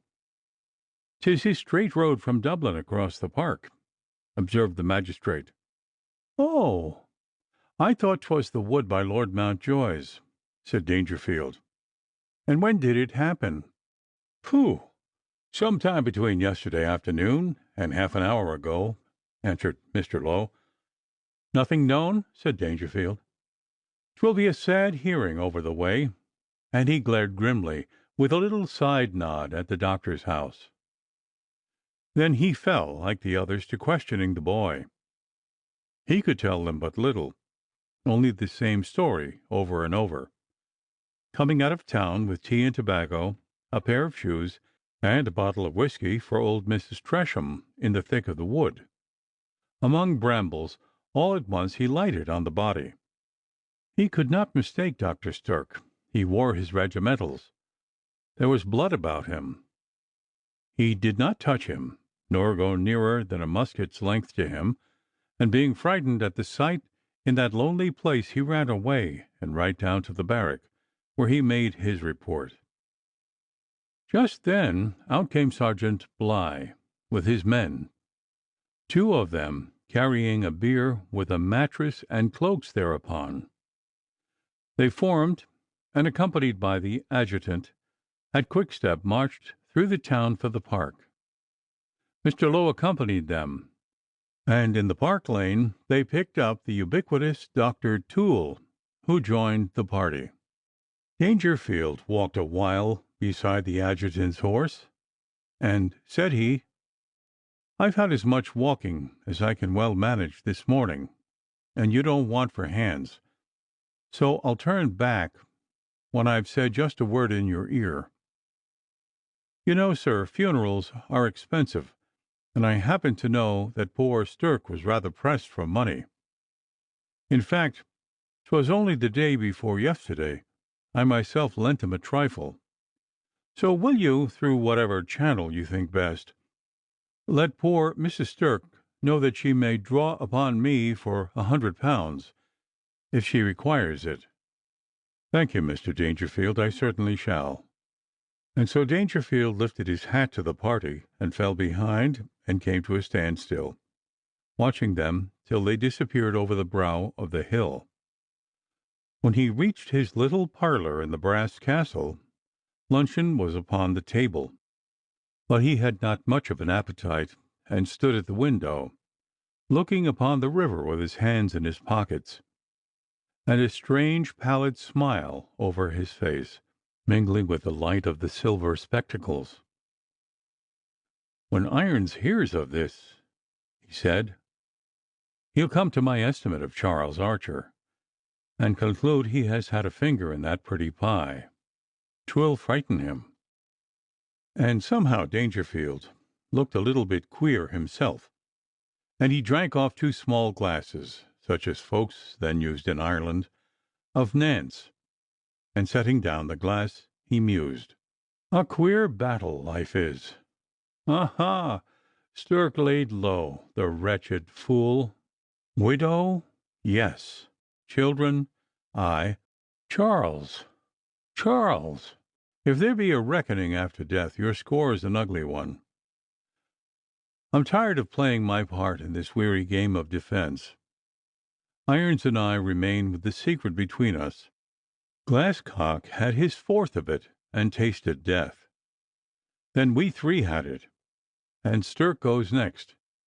And now I and Irons, Irons and I, which goes first?" And he fell to whistling slowly and dismally, with his hands in his breeches pockets, looking vacantly through his spectacles at the ever-running water, an emblem of the eternal change and monotony of life. In the meantime, the party, with Tim Bryan, the bare-shanked urchin, still in a pale perspiration, for guide, marched on, all looking ahead in suspense and talking little. On they marched, till they got into the bosky shadow of the close whitethorn and brambles, and there in a lonely nook, the small birds hopping on the twigs above, sure enough, on his back, in his regimentals, lay the clay-coloured image of Stirk. Some blood, nearly black now, at the corners of his mouth, and under his stern brows a streak of white eyeball turned up to the sky. There was a pool of blood under his pomadumed, powdered, and curled head, more under his right arm, which was slightly extended, with the open hand thrown palm upwards, as if appealing to heaven. Toole examined him. No pulse, by Jove! Quiet there, don't stir. Then he clapped his ear on Stirk's white Marseille vest. Hush! In a long pause. Then Toole rose erect, but still on his knees. Will you be quiet there? I think there's some little action still. Only don't talk or shift your feet, and just do be quiet. Then Toole rose to his knees again, with a side glance fixed on the face of Stirk, with a puzzled and alarmed look. He evidently did not well know what to make of it. Then he slipped his hand under his vest, and between his shirt and his skin. If he's dead, he's not long so. There's warmth here. And see, get me a pinch or two of that thistledown. You see? And with the help of this improvised test, he proceeded to try whether he was still breathing. But there was a little air stirring, and they could not manage it. Well, said Toole, standing, this time quite erect, I think there's life there still. And now, boys, do you see? Lift him very carefully, do you mind? Gently, very gently, for I tell you, if this hemorrhage begins again, he'll not last 20 seconds. So on a cloak they lifted him softly and deftly to the bier, and laid covering over him, and having received Toole's last injunctions, and especially a direction to Mrs. Stirk to place him in a well-warmed bed, and introduce a few spoonfuls of warm port wine negus into his mouth, and if he swallowed, to continue to administer it from time to time, Sergeant Bligh and his men commenced their funereal march toward Stirk's house. And now, Mr. Adjutant, said Lowe, had we not best examine the ground and make a search for anything that may lead to a conviction? Well, a ticket was found trod into the bloody mud, scarcely legible, and Stirk's cocked hat, the leaf and crown cut through with a blow of some blunt instrument. His sword they had found by his side, not drawn. See, here's a footprint, too, said Lowe. Don't move. It was remarkable. They pinned together the backs of 2 letters, and Toole, with his surgical scissors, cut the pattern to fit exactly into the impression, and he and Lowe, with great care, penciled in the well-defined marks of the great hobnails, and a sort of seam or scar across the heel. 'Twas pretty much after this fashion. It was in a slight dip in the ground where the soil continued soft. They found it in 2 other places coming up to the fatal spot from the direction of the magazine, and it was traceable on for some 20 yards more faintly. Then again very distinctly, where, a sort of ditch interposing, a jump had been made, and here it turned down towards the park wall and the Chapel Izard road, still, however, slanting in the Dublin direction. In the hollow by the park wall it appeared again distinctly, and here it was plain the transit of the wall had been made, for the traces of the mud were evident enough upon its surface, and the mortar on top was displaced, and a little tuft of grass in the mud, left by the clotted shoe sole. Here the fellow had got over. They followed, and despairing of finding it upon the road, they diverged into a narrow slip of ground by the river bank, and just within the park gate, in a slight hollow, the clay of which was still impressible, they found the track again.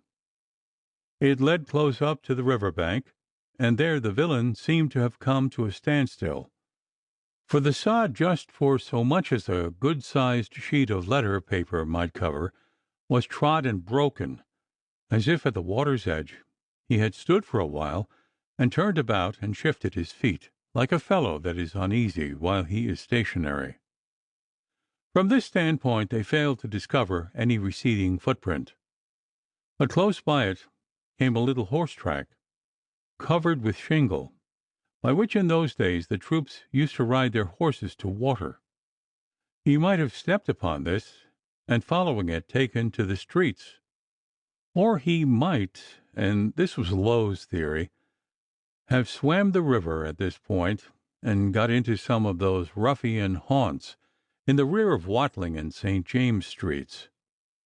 So Low, who with a thief or a murderer in the wind had the soul of a Nimrod, rode round to the opposite bank, first telling Toole, who did not care to press his services at Stirk's house uninvited, that he would send out the great Dr. Pell to examine the patient, or the body, as the case might turn out. By this time they were carrying Dr. Stirk, that gaudy and dismal image, up his own staircase, his pale wife sobbing and shivering on the landing, among whispered ejaculations from the maids, and the speechless wonder of the awe-stricken children, staring through the banisters, to lay him in the bed where at last he is to lie without dreaming.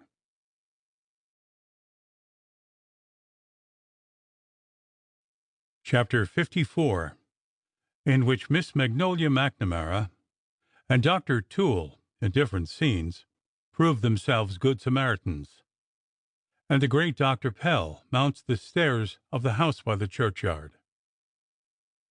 So, pulse or no pulse, dead or alive, they got Stirk into his bed. Poor, cowed, quiet little Mrs. Stirk went quite wild at the bedside. "Oh, my Barney, my Barney, my noble Barney!" she kept crying. "He's gone. He'll never speak again. Do you think he hears? Oh, Barney, my darling, Barney, it's your own poor little Letty.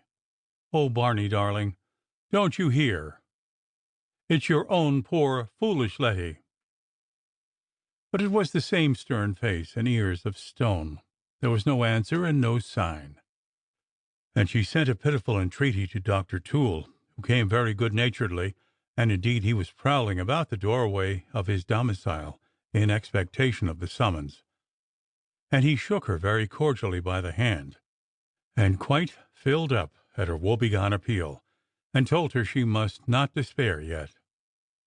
And this time he pronounced most positively that Stirk was still living. "Yes, my dear madam, so sure as you and I are, there's no mistaking." And as the warmth of the bed began to tell, the signs of life showed themselves more and more unequivocally. But Toole knew that his patient was in a state of coma, from which he had no hope of his emerging. So poor little Mrs. Stirk, as white as a plaster on the wall, who kept her imploring eyes fixed on the doctor's ruddy countenance during his moments of deliberation, burst out into a flood of tears and thanksgivings and benedictions. "He'll recover. Something tells me he'll recover. Oh, my Barney, darling, you will. You will." "While there's life, you know, my dear Mom," said Toole, doing his best. "But then, you see, he's been very badly abused about the head, and the brain, you know, is the great centre. The... But, as I said, while there's life, there's hope.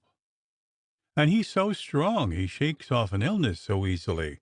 He has such courage. So much the better, Mom.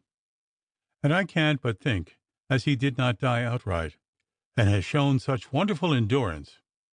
Oh, my darling, he'll get on." "Well, well, Mom, there certainly have been wonderful recoveries. And he's so much better already, you see.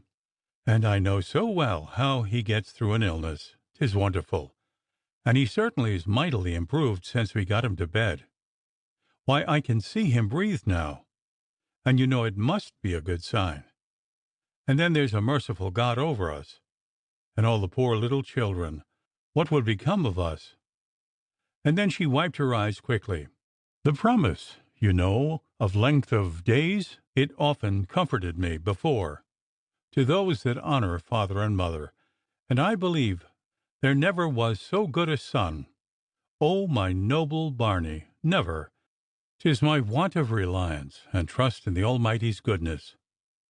And so, holding Toole by the cuff of his coat and looking piteously into his face as they stood together in the doorway, the poor little woman argued thus with inexorable death: "Fools and blind, when amidst our agonies of supplication the blow descends, our faith in prayer is staggered, as if it reached not the ear of the All-Wise, and moved not his sublime compassion.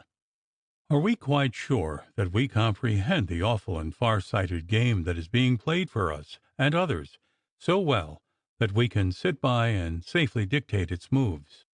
How will Messrs. Murphy or Staunton, on whose calculations I will suppose you have staked £100, brook your insane solicitations to spare this pawn or withdraw that knight from prize, on the board which is but the toy type of that dread field where all the powers of eternal intellect, the wisdom from above and the wisdom from beneath, the stupendous intelligence that made, and the stupendous sagacity that would undo us, are pitted one against the other in a death combat which admits of no reconciliation and no compromise?"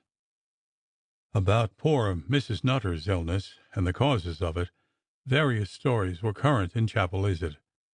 Some had heard it was a blackamoor witch who had evoked the foul fiend in bodily shape from the parlour cupboard, and that he had with his cloven foot kicked her and Sally Nutter round the apartment until their screams brought in Charles Nutter, who was smoking in the garden, and that on entering he would have fared as badly as the rest had he not had the presence of mind to pounce at once upon the great family Bible that laid on the window-sill, with which he belaboured the infernal intruder to a purpose.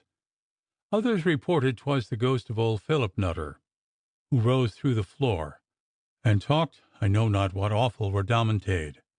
These were the confabulations of the tap-room and the kitchen, but the speculations and rumours current over the card-table and claret-glasses were hardly more congruous or intelligible.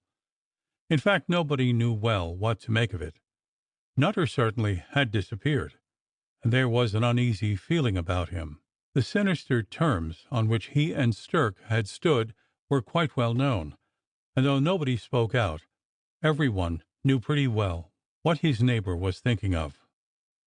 Our blooming friend, the handsome and stalwart Magnolia, having got a confidential hint from agitated Mrs. Mac, trudged up to the mills in a fine frenzy, vowing vengeance on Mary Matchwell, for she liked poor Sally Nutter well, and when with all her roses in her cheeks, and her saucy black eyes flashing vain lightnings across the room in pursuit of the vanished woman in sable, the Amazon with black hair and slender waist comforted and pitied poor Sally, and anathematized her cowardly foe. It must be confessed she looked plaguy handsome, wicked, and good-natured. Mary Matchwell, indeed! I'll match her well. Wait a while. You'll see if I don't. I'll pay her off yet. Never mind, Sally, darling. Arrah! Don't be crying, child. Do you hear me? What's that? Charles? Why, then, is it about Charles you're crying? Charles Nutter? Psst! Woman dear, don't you think he's come to an age to take care of himself? I'll hold you a crown. He's in Dublin with the sheriff, going to cart that jade to Bridewell. And why in the world didn't you send for me when you wanted to discourse with Mary Matchwell? Where was the good of my poor dear mother? Why, she's as soft as butter. 'Twas a devil like me you wanted, you poor little darling. Do you think I'd a let her frighten you this way, the vixen? I'd a knocked her through the window as soon as look at her. She saw with half an eye she could frighten you both, you poor things. Oh! How I wish I was here. I'd a put her across my knee, and no, do you say? Pooh! You don't know me, you poor innocent little creature. And do you mind now? You must not be moping here. Sally Nutter all alone. You'll just come down to us and drink a cup of tea and play a round game and hear the news. And look up now and give me a kiss, for I like you, Sally, you kind old girl." And she gave her a hug and a shake and a half a dozen kisses on each cheek, and laughed merrily and scolded and kissed her again. Little more than an hour after, up comes a little billet from the good-natured Magnolia, just to help poor little Sally Nutter out of the vapors, and vowing that no excuse should stand good, and that come she must to tea and cards. And oh, what do you think? It went on. Such a bit of news. I'm going to tell you, so prepare for a shock. At this part poor Sally felt quite sick, but went on. Dr. Stirk, that drove into town yesterday as grand as you please, in Mrs. Strafford's coach, all smiles and politeness. Who'd have believed? Well, he just come back with 2 great fractions of his skull, riding on a bear, insensible, into town. There's for you. Only think of poor Mrs. Stirk, and the shock she's got on sight of him, and how thankful and pleasant you should be that Charles Nutter is not a corpses in the butcher's wood, and jigging home to you like Stirk did, but well in health, what I'm certain sure he is, taking the law of Mary Matchwell. Bless the mark, to get her imprisoned and publicly wiped by the common hangman. All which rhapsody conjured up a confused and dyspeptic dream, full of absurd and terrific images, which he could not well comprehend, except in so far as it seemed clear that some signal disaster had befallen Stirk.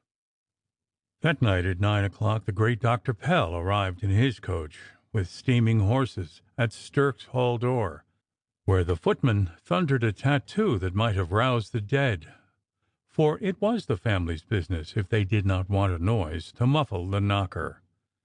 And the doctor strode up, directed by the whispering, awestruck maid, to Stirk's bedchamber, with his hands in his muff, after the manner of doctors in his day, without asking questions or hesitating on lobbies, for the sands of his minutes ran out in gold dust.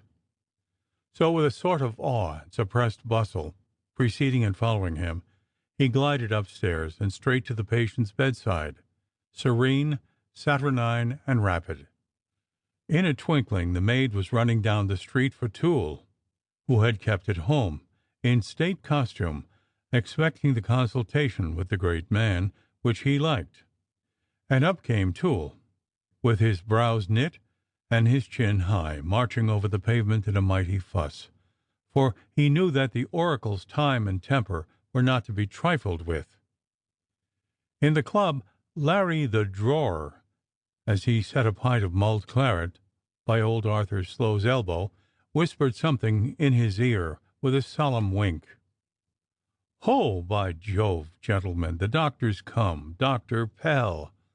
His coach stands at Stirk's door, Larry says, and we'll soon hear how he fares." And up got Major O'Neill with a hey, ho, ho, and out he went, followed by old Slow with his little tankard in his fist, to the inn door, where the Major looked on the carriage, lighted up by the footman's flambeau, beneath the old village elm, up the street, smoking his pipe still to keep it burning, and communicating with Slow, 2 words at a time. And Slow stood gazing at the same object with his little faded blue eyes, his disengaged hand in his breeches pocket, and ever and anon wetting his lips with his hot cordial, and assenting agreeably to the Major's conclusions. "Seize ace! Curse it!" cried Clough, who, I'm happy to say, had taken no harm by his last night's wetting. "Another gammon! I'll lay you 50. Toole, I dare say, will look in and tell us how poor Stirk goes on," said Puttock, playing his throw. "Hang it, Puttock, mind your game. To be sure he will. Sink ace! Well, curse it! The same throw over again. 'Tis too bad. I missed taking your last time, with that stupid blot you've covered. And now, by Jove, it ruins me. There's no playing when fellows are getting up every minute to gape after doctors' coaches and leaving the door open. Hang it, I've lost the game by it. Gammon twice already. 'Tis very pleasant. I only wish when gentlemen interrupt play they'd be good enough to pay the bets. It was not much, about 5 shillings altogether, and little Puttock had not often a run of luck. If you'd like to win it back, Captain Clough, I'll give you a chance, said O'Flaherty, who was tolerably sober. I'll lay you an even guinea. Stirk's dead before 9 tomorrow morning, and 2 to 1 he's dead before this time tomorrow night. I thank you. No, sir. 2 doctors over him, and his head in 2 pieces. You're very obliging, Lieutenant, but I'll choose a likelier wager, said Clough. Dangerfield, who was overlooking the party, with his back to the fire, appeared displeased at their levity, shook his head, and was on the point of speaking one of those polite but cynical reproofs whose irony, cold and intangible, intimidated the less potent spirits of the club-room, but he dismissed it with a little shrug. And a minute after, Major O'Neill and Arthur Sloane became aware that Dangerfield had glided behind them, and was looking serenely like themselves at the Dublin doctor's carriage and smoking team. The light from Stirk's bedroom window and the red glare of the footman's torch made 2 little trembling reflections in the silver spectacles as he stood in the shade peering movelessly over their shoulders. "'Tis a sorry business, gentlemen," he said, in a stern, subdued tone. 7 children and a widow. He's not dead yet, though. Whatever Toole might do, the Dublin doctor would not stay with a dead man. Time's precious. I can't describe how I pity that poor soul, his wife. What's to become of her and her helpless brood, I know not." Sloane grunted a dismal assent, and the Major, with a dolorous gaze, blew a thin stream of tobacco smoke into the night air, which floated off like the ghost of a sigh towards the glimmering window of Stirk's bedroom. So they all grew silent. It seemed they had no more to say, and that in their minds the dark curtain had come down upon the drama of which the noble Barney, as poor Mrs. Stirk called him, was hero. The House by the Churchyard, by Joseph Sheridan Le Fanu. Chapter 55, in which Dr. Toole, in full costume, stands upon the hearthstone of the club and illuminates the company with his back to the fire. 2 or 3 minutes later, the hall door of Stirk's mansion opened wide, and the figure of the renowned doctor from Dublin, lighted up with a candle from behind and with a link from before, glided swiftly down the steps and disappeared into the coach with a sharp clang of the door. Up jumps the footman and gives his link a great whirl about his head. The maid stands on the step with her hand before the flaring candle. "The Turk's Head in Werburgh Street," shouts the footman, and smack goes the coachman's whip, and the clang and rattle begin. "That's Alderman Blunkett. He's dying," said the Major, by way of gloss on the footman's text. And away went the carriage with thundering wheels and trailing sparks behind it, as if the wild huntsman had furnished its fleet and shadowy team. "He has 10 guineas in his pocket for that. A guinea a minute, by Jove! Coining, no less," said the Major, whose pipe was out, and he thinking of going in to replenish it. "We'll have Toole here presently, depend upon it." He had hardly spoken when Toole, in a halo of candlelight, emerged from Stirk's hall door. With one foot on the steps, the doctor paused to give a parting direction about chicken broth and white wine whey. These last injunctions on the doorsteps had begun, perhaps in a willingness to let folks see and even hear that the visit was professional, and along with the lowering and awfully serious countenance with which they were delivered, had grown into a habit, so that as now he practiced them even in solitude and darkness. Then Toole was seen to approach the Phoenix in full blow, his cane under his arm, with his full dressed wig on. He was always grand and Aesculapian, and reserved withal, and walked with a measured tread, and a sad and important countenance, which somehow made him look more chubby, and he was a good deal more formal with his friends at the inn door, and took snuff before he answered them.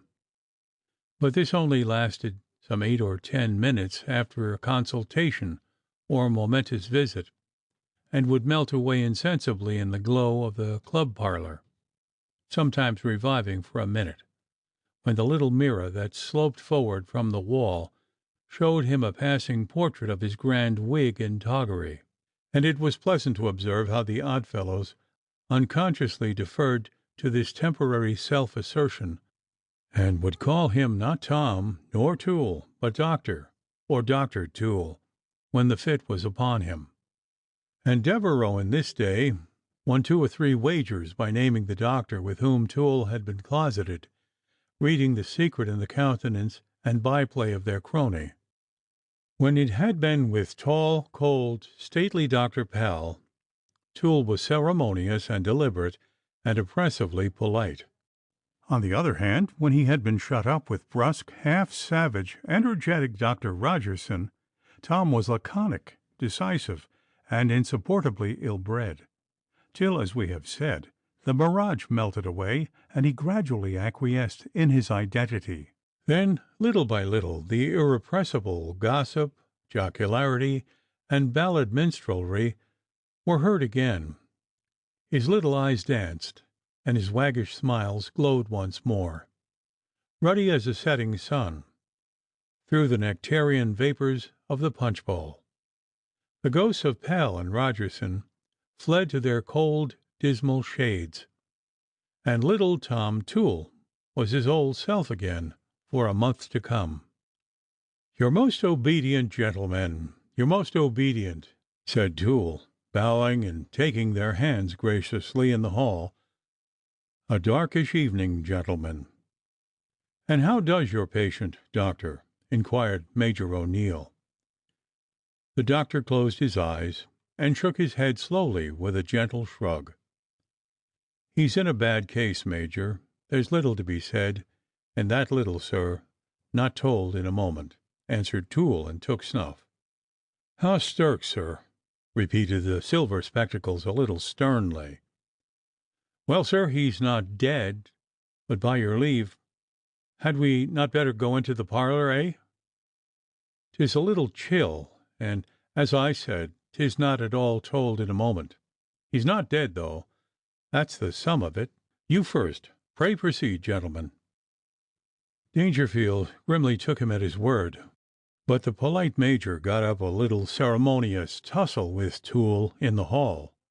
However, it was no more than a matter of half a dozen bows and waves of the hand, and "After you, sir," and Toole entered, and after a general salutation in the style of Dr. Pell, he established himself upon the hearthstone, with his back to the fire, as a legitimate oracle. Toole was learned, as he loved to be among the laity on such occasions, and was in no undue haste to bring his narrative to a close. But the gist of the matter was this: Stirk was laboring under concussion of the brain and 2 terrific fractures of the skull, so long and lying so near together that he and Dr. Pell instantly saw 'twould be impracticable to apply the trepan. In fact, that 'twould be certain and instantaneous death.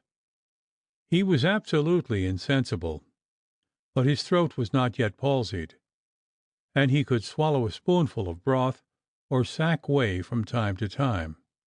But he was a dead man to all intents and purposes.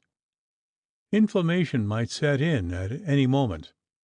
At best he would soon begin to sink, and neither he nor Dr. Pell thought he had the smallest chance of awakening from his lethargy for one moment. He might last 2 or 3 days, or even a week. What did it signify? What was he, better than a corpse already? He could never hear, see, speak, or think again, and for any difference it could possibly make to poor Stirk, they might clap him in his grave and cover him up tonight. Then the talk turned upon Nutter. Every man had his theory or his conjecture but Dangerfield, who maintained a discreet reserve, much to the chagrin of the others, who thought, not without reason, that he knew more about the state of his affairs, and especially of his relations with Lord Castle-Mellard, than perhaps all the world beside. Possibly, poor fellow, he was not in a condition to have his accounts overhauled, and on changing an agency things sometimes come out that otherwise might have kept quiet. He was the sort of fellow who would go through with a thing, and if he thought the best way of going out of the agency was to go out of the world also, out he'd go. They were always a resolute family. Nutter's great uncle, you know, drowned himself in that little lake, what do you call it, in the county of Cavan, and 'twas mighty coolly and resolutely done, too. But there was a haunting undivulged suspicion in the minds of each. Every man knew what his neighbor was thinking of, though he did not care to ask about his ugly dreams, or to relate his own. They all knew what sort of terms Stirk and Nutter had been on. They tried to put the thought away, for though Nutter was not a joker, nor a songster, nor a storyteller, yet they liked him. Besides, Nutter might possibly turn up in a day or two, and in that case 'twould go best with those who had not risked an atrocious conjecture about him in public. So every man waited, and held his tongue upon that point till his neighbor should begin.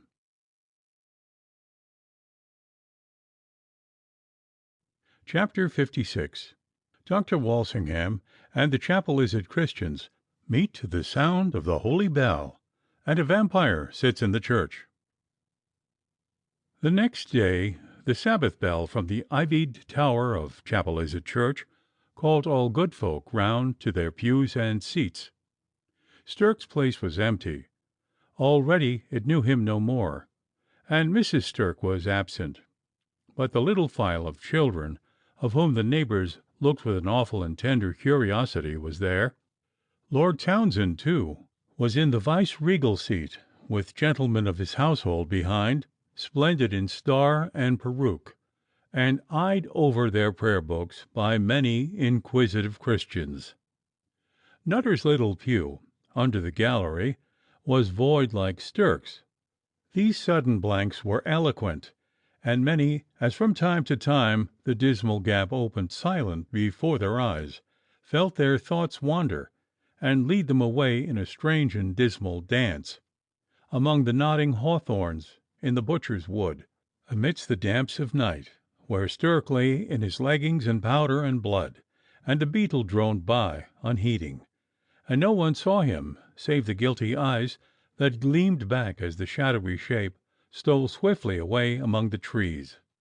Dr. Walsingham's sermon had reference to the twofold tragedy of the week, Nutter's supposed death by drowning, and the murder of Stirk.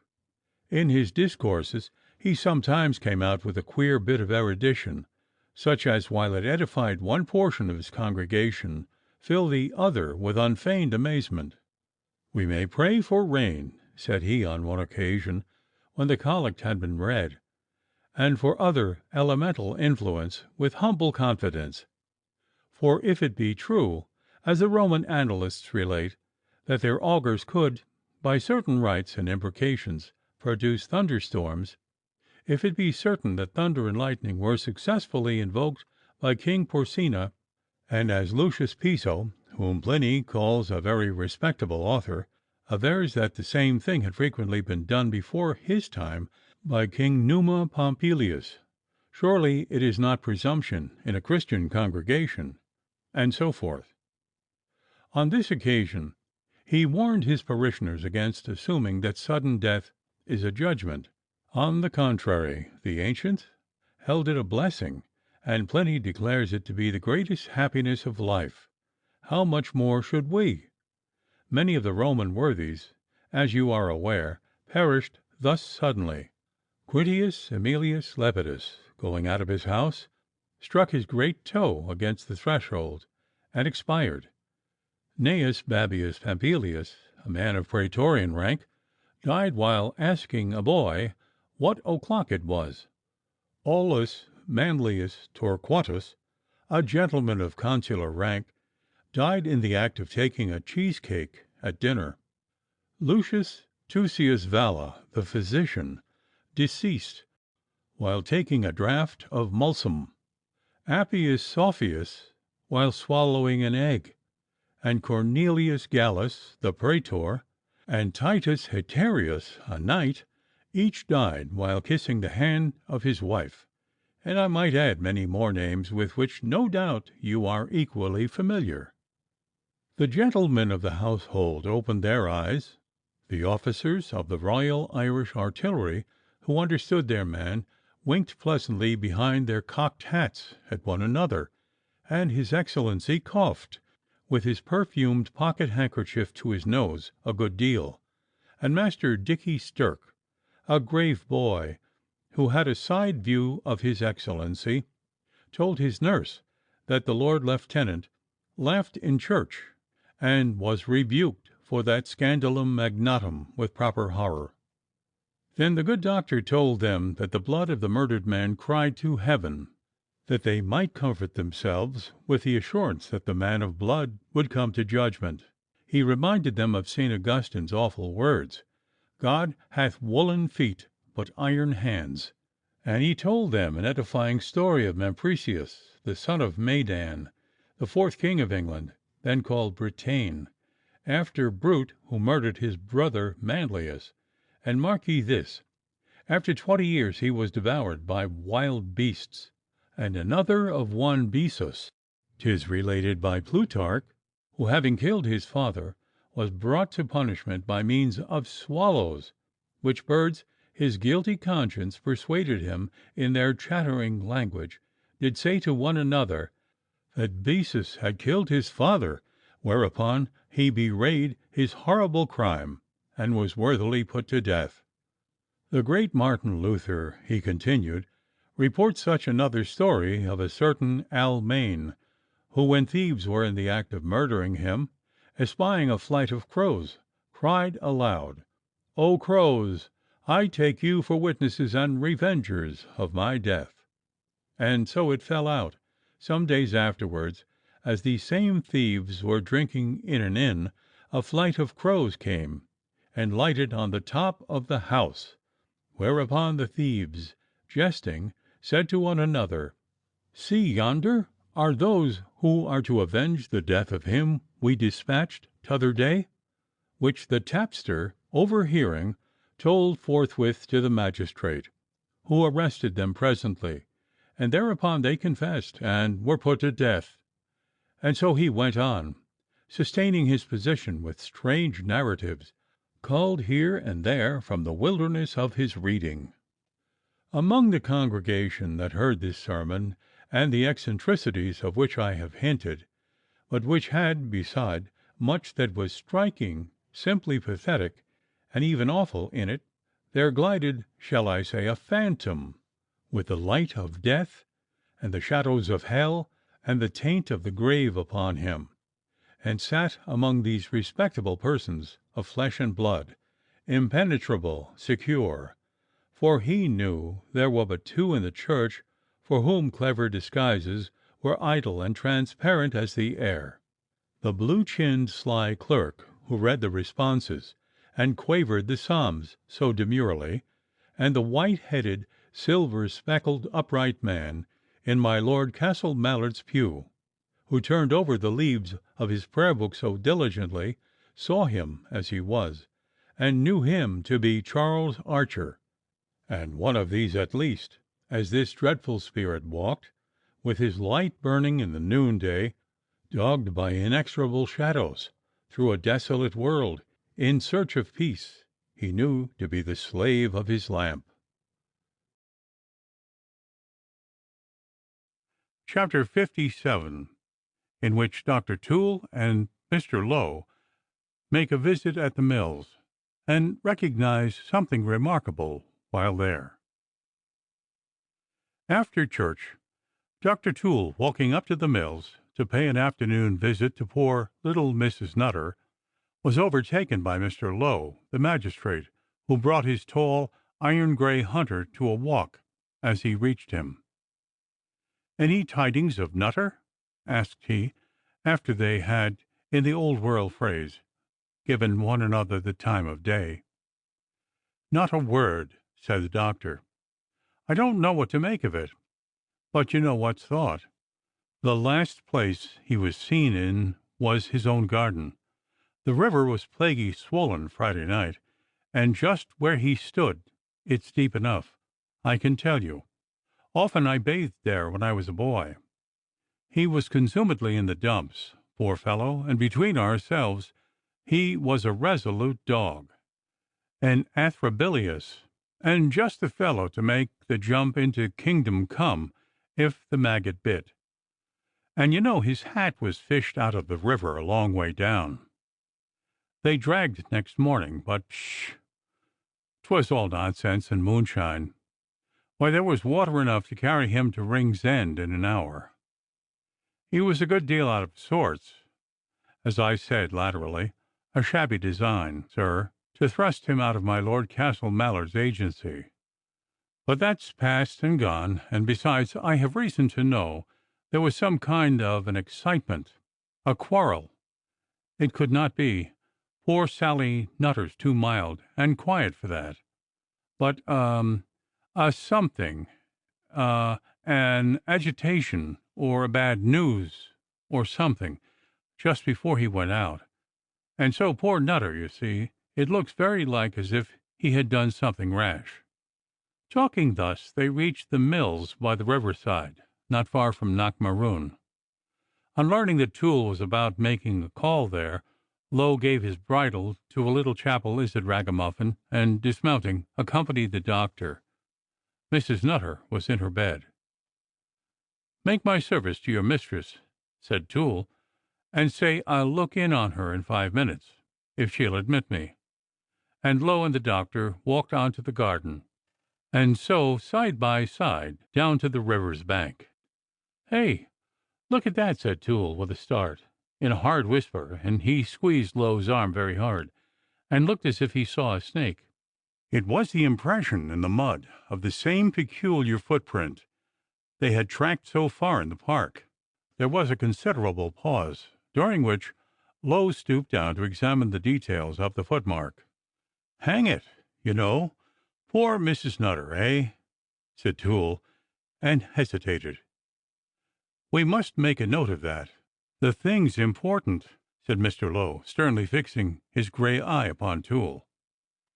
"Certainly, sir," said the doctor, bridling. "I should not like to be the man to hit him, you know, but it is remarkable, and curse it, sir, if called on, I'll speak the truth as straight as you, sir, every bit, sir." And he added an oath, and looked very red and heated. The magistrate opened his pocket-book, took forth the pattern sole, carefully superimposed it, called Toole's attention, and said, "You see." Toole nodded hurriedly, and just then the maid came out to ask him to see her mistress.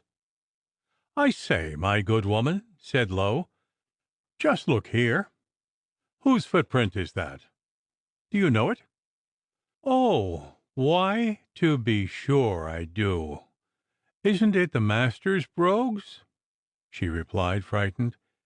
She knew not why, after the custom of her kind. "You observe that," and he pointed specially to the transverse line across the heel. "Do you know that?" The woman assented. "Who made or mended these shoes?" "Bill Heaney, the shoemaker, down in Martin's Row there. 'Twas he made them, and mended them too, sir." So he came to a perfect identification, and then an authentication of his paper pattern. Then she could say they were certainly the shoes he wore on Friday night. In fact, every other pair he had were then on the shoe-stand on the lobby. So Lowe entered the house, and got pen and ink, and continued to question the maid and make little notes. and the other maid knocked at the parlor door with a message to Toole. Lowe urged his going, and somehow Toole thought the magistrate suspected him of making signs to his witness, and he departed ill at ease. And at the foot of the stairs he said to the woman, "You had better go in there. That stupid Lynn is doing her best to hang your master, by Jove." And the woman cried, "Oh, dear, bless us!" Toole was stunned and agitated, and so, with his hand on the clumsy banister, he strode up the dark staircase and round a little corner in the lobby to Mrs. Nutter's door. "Oh, madam, 'twill all come right, be sure," said Toole, uncomfortably responding to a vehement and rambling appeal of poor Mrs. Nutter's. "And do you really think it will? Oh, doctor, doctor, do you think it will? The last 2 or 3 nights and days, how many is it? Oh, my poor head, it seems like a month since he went away. And where do you think he is? Do you think it's business?" "Of course 'tis business, mum." Oh, doctor, you really think he's safe?" "Of course, madam, he's safe. What's to ail him?" And Toole rummaged amongst the old medicine vials on the chimney-piece, turning their labels round and round, but neither seeing them nor thinking about them, and only muttering to himself with, I'm sorry to say, a curse here and there. "You see, my dear Mom, you must keep yourself as quiet as you can, or physic's thrown away upon you. You really must," said Toole. "But, doctor," pleaded the poor lady, "you don't know. I'm terrified. I'll never be the same again." And she burst into hysterical crying. "No, really, madam, confound it, my dear good lady, you see, this will never do." He was uncorking and smelling at the bottles in search of the drops, and here they are. And isn't it better, Mom? You should be well and hearty. Here, drink this. When he comes back, don't you see, then, uh, uh, but, oh, I wish I could tell you, she said, oh, you don't know." "She? Who said what?" cried Toole, lending his ear, for he never refused a story. "Oh, doctor, he's gone. I'll never, I know I'll never see him again." "Tell me he's not gone. Tell me I'll see him again." "Hang it, can't she stick to one thing at a time? The poor woman's half out of her wits," said Toole, provoked. "I'll wager a dozen of claret there's more on her mind than she's told to anyone." Before he could bring her round to the subject again, the doctor was called down to Low. So he took his leave for the present, and after his talk with the magistrate, he did not care to go up again to poor little Mrs. Nutter, and Moggy was as white as ashes standing by, for Mr. Low had just made her swear to her little story about the shoes, and Toole walked home to the village with a heavy heart and a good deal out of humour. Toole knew that a warrant would be issued next day against Nutter. The case against him was black enough. Still, even supposing he had struck those trenchant blows over Stirk's head, it did not follow that it was without provocation or in cold blood. It looked, however, altogether so unpromising that he would have been almost relieved to hear that Nutter's body had been found drowned in the river. Still, there was a chance that he had made good his retreat. If he had not paid his fare in Charon's packet-boat, he might at least have crossed the Channel in the Trevor or Hillsborough to Holyhead. Then deuce was in it if he did not make a fair run for it and earth himself snugly somewhere. 'Twas lighter work then than now. The old saying at London among servants, writes that good-natured theatrical wag, Tate Wilkinson, was, "I wish you were at York," which the wronged cook has now changed for, "I wish you were at Jamaica." Scotland was then imagined by the Cockney as a dreary place, distant almost as the West Indies. Now, reader, pray note the marvel. An agreeable party may, with the utmost ease, dine early in the week in Grosvenor Square, and without discomposure set down at table on Saturday or Sunday in the new town of Edinburgh, from which we learn that miracles of celerity were already accomplishing themselves, and that the existing generation contemplated their triumphs complacently. But even upon these we have improved, and nowadays our whole social organization is subservient to detection.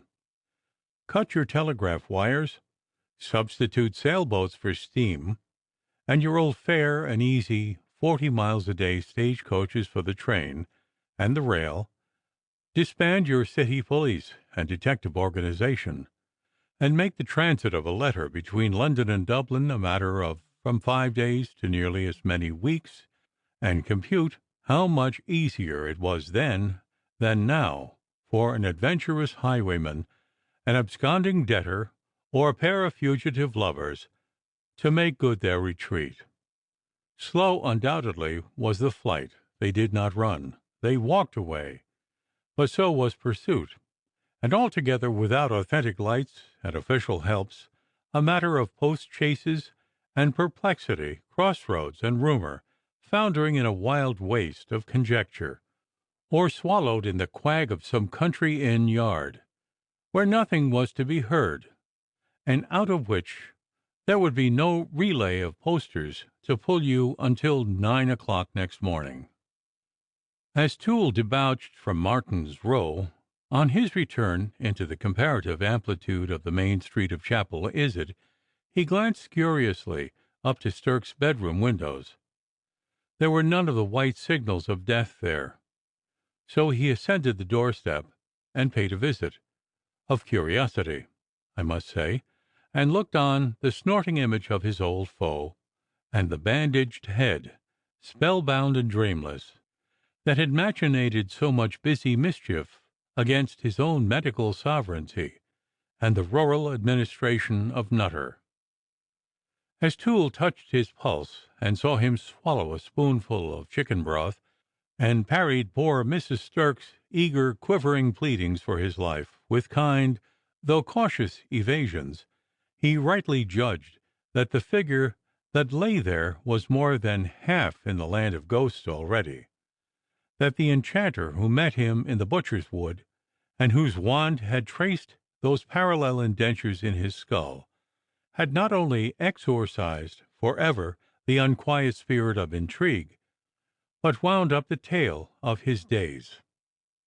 It was true that he was never more to step from that bed, and that his little children would, ere many days, be brought there by kindly, horror-loving maids, to look their last on the poor master, and kiss awfully his cold, stern mouth before the coffin lid was screwed down, and the white-robed image of their father hidden away forever from their sight.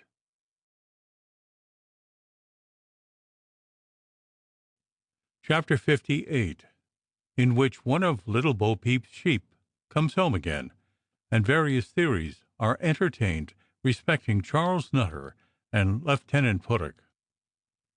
And just on Monday morning, in the midst of this hurly-burly of conjecture, who should arrive, of all the people in the world, and re-establish himself in his old quarters but Dick Devereux? The gallant captain was more splendid and handsome than ever, but both his spirits and his habits had suffered. He had quarrelled with his aunt, and she was his bread and butter, buttered on both sides.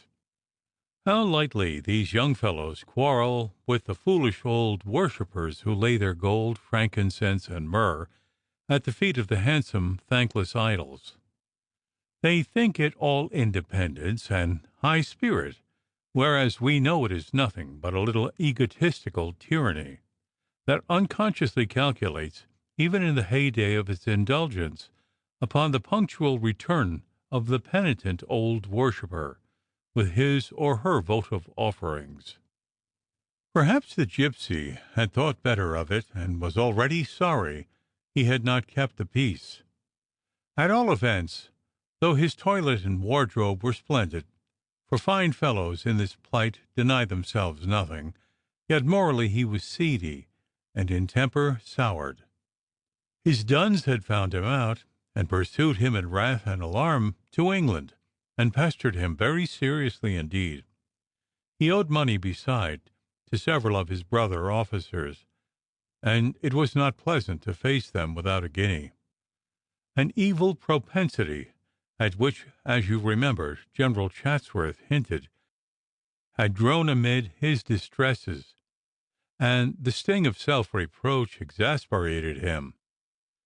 Then there was his old love for Lilias Walsingham, and the pang of rejection, and the hope of a strong passion, sometimes leaping high and bright, and sometimes nickering into ghastly shadows and darkness. Indeed, he was by no means so companionable just now as in happier times, and was sometimes confoundedly morose and snappish. For, as you perceive, things had not gone well with him latterly. Still, he was now and then tolerably like his old self. Toole, passing by, saw him in the window. Devereux smiled and nodded, and the doctor stopped short at the railings, and grinned up in return, and threw out his arms to express surprise, and then snapped his fingers, and cut a little caper, as though he would say, "Now you're come back, we'll have fun and fiddling again." And forthwith he began to bawl his inquiries and salutations. But Devereux called him up peremptorily, for he wanted to hear the news, especially all about the Walsinghams. And up came Toole, and they had a great shaking of hands, and the doctor opened his budget and rattled away. Of Stirk's tragedy and Nutter's disappearance he had already heard, and he now heard some of the club gossip, and all about Dangerfield's proposal to Gertrude Chatsworth, and how the old people were favourable and the young lady averse, and how Dangerfield was content to leave the question in abeyance, and did not seem to care a jackstraw what the townspeople said or thought. And then he came to the Walsinghams, and Devereux for the first time really listened. The doctor was very well, just as usual, and wondering what had become of his old crony, Dan Loftus, from whom he had not heard for several months. And Miss Lily was not very well, a delicacy here, and he tapped his capacious chest like her old mother. Hell and I consulted about her, and agreed she was to keep within doors. And then he went on, for he had a suspicion of the real state of relations between him and Lily, and narrated the occurrence rather with a view to collect evidence from his books and manner, than from any simpler motive. And said he, "Only think, that confounded wench, Nan, you know, Nan Glenn," and he related her and her mother's visit to Miss Lily, and a subsequent call made upon the rector himself. All, it must be confessed, very much as it really happened. And Devereux first grew so pale as almost to frighten Toole, and then broke into a savage fury, and did not spare hard words, oaths, or maledictions. Then off went Toole, when things grew quieter, upon some other theme, giggling and pooning, spouting scandal, and all sorts of news. And Devereux was looking full at him with large stern eyes, not hearing a word more. His soul was cursing old Mrs. Glynn of Palmerstown, that mother of lies and what not, and remonstrating with old Dr. Walsingham, and protesting wildly against everything. General Chatsworth, who returned 2 or 3 weeks after, was not half pleased to see Devereux. He had heard a good deal about him and his doings over the water, and did not like them. He had always had a misgiving that if Devereux remained in the corps, sooner or later he would be obliged to come to a hard reckoning with him. And the handsome captain had not been 3 weeks in Chapelizod when more than the general suspected that he was in nowise improved. So General Chatsworth did not often see or talk with him, and when he did, was rather reserved and lofty with him. His appointment on the staff was in abeyance.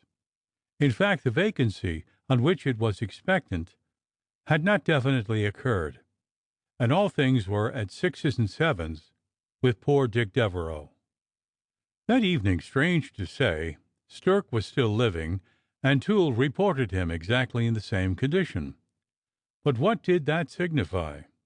'Twas all one. The man was dead, as dead to all intents and purposes that moment as he would be that day 12 months, or that day 100 years. Dr. Walsingham, who had just been to see poor Mrs. Stirk, now grown into the habit of hoping and sustained by the intense quiet fuss of the sick room, stopped for a moment at the door of the Phoenix to answer the cronies there assembled, who had seen him emerge from the murdered man's house. "He is in a profound lethargy," said the worthy divine. "'Tis a subsistence, his life, sir, stealing away like the fluid from the clepsydra, less and less left every hour. A little time will measure all out." "What the plague's a clepsydra?" asked Clough of Toole, as they walked side by side into the club-room. "Oh, pooh! One of those fabulous tumours of the epidermis mentioned by Pliny. You know, exploded 10 centuries ago. Ha, ha, ha!" And he winked and laughed derisively and said, "Sure you know, Dr. Walsingham." And the gentlemen began spouting their theories about the murder and Nutter in a desultory way, for they all knew the warrant was out against him. "My opinion," said Toole, knocking out the ashes of his pipe upon the hob, for he held his tongue while smoking, and very little at any other time, "and I'll lay a guinea 'twill turn out as I say. The poor fellow's drowned himself. Few knew Nutter. I doubt if any one knew him as I did. Why, he did not seem to feel anything, and you'd have swore nothing affected him more than that hob, sir. And all the time there wasn't a more thin-skinned, atrabilious poor dog in all Ireland. But honest, sir, thorough steel, sir. All I say is, if he had a finger in that ugly pie, you know, as some will insist, I'll stake my head to a China orange. 'Twas a fair front-to-front fight. By Jupiter, sir, there wasn't one drop of cur's blood in poor Nutter. No, poor fellow, neither sneak nor assassin there. They thought he drowned himself from his own garden, poor Nutter," said Major O'Neill. "Well, that he did not," said Toole. "That unlucky shoe, you know, tells a tale. But for all that, I'm clear of the opinion that drowned he is. We trapped the step, Low and I, to the bank near the horse track in Barrack Street, just where the water deepens. There's usually 5 feet of water there, and that night there was little short of 10. Now take it that Nutter and Stirk had a tussle, and the thing happened, you know, and Stirk got the worst of it, and was in fact dispatched. Why, you know the kind of panic, and the panic, you know, a poor dog finding himself so situated would be in, with a bitter old quarrel between them, you see. And this at the back of his vapours and blue devils, for he was dumpish enough before, and would send a man like Nutter into a resolution of making away with himself. And that's how it happened, you may safely swear." "And what do you think, Mr. Dangerfield?" asked the Major. "Upon my life," said Dangerfield, briskly lowering his newspaper to his knee, with a sharp rustle, These are questions I don't like to meddle in. Certainly he had considerable provocation, as I happen to know, and there was no love lost. That I know, too. But I quite agree with Dr. Toole. If he was the man, I venture to say 'twas a fair fight. Suppose first an altercation, then a hasty blow. Stirk had his cane, and a deuced heavy one. He wasn't a fellow to go down without knowing the reason why. And if they find Nutter dead or alive, I venture to say he'll show some marks of it about him. Clough wished the whole company, except himself, at the bottom of the Red Sea, for he was taking his revenge of Puttock, and had already lost a gammon and 2 hits. Little Puttock won by the force of the dice. He was not much of a player, and the sight of Dangerfield, that repulsive, impenetrable, moneyed man, who had overcome him like a summer cloud, when the sky of his fortunes looked clearest and sunniest, always led him to Belmont and the side of his lady love. If Clough's mind wandered in that direction, his reveries were rather comfortable. He had his own opinion about his progress with Aunt Rebecca, who had come to like his conversation and talked with him a great deal about Puttock, and always with acerbity. Clough, who was a sort of patron of Puttock's, always, to do him justice, defended him respectfully. And Aunt Rebecca would listen very attentively, and then shake her head and say, "You're a great deal too good-natured, Captain, and he'll never thank you for your pains. Never, I can tell you."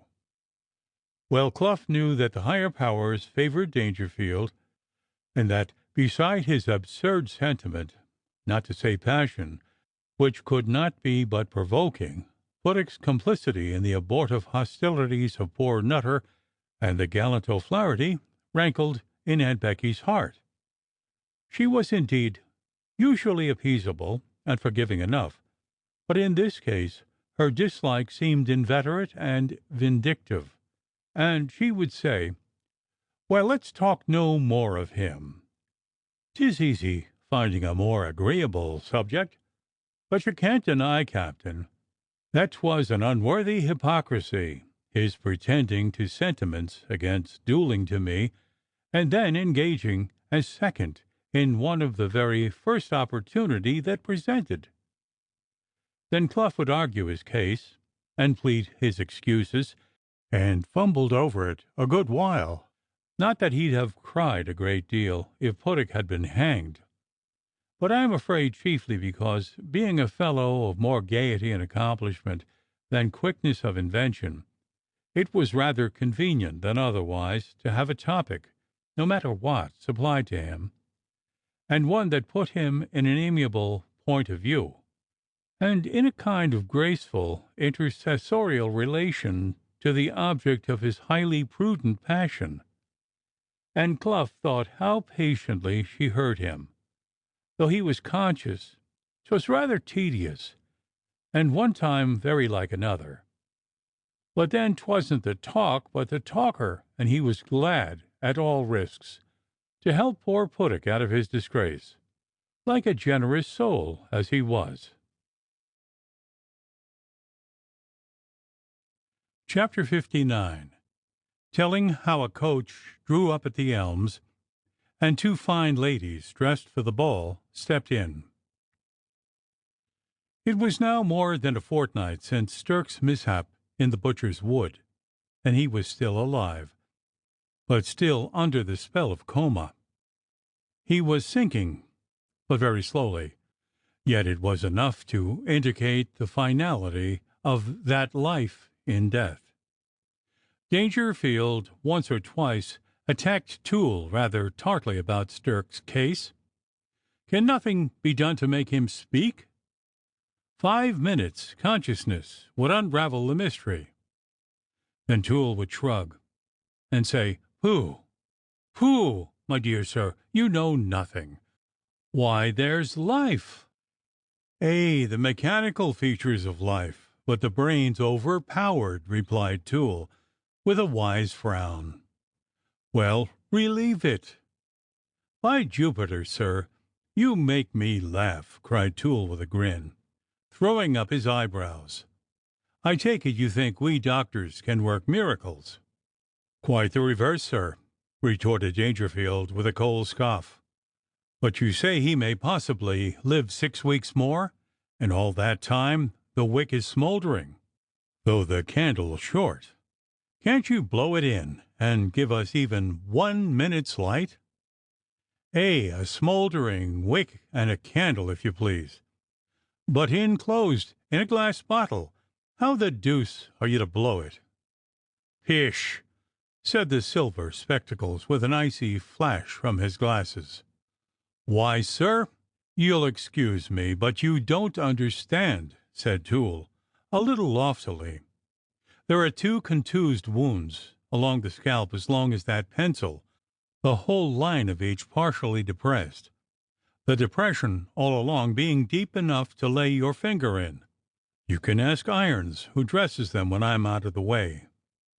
"I'd rather ask you, sir," replied Dangerfield, in turn a little high. "Well, you can't apply the trepan. The surface is too extended, and all unsound, and won't bear it. 'Twould be simply killing him on the spot, don't you see? And there's no way else to relieve him." General Chatsworth had not yet returned. On his way home he had wandered aside and visited the fashionable wells of Buxton, intending a 3-day sojourn to complete his bracing up for the winter. But the pool of Siloam did not work pleasantly in the case of the robust general, who was attacked after his second dip with a smart fit of the gout in his left great toe, where it went on charmingly without any flickering upward, quite stationary and natural for 3 weeks. About the end of which time the period of the annual ball given by the officers of the Royal Irish Artillery arrived. It was a great event in the town. To poor Mrs. Stirk, watching by her noble Barney, it seemed of course a marvellous insensibility and an outrage.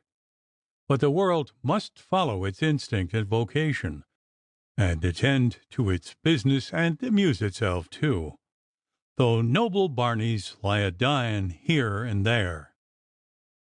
Aunt Becky and Gertrude drew up at the Elms, the rector's house, with everything very handsome about them, and 2 laced footmen with flambeaux, and went in to see little Lily on their way to the ball, and to show their dresses, which were very fine indeed, and to promise to come next day and tell her all the news. For Lily, as I mentioned, was an invalid, and balls and flick-flacks were not for her.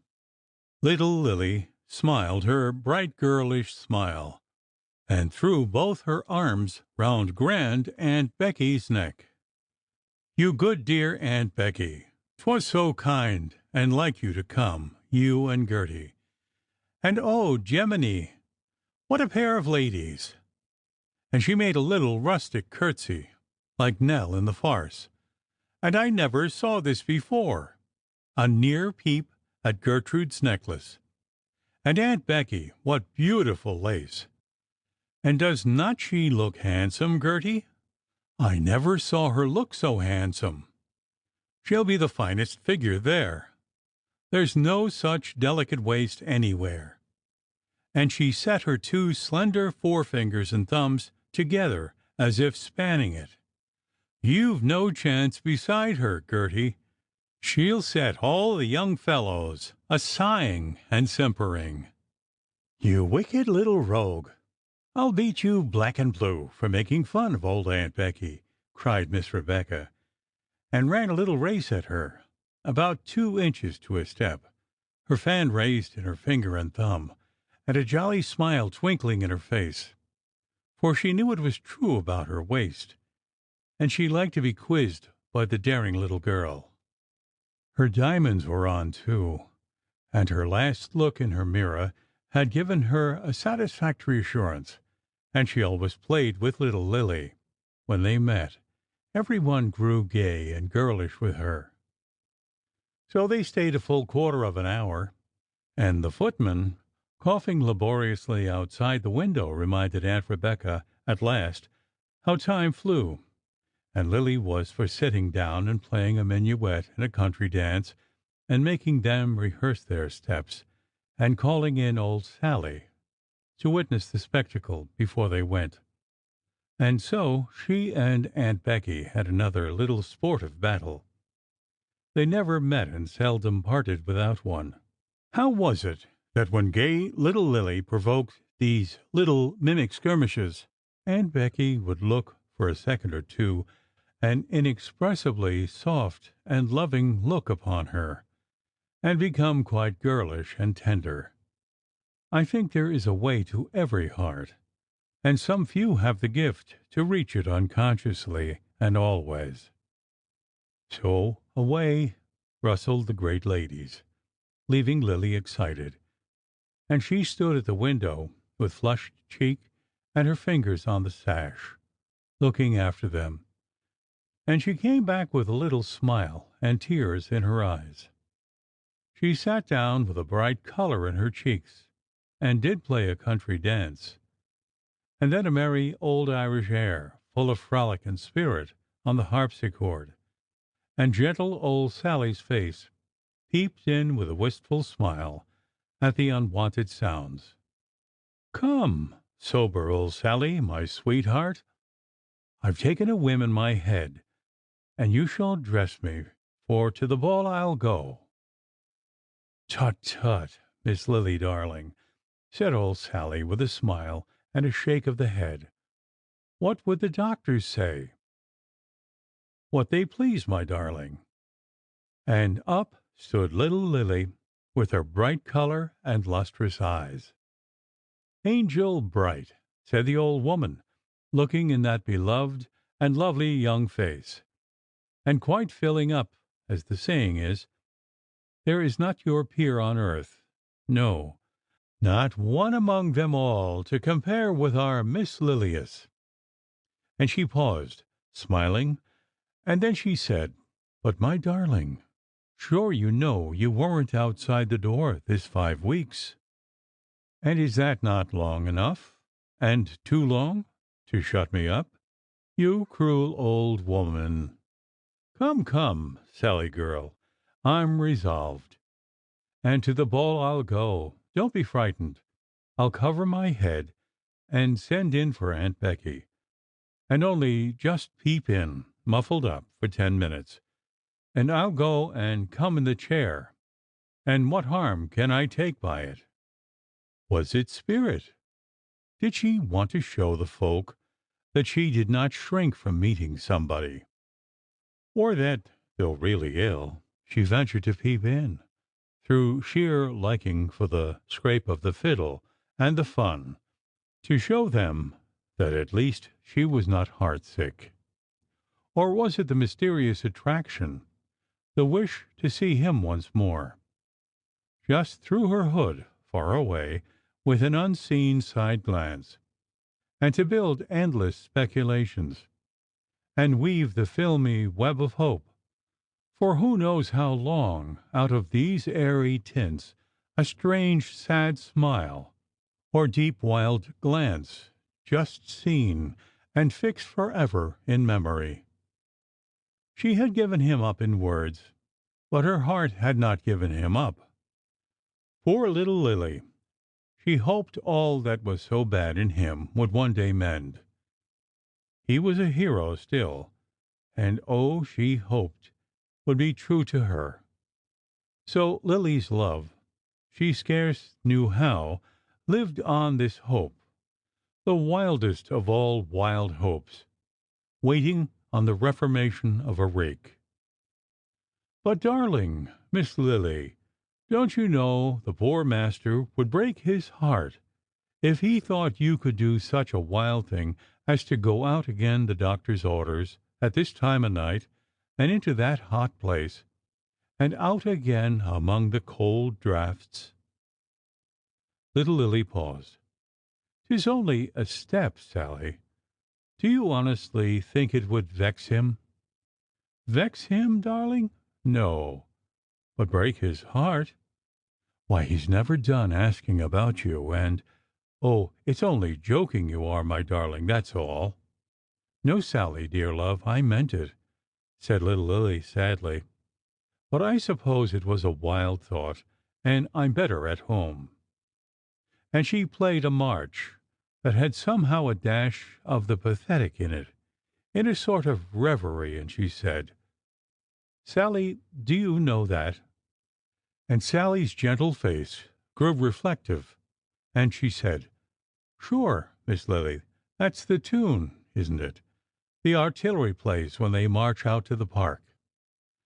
Lily nodded and smiled, and the tune moved on, conjuring up its pictured reverie. Those review days were grand things when little Lily was a child. Magnanimous expenditure of hair and gunpowder was there. There sat General Chatsworth behind his guns, which were now blazing away like fun, wearing his full uniform, point cravat and ruffles, and that dignified and somewhat stern aspect which he put on with the rest of his review day costume, bestriding his cream-colored charger, Bombardier, and his plume and powdered ailes de pigeon hardly distinguishable from the smoke which enveloped him, as a cloud does a demigod in an allegorical picture. Chord after chord brought up all this moving pageant, unseen by Sally's dim old eyes, before the saddened gaze of little Lily, whose life was growing to a retrospect. She stood in the sunny street, again a little child, holding old Sally by the hand, on a soft summer day. The sentries presented arms, and the corps marched out resplendent. Old General Chatsworth, as proud as Lucifer on Bombardier, who nods and chomps, prancing and curvetting, to the admiration of the women, but at heart the mildest of quadrupeds, though passing like an impostor as he was for a devil incarnate. The band thundering melodiously that dashing, plaintive march, and exhilarating and firing the souls of all Chapel Is-it. Up went the windows all along the street. The rebel rout of boys yelled and huzzayed like mad. The maids popped their mop caps out of the attics and giggled and hung out at the risk of their necks. The serving men ran out of the hall door steps. The village roues emerged in haste from their public houses. The whole scene round and along from top to bottom was grinning and agape. Nature seemed to brighten up at sight of them, and the sun himself came out all in his best, with an unparalleled effulgence. Yes, the town was proud of its corps, and well it might, as gun after gun, with its complement of men and its lieutenant fireworkers, with a right wheel, rolled out of the gate upon the broad street. Not a soul could look upon the lengthening pageant of blue and scarlet, with its symmetrical diagonals of snowy belt and long flapped white cartouche boxes, moving together with measured swing, its laced cocked hats, leggings, and courtly white shorts and vests, and ruffles, and all its buttons and brasses flashing up to the sun without allowing it was a fine, spirited sight. And Lily, beholding the Phantom Regiment with mournful eyes, played their grand, sad march proudly as they passed. They looked so dashing and so grand. They were the tallest, shapeliest fellows. Faith, I can tell you, it was no such trifle pulling along all those 6 and 4-pounders, and they needed to be athletic lads. And the officers were, with hardly an exception, martial, high-bred gentlemen, with aristocratic bearing, and some of them, without question, confoundedly handsome. And always there was one light, tall shape, one dark, handsome face, with darker, stranger eyes, and a nameless grace and interest, moving with the march of the gay pageant before her mind's eye to this harmonious and regretful music, which, as she played on, and her reverie deepened, grew slower and more sad, till old Sally's voice awoke the dreamer. The chords ceased, the vision melted, and poor little Lily smiled sadly and kindly on old Sally, and took her candle and went up with her to her bed. Chapter 60, being a chapter of hoops, feathers, and brilliants, and bucks and fiddlers. It was a mighty grand affair, this ball of the Royal Irish Artillery. General Chatsworth had arrived that morning just in time to preside over the hospitalities.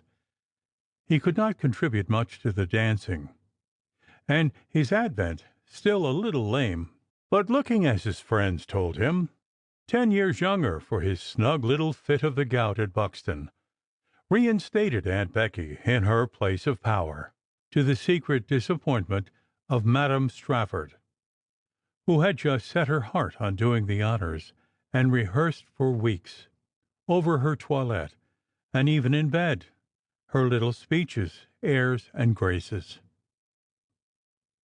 Lord Castle Mallard was there, of course, and the gay and splendid Lady Moira, whom I mention because General Chatsworth opened the ball in a minuet with her ladyship, hobbling with wonderful grace, and beaming with great ceremonious smiles through his honourable martyrdom.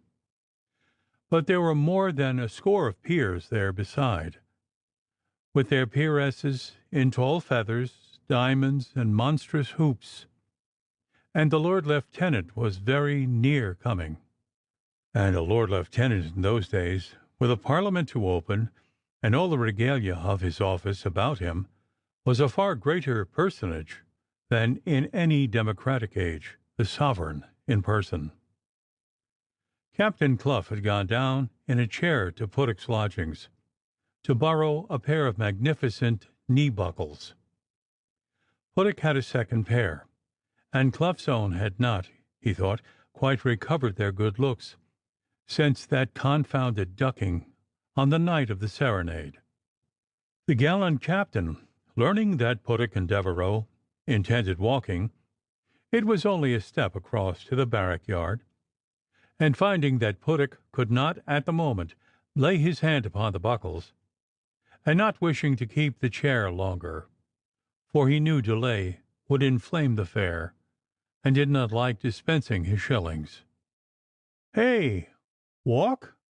I like the fancy," cried the gay captain, sending half-a-crown downstairs to his two-legged ponies, as people pleasantly called them. "I'd rather walk with you than jog along in a chair by myself, my gay fellows, any day." Most young fellows of spirit, at the eve of a ball, have their heads pretty full.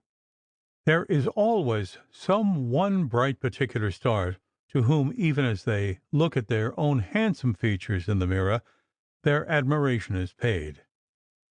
Puddock's shoe buckles flashed for Gertrude Chatsworth as he turned out his toes. For her his cravat received its last careless touch. His ruffles shook themselves, and fell in rich elegance about his plump little hands. For her his diamond ring gleamed like a burning star from his white little finger, and for her the last fragrance was thrown over his pocket handkerchief, and the last ogle thrown upon his looking-glass. All the interest of his elaborate toilet, the whole solemn process and detail, was but a worship of his divinity at which he officiated. Much in the same way was Clough affected over his bedizenment in relation to his own lady-love, but in a calmer and more long-headed fashion. Devereux's toilet most of the young fellows held to be perfection, yet it seemed to trouble him less than all the rest. I believe it was the elegant and slender shape that would have set off anything, and that gave to his handsome costume and properties an undefinable grace, not their own. Indeed, as he leaned his elbow upon the window sash, looking carelessly across the river, he did not seem much to care what became of the labours of his toilet. "I have not seen her since I came, and now I'm going to this stupid ball on the chance of meeting her there. And she'll not come. She avoids me. The chance of meeting her, and she'll not come. Well, if she not be kind to me, what care I for whom she be? And what great matter, after all, if she were there? She'd be, I suppose, on her high horse, and 'tis not a feather to me. Let her take her own way. What care I? If she's happy, why shouldn't I? Why shouldn't I?" 5 minutes after. "Who the plague are these fellows in the Phoenix? How the brutes howl over their liquor," said Devereux, as he and Puttock, at the doorsteps, awaited Clough, who was fixing his buckles in the drawing-room. "The Corporation of Tailors," answered Puttock, a little loftily, for he was not inwardly pleased that the precincts of the Phoenix should be profaned by their mechanical orgies. Through the open bow window of the great oak parlour of the inn was heard the mighty voice of the President, who was now in the thick of his political toasts. "Odds, Bud," lisped little Puttock, "what a stentorian voice!" "Considering it issues from a tailor," acquiesced Devereux, who thought he recognized the accents, and hated tailors, who plagued him with long bills and dangerous menaces. "May the friends of the Marquis of Kildare be ever blessed with the tailor's thimble," declaimed the portentous toastmaster. "May the needle of distress be ever pointed at all mock patriots, and a hot needle and a burning thread to all sowers of sedition." And then came an applauding roar. "And may you ride into town on your own goose, with a hot needle behind you, you roaring pygmy," added Devereux. The Irish cooks that can't relish French sauce enunciated the same grand voice that floated, mellowed over the field. "Sauce, indeed," said Puttock, with an indignant lisp, as Clough having joined them, they set forward together. "I saw some of them going in, sir, and to look at their vulgar, unthinking countenances, you'd say they had not capacity to distinguish between the taste of a quail and a goose. But, by Jove, sir, they have a dinner. You're a politician, Clough, and read the papers. You remember the bill of fare, don't you, at the Lord Mayor's entertainment in London?" Clough, whose mind was full of other matters, nodded his head with a grunt. "Well, I'll take my oath," pursued Puttock, "you couldn't have made a better dinner at the Prince of Travendall's table. Spanish olea, if you please, ragout royal, cardoons, tendrons, shellfish in marinade, ruffs and rees, wheat ears, green morels, fat livers, combs, and knots. 'Tis rather odd, sir, to us who employ them, to learn that our tailors, while we're eating the dinners we do, our tailors, sir, are absolutely gorging themselves with such things, with our money, by Jove." "Yours, Puttock, not mine," said Devereux. "I haven't paid a tailor these 6 years. But hang it, let's get on." So in they walked by the barrack yard, lighted up now with a splendid red blaze of torches, and with different emotions entered the already crowded ballroom. Devereux looked round the room, among the nodding plumes and flashing brilliants, and smirking old bucks and simpering young ones, amidst the buzz of 200 or 300 voices, and the thunder and braying of the band. There were scores of pretty faces there, blondes and brunettes, blue eyes and brown, and more spirit and animation and I think more grace, too, in dance and talk than the phlegmatic affectation of modern days allows. And there were some bright eyes that, not seeming to look, yet recognized, with a little thrill at the heart and a brighter flush, the brilliant, proud Devereux, so handsome, so impulsive, so unfathomable, with his gypsy tint, and great enthusiastic eyes, and strange, melancholy, sub-acid smile. But to him the room was lifeless, and the hour was dull, and the music but a noise and a jingle. I knew quite well she wasn't here, and she never cared for me, and why should I trouble my head about her? She makes her cold an excuse. Well, maybe yet she'll wish to see Dick Devereux, and I far away, no matter. They've heard slanders of me, and believe them. Amen, say I. If they're so light of faith and false in friendship to cast me off for a foul word or an idle story, curse it. I'm well rid of that false and foolish friendship, and can repay their coldness and aversion with a light heart, a bow, and a smile. One slander I'll refute, yes, and that done, I'll close this idle episode in my cursed epic, and never, never think of her again. But fancy will not be controlled by resolutions. Though ne'er so wise and strong, and precisely as the captain vowed never, away glided that wild, sad sprite across the moonlit river, and among the old black elms, and stood unbidden beside Lilias. Little Lily, as they used to call her 5 years ago, and Devereux, who seemed to look so intently and so strangely on the flash and whirl of the dancers, saw but an old-fashioned drawing-room, with roses clustering by the windows, and heard the sweet, rich voice, to him the music of Ariel, like a far-off dirge, a farewell, sometimes a forgiveness, and sometimes the old pleasant talk and merry little laugh. All old remembrances or vain dreams now. But Devereux had business on his hands that night, and about 11 o'clock he had disappeared. 'Twas easy to go and come in such a crowd, and no one perceive it. But Puttick was very happy and excited. Mervyn, whom he had once feared, was there, a mere spectator, however, to witness that night's signal triumph.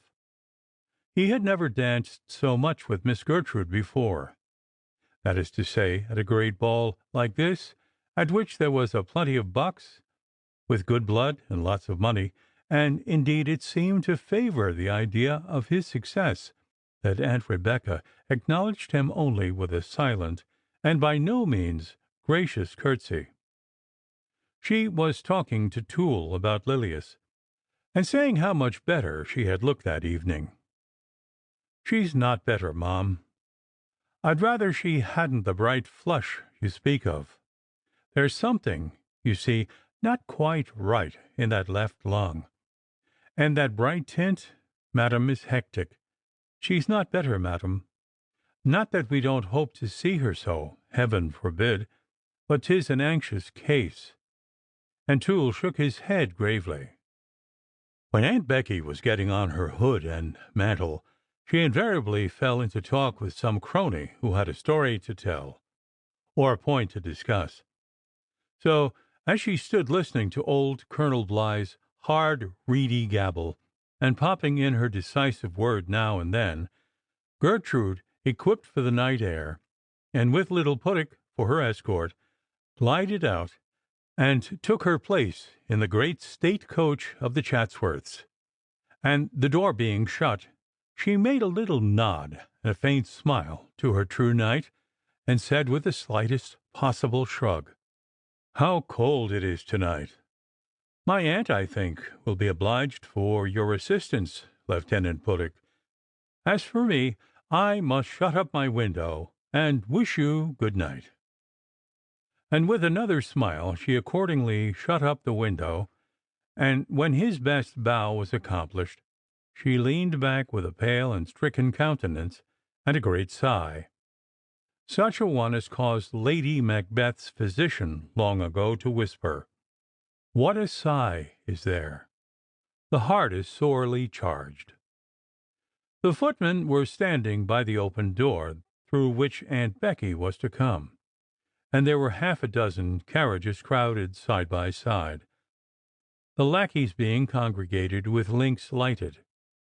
About the same place of exit, and things being so, there came a small sharp tapping at the far window of the carriage, and with a start Gertrude saw the identical mantle and the three-cocked hat with the peculiar corners, which had caused certain observers so much speculation on another night, and drawing close to the window, whereat this apparition presented itself, she let it down. "I know, beloved Gertrude, what you would say," he softly said, "but be it frenzy or no, I cannot forbear. I am unalterable. Be you the same." A white slender hand glided in and seized hers, not resisting. "Yes, mordaunt the same. But oh, how miserable!" said Gertrude, and with just the slightest movement in the fingers of her small hand, hardly perceptible, and yet how fond a caress.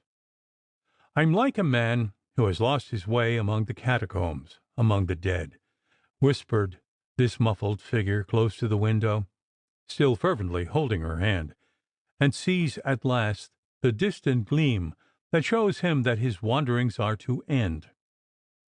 "Yes, Gertrude, my beloved. Yes, Gertrude, idol of my solitary love. The mystery is about to end.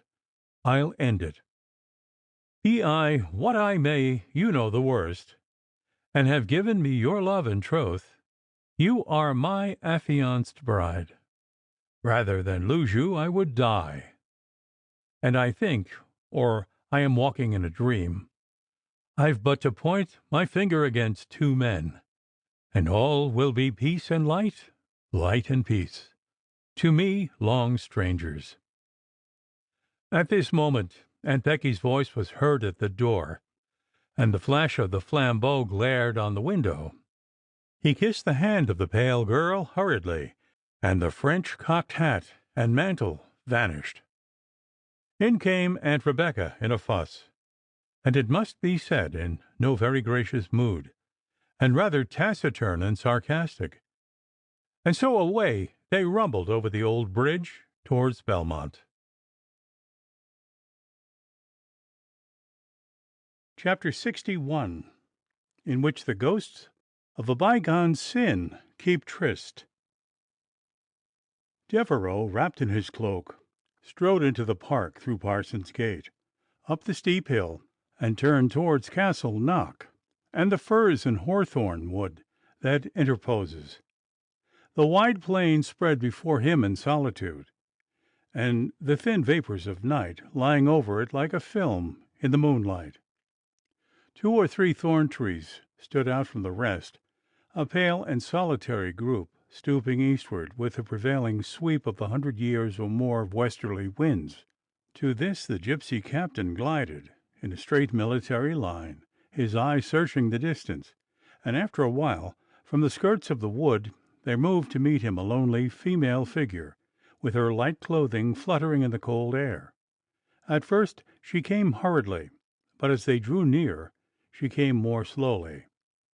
Devereux was angry, and like an angry man he broke out first with, "So your servant, Mistress Nan? Pretty lies you've been telling of me, you and your shrew of a mother. You thought you might go to the rector and say what you pleased, and I hear nothing." Nan Glen was undefinably aware that he was very angry, and had hesitated and stood still before he began, and now she said imploringly, "Sure, Master Richard, it wasn't me. Come, my lady, don't tell me. You and your mother, curse her, went to the Elms in my absence, you and she, and said I had promised to marry you. There, yes or no, didn't you? And could you Or could she have uttered a more utterly damnable lie? 'Twas she, Master Richard, truth and faith. I never knew she was going to say the like. No more I didn't. A likely story, truly, Miss Nan, said the young rake bitterly. Oh, Master Richard, by this cross, you won't believe me. 'Tis as true as you're standing there, until she said it to Miss Lily. Hold your tongue, cried Devereux, so fiercely that she thought him half wild.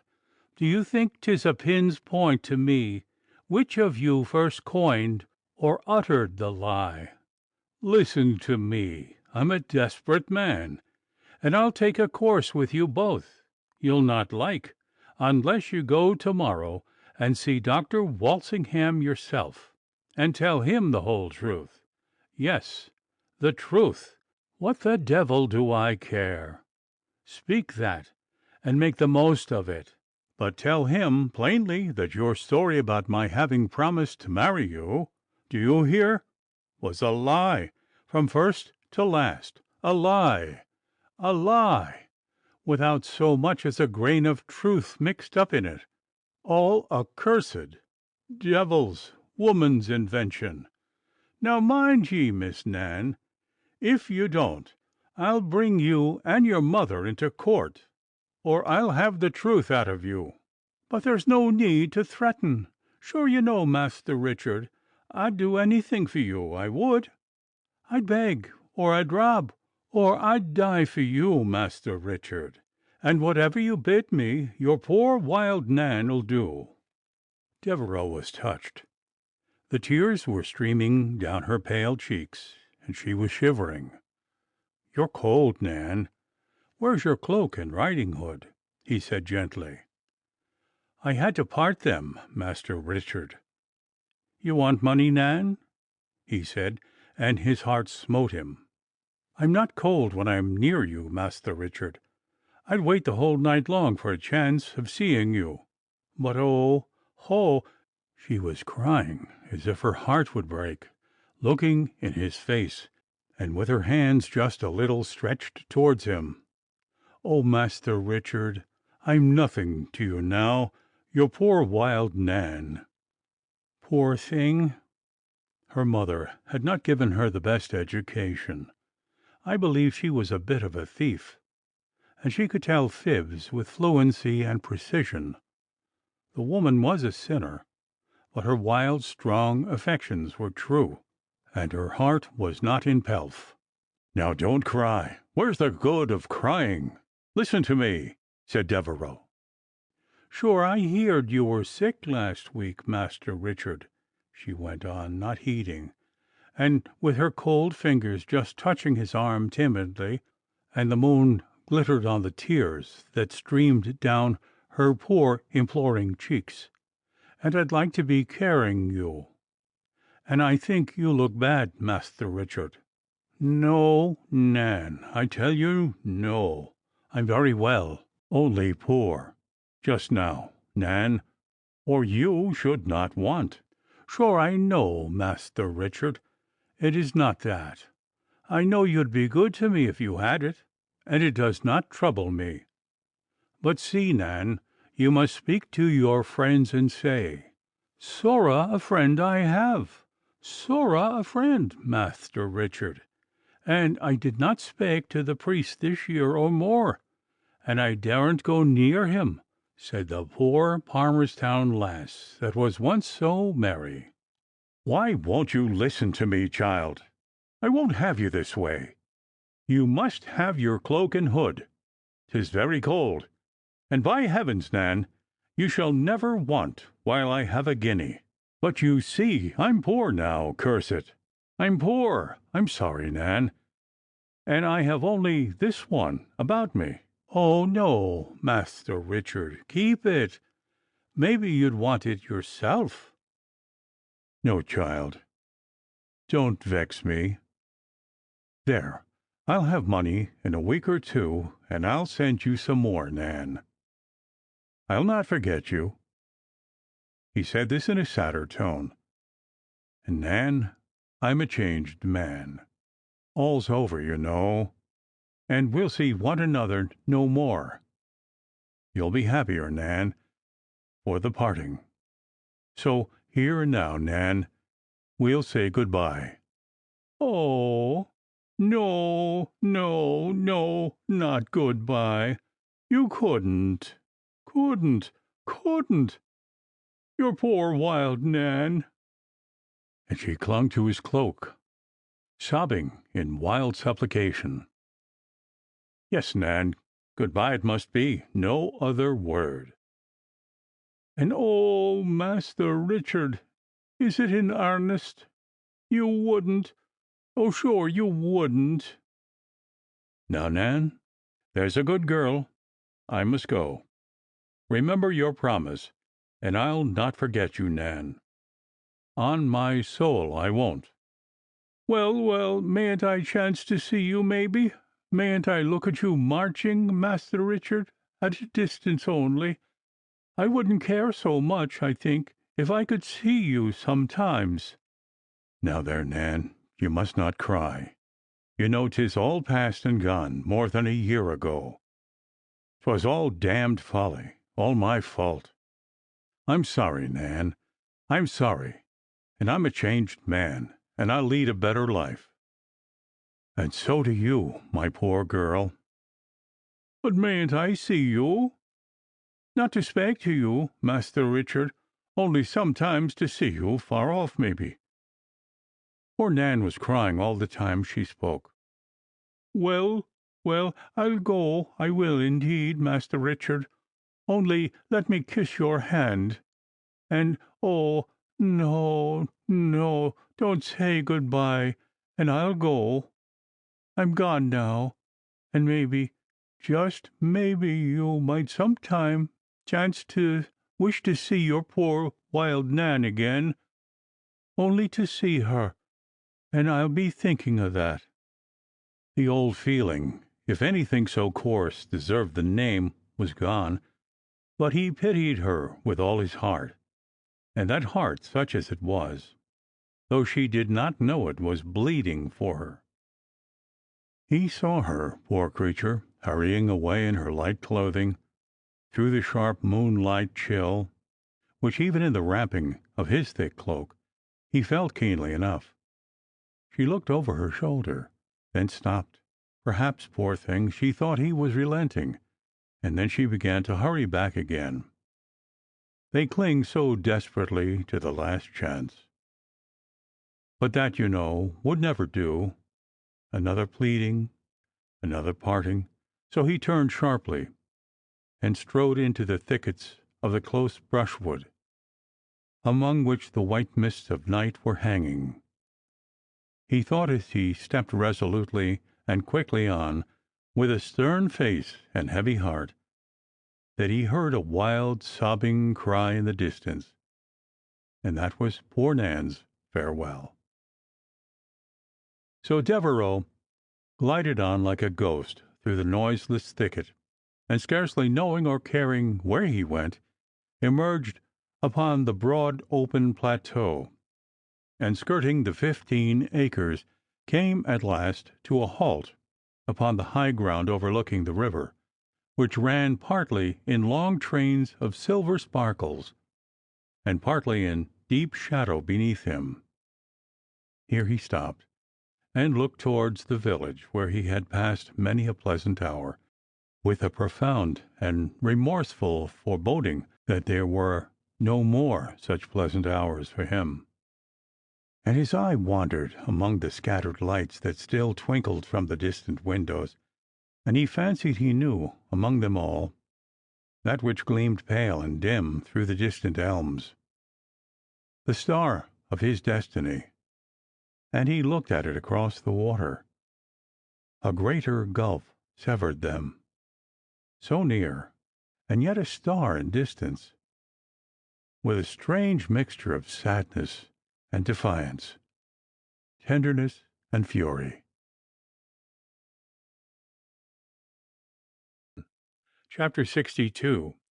Of a solemn resolution which Captain Devereux registered among his household gods, with a libation. When Devereux entered his drawing-room and lighted his candles, he was in a black and bitter mood.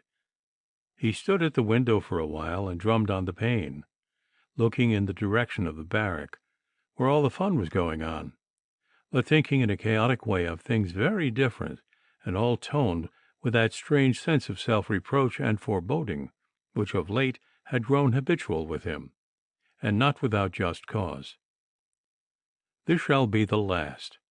'Twas dreadful, seeing that poor Nan, and I want it.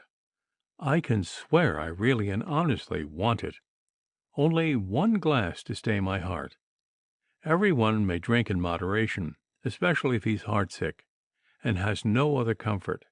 One glass, and no more. Curse it! So one glass of brandy, I'm sorry to say, unmixed with water.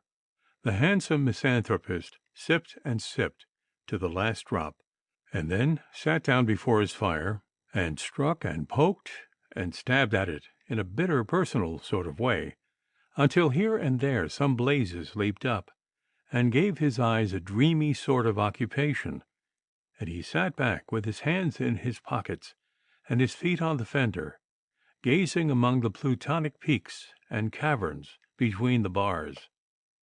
I've had my allowance for tonight. Tomorrow night, none at all. 'Tis an accursed habit, and I'll not allow it to creep upon me. No, I've never fought it fairly, as I mean to do now. 'Tis quite easy, if one has but the will to do it. So he sat before his fire, chewing the cud of bitter fancy only, and he recollected he had not quite filled his glass, and up he got with a swagger, and says he, "We'll drink fair, if you please. One glass, one only, but that, hang it, a bumper." So he made a rough calculation. We'll say so much, here or there. 'Tis no great matter. A thimbleful won't drown me. Phew! That's too much. What am I to do with it? Hang it. Well, we can't help it. 'Tis the last. So whatever the quantity may have been, he drank it too, and grew more moody, and was suddenly called up from the black abyss by the entrance of little Puddock, rosy and triumphant from the ball. "Ha, Puddock, then the fun's over. I'm glad to see you. I've been tete-a-tete with my shadow. Cursed bad company, Puddock. Where's Clough? Gone home, I believe. So much the better. You know Clough better than I, and there's a secret about him I never could find out. You have, maybe." "What's that?" lisped Puddock. "What the deuce Clough's good for?" "Oh, tut, we all know Clough's a very good fellow." Devereux looked from under his finely penciled brows with a sad sort of smile at good little Puddock. "Puddock," says he, "I'd like to have you write my epitaph." Puddock looked at him with his round eyes a little puzzled, and then he said, "You think, maybe, I've a turn for making verses, and you think also I like you. And there you're quite right." Devereux laughed, but kindly, and shook the fat little hand he proffered. "I wish I were like you, Puddock. We've the knowledge of good and evil between us. The knowledge of good is all yours. You see nothing but the good that men have. You see it, and I dare say truly, where I can't. The darker knowledge is mine." Puddock, who thought he thoroughly understood King John, Shylock, and Richard III., was a good deal taken aback by Devereux's estimate of his penetration. "Well, I don't think you know me, Devereux," resumed he with a thoughtful lisp. "I'm much mistaken, or I could sound the depths of a villain's soul as well as most men." "And if you don't find it full of noble qualities," said Dick Devereux, "what book is that?" "The Tragical History of Dr. Faustus," answered Puddock. "I left it here more than a week ago. Have you read it?" "Faith, Puddock, I forgot it. Let's see what 'tis like," said Devereux. "Heyday!" And he read, "Now, Faustus, let thine eyes with horror stare into that vast perpetual torture house. There are the Furies, tossing damned souls on burning forks. Their bodies boil in lead. There are live quarters broiling on the coals. that ne'er can die. This ever-burning chair is for o'er-tortured souls to rest them in. These that are fed with sops of flaming fire were gluttons, and loved only delicates, and laughed to see the poor starve at their gates. Tailors, by Jupiter! Serve 'em right, the rogues! Tailors lining upon ragout royal, Spanish olé, puddock, fat livers, and green morels in the phoenix. The scoundrels! And laughing to see poor gentlemen of the Royal Irish Artillery starving at their gates. Hang 'em! Well, well, listen to the good angel, said Puddock, taking up the book and declaiming his best. Oh, thou hast lost celestial happiness, pleasures unspeakable, bliss without end. Hadst thou affected sweet divinity, hell or the devil had no power on thee. Hadst thou kept on that way, Faustus, behold, in what resplendent glory thou hadst sat, on yonder throne, like those bright shining spirits, and triumphed over hell. That hast thou lost, and now, poor soul, must thy good angel leave thee. The jaws of hell are open to receive thee. Stop that! 'Tis all cursed rant, said Devereux. That is the thing itself. You make the most it. Why, truly, said Puddock, there are better speeches in it, but 'tis very late, and parade, you know. I shall go to bed, and you? No, I shall stay where I am. Well, I wish you good night, dear Devereux. Good night, Puddock. And the plump little fellow was heard skipping downstairs, and the hall door shut behind him. Devereux took the play that Puddock had just laid down, and read it for a while with a dreary kind of interest. Then he got up, and, I'm sorry to say, drank another glass of the same strong waters. Tomorrow I turn over a new leaf. And he caught himself repeating Puddock's snatch of Macbeth. Tomorrow, and tomorrow, and tomorrow. Devereux looked out, leaning on the window sash. All was quiet now, as if the rattle of a carriage had never disturbed the serene cold night. The town had gone to bed, and you could hear the sigh of the river across the field. A sadder face the moon did not shine upon. That's a fine play, Faustus. Marlowe, he said. Some of the lines he had read were booming funereally in his ear, like a far-off bell. I wonder whether Marlowe had run a wild course, like some of us here, myself, and could not retrieve. That honest little mountebank, Puddock, does not understand a word of it. I wish I were like Puddock, poor little fellow.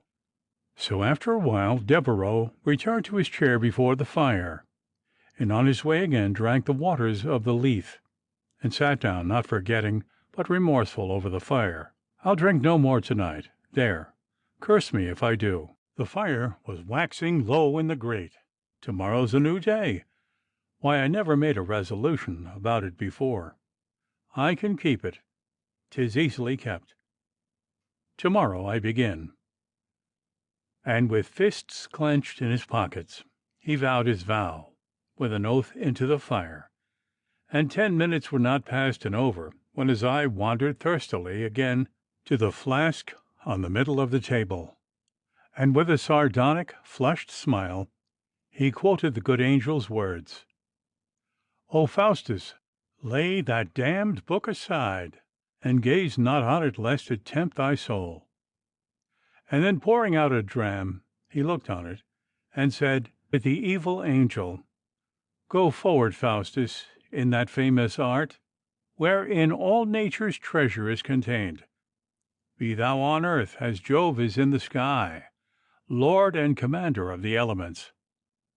And then with a solitary sneer he sipped it, and after a while he drank one glass more. They were the small glasses then in vogue, and shoved it back with, "There, that's the last." And then, perhaps, there was one other last, and after that the very last.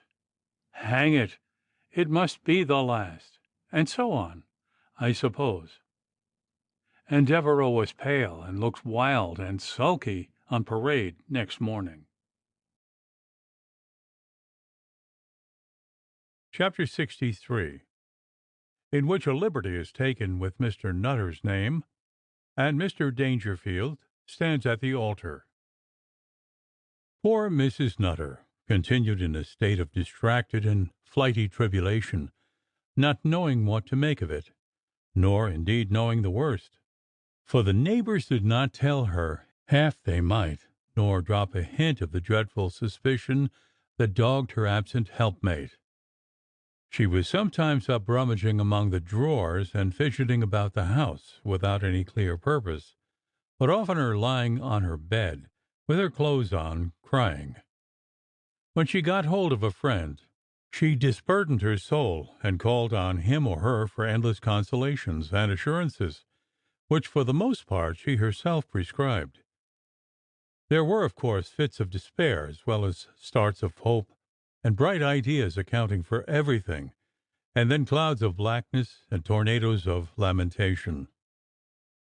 Father Roach, a good-natured apostle, whose digestion suffered when anyone he liked was in trouble, paid her a visit, and being somehow confounded with Dr. Toole, was shown up to her bedroom, where the poor little woman lay crying under the coverlet. On discovering where he was, the good father was disposed to flinch, and get downstairs, in tenderness to his character, and thinking what a story them villains of the world 'd make of it down at the club there. But on second thoughts, poor little Sally being neither young nor comely, he ventured, and sat down by the bed, veiled behind a strip of curtain, and poured his mellifluous consolations into her open ears. And poor Sally became eloquent in return, and Father Roach dried his eyes, although she could not see him behind the curtain, and called her my daughter and dear lady, and tendered such comforts as his housekeeping afforded. Had she bacon in the house, or maybe she'd like a fat fowl, she could not eat? Why, then she could make elegant broth of it, and drink it, and he'd keep another fattening until Nutter himself came back. And then, my honey, you and himself'll come down and dine wid old Father Austin, and we'll have a grand evening of it entirely, laughin' over the remimbrance of these blackguard troubles. Acushla! Or maybe you'd accept of a couple of bottles of claret or canaries. I see you don't want for wine." So there was just one more offer the honest fellow had to make, and he opened with assurances 'twas only between himself and her, and not a soul on earth 'd ever hear a word about it, and he asked her pardon, but he thought she might chance to want a guinea or two, just till Nutter came back, and he brought a couple in his waistcoat pocket. Poor Father Roach was hard up just then. Indeed, the being hard up was a chronic affection with him.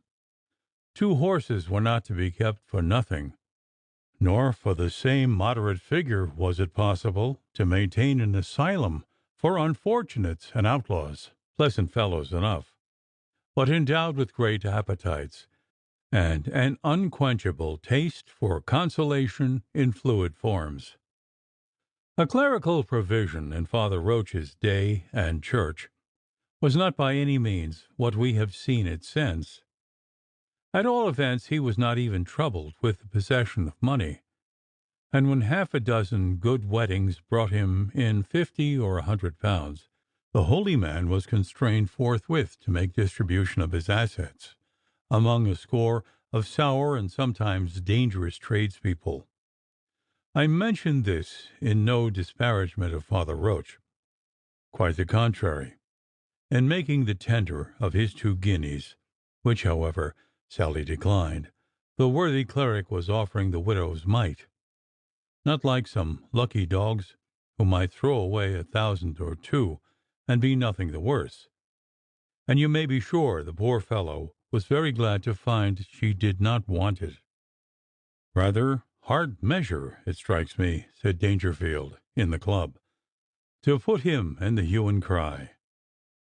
But there he was, sure enough, Charles Nutter, Esquire, formerly of the Mills, near Knockmaroon, in the county of Dublin, and a full description of the dress he wore, as well as of his height, complexion, features, and all this his poor little wife, still inhabiting the Mills, and quite unconscious that any man, woman, or child who could prosecute him to conviction for a murderous assault on Dr. Stirk should have £50 reward. "News in to-day, by Jove," said Toole, bustling solemnly into the club. "By the packet that arrived at 1 o'clock. A man taken, answering Nutter's description exactly, just going aboard of a Jamaica brig at Gravesend, and giving no account of himself. He's to be sent over to Dublin for identification." And when that was thoroughly discussed 2 or 3 times over, they fell to talking of other subjects, and among the rest of Devereux, and continued what his plans were, and there were no brother officers by, whether he meant to keep his commission, and various speculations as to the exact cause of the coldness shown him by General Chatsworth. Dick Speight thought it might be that he had not asked Miss Gertrude in marriage, but this was pooh-poohed. Besides, they knew at Belmont, said Toole, who was an authority upon the domestic politics of that family, and rather proud of being so, just as well as I did, that Gypsy Dick was in love with Miss Lilias, and I lay you 50 he'd marry her tomorrow if she'd have him. Toole was always a little bit more intimate with people behind their backs, so he called Devereux Gypsy Dick. "She's ailing, I hear," said old Slow. "She is indeed, sir," answered the doctor, with a grave shake of the head. "Nothing of moment, I hope?" he asked. "Why, you see, it may be. She had a bad cough last winter, and this year she took it earlier, and it has fallen very much on her lungs, and you see we can't say, sir, what turn it may take, and I'm very sorry she should be so sick and ailing. She's the prettiest creature, and the best little soul, and I don't know, on my conscience, what the poor old parson would do if anything happened to her, you know. But I trust, sir, with care, you know, 'twill turn out well."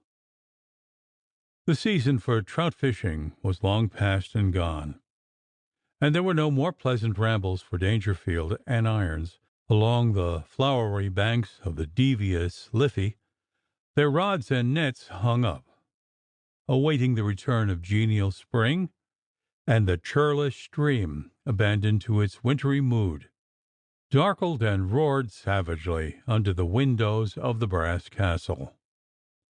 One dismal morning, as Dangerfield's energetic step carried him briskly through the town, the iron gate of the churchyard and the door of the church itself standing open, he turned in, glancing upward as he passed at Stirk's bedroom windows, as all the neighbours did, to see whether General Death's white banners were floating there, and his tedious siege ended, as end it must, and the garrison borne silently away in his custody to the prison house. Up the aisle marched Dangerfield, not abating his pace, but with a swift and bracing clatter, like a man taking a frosty constitutional walk. Irons was mopping softly about in the neighbourhood of the reading desk, and about to mark the places of psalms and chapters in the great church Bible and prayer book, and sidelong he beheld his crony of the angle marching with a grim confidence and swiftness up the aisle. "I say, where's Martin?" said Dangerfield cheerfully.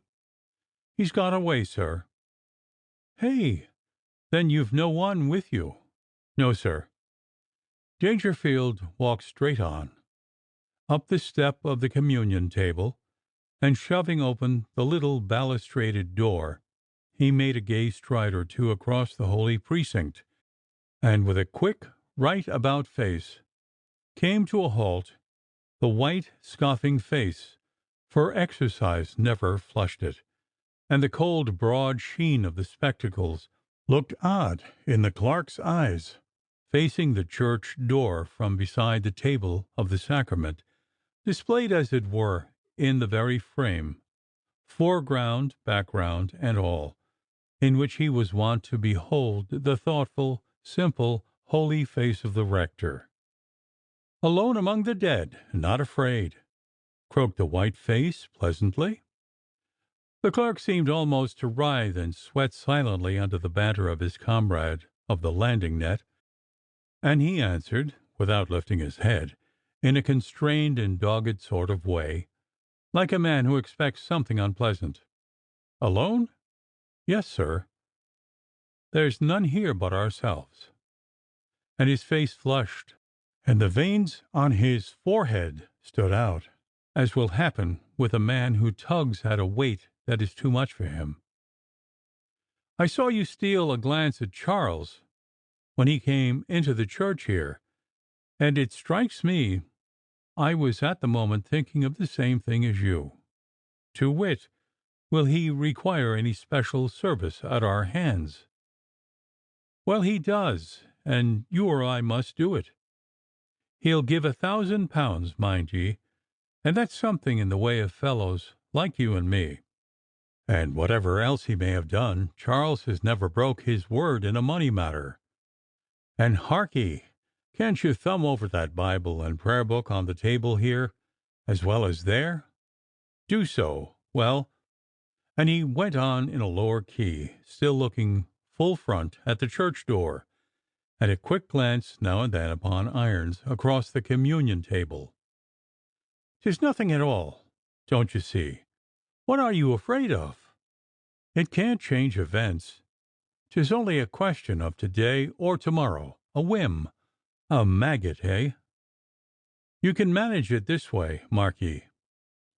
He had his pocket handkerchief by the two corners before him, like an apron, and he folded it neatly and quickly into four. "Don't you see? And a little water. You're a neat hand, you know, and if you're interrupted, 'tis only to blow your nose in it, ha, ha, ha, and clap it in your pocket, and you may as well have the money, hey? Good mornin'." And when he had got halfway down the aisle, he called back to Irons in a loud, frank voice, "And Martin's not here.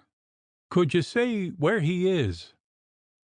But he did not await the answer, and glided with quick steps from the porch, with a side leer over the wavy green mounds and tombstones. He had not been 3 minutes in the church, and across the street he went, to the shop over the way, and asked briskly where Martin, the sexton, was. Well, they did not know. "Ho, Martin!" he cried across the street, seeing that functionary just about to turn the corner by Stirk's Hall doorsteps. "A word with you. I've been looking for you. See, you must take a foot rule and make all the measurements of that pew, you know. Don't mistake a hair's breadth. Do you mind? For you must be ready to swear to it, and bring a note of it to me at home today at 1 o'clock, and you shall have a crown piece." From which the reader will perceive, as all the world might, if they had happened to see him enter the church just now, that his object in the visit was to see and speak with Martin, and that the little bit of banter with Irons the clerk was all by-play and parenthesis, and beside the main business, and of course of no sort of consequence. Mr. Irons, like most men of his rank in life, was not much in the habit of exact thinking. His ruminations, therefore, were rather confused, but perhaps they might be translated in substance into something like this: "Why the blank can't you let them alone that's willing to let him alone? I wish he was in his own fiery home, and better people at rest. I can't mark them places. I don't know whether I'm on my head or heels." And he smacked the quarto prayer book down upon the folio Bible with a sonorous bang, and glided out, furious, frightened, and taciturn, to the Salmon House. He came upon Dangerfield again, only half a dozen steps from the turn into the street. He had just dismissed Martin, and was looking into a note in his pocket-book, and either did not see or pretended not to see the clerk. But someone else saw and recognized Mr. Irons, and as he passed directed upon him a quick, searching glance. It was Mr. Mervyn, who happened to pass that way. Irons and Dangerfield and the Churchyard. There was a flash of association in the group, and the background which accorded with an old suspicion. Dangerfield, indeed, was innocently reading a leaf in his red and gilt leather pocket-book, as I have said. But Irons's eyes met the glance of Mervyn, and contracted oddly, and altogether they gleamed out something indefinable in his look. It was only for a second, a glance and an intuition, and from that moment it was one of Mervyn's immovable convictions that Mr. Dangerfield knew something of Irons's secret. It was a sort of intermittent suspicion before. Now it was a monstrous but fixed belief. So Mr. Irons glided swiftly on to the Salmon House, where in a dark corner he drank something comfortable, and stalked back again to the holy pile, with his head aching, and the world round him like a wild and evil dream.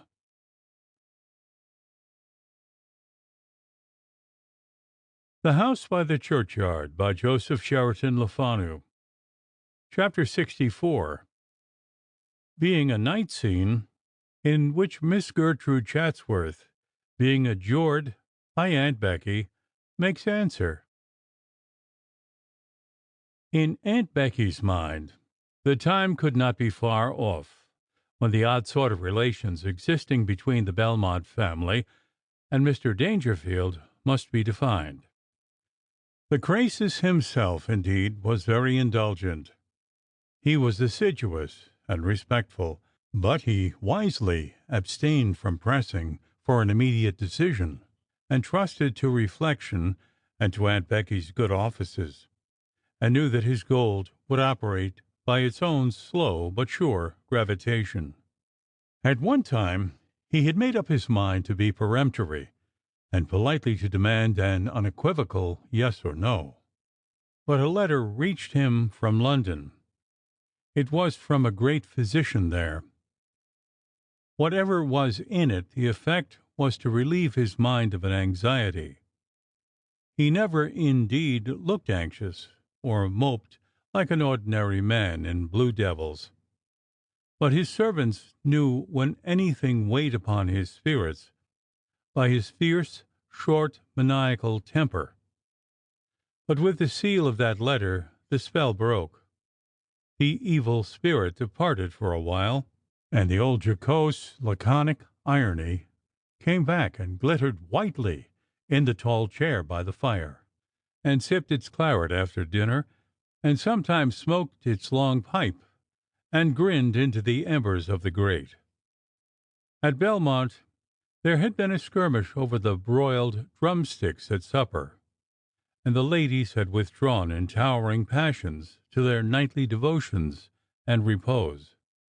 Gertrude had of late grown more like herself, but was quite resolute against the Dangerfield alliance, which Aunt Becky fought for, the more desperately that in their private confidences under the poplar trees she had given the rich cynic of the silver spectacles good assurance of success. Puddock drank tea at Belmont, nectar in Olympus, that evening. Was ever lieutenant so devoutly romantic? He had grown more fanatical and abject in his worship. He spoke less, and lisped in very low tones. He sighed often, and sometimes mightily, and ogled unhappily, and smiled lackadaisically.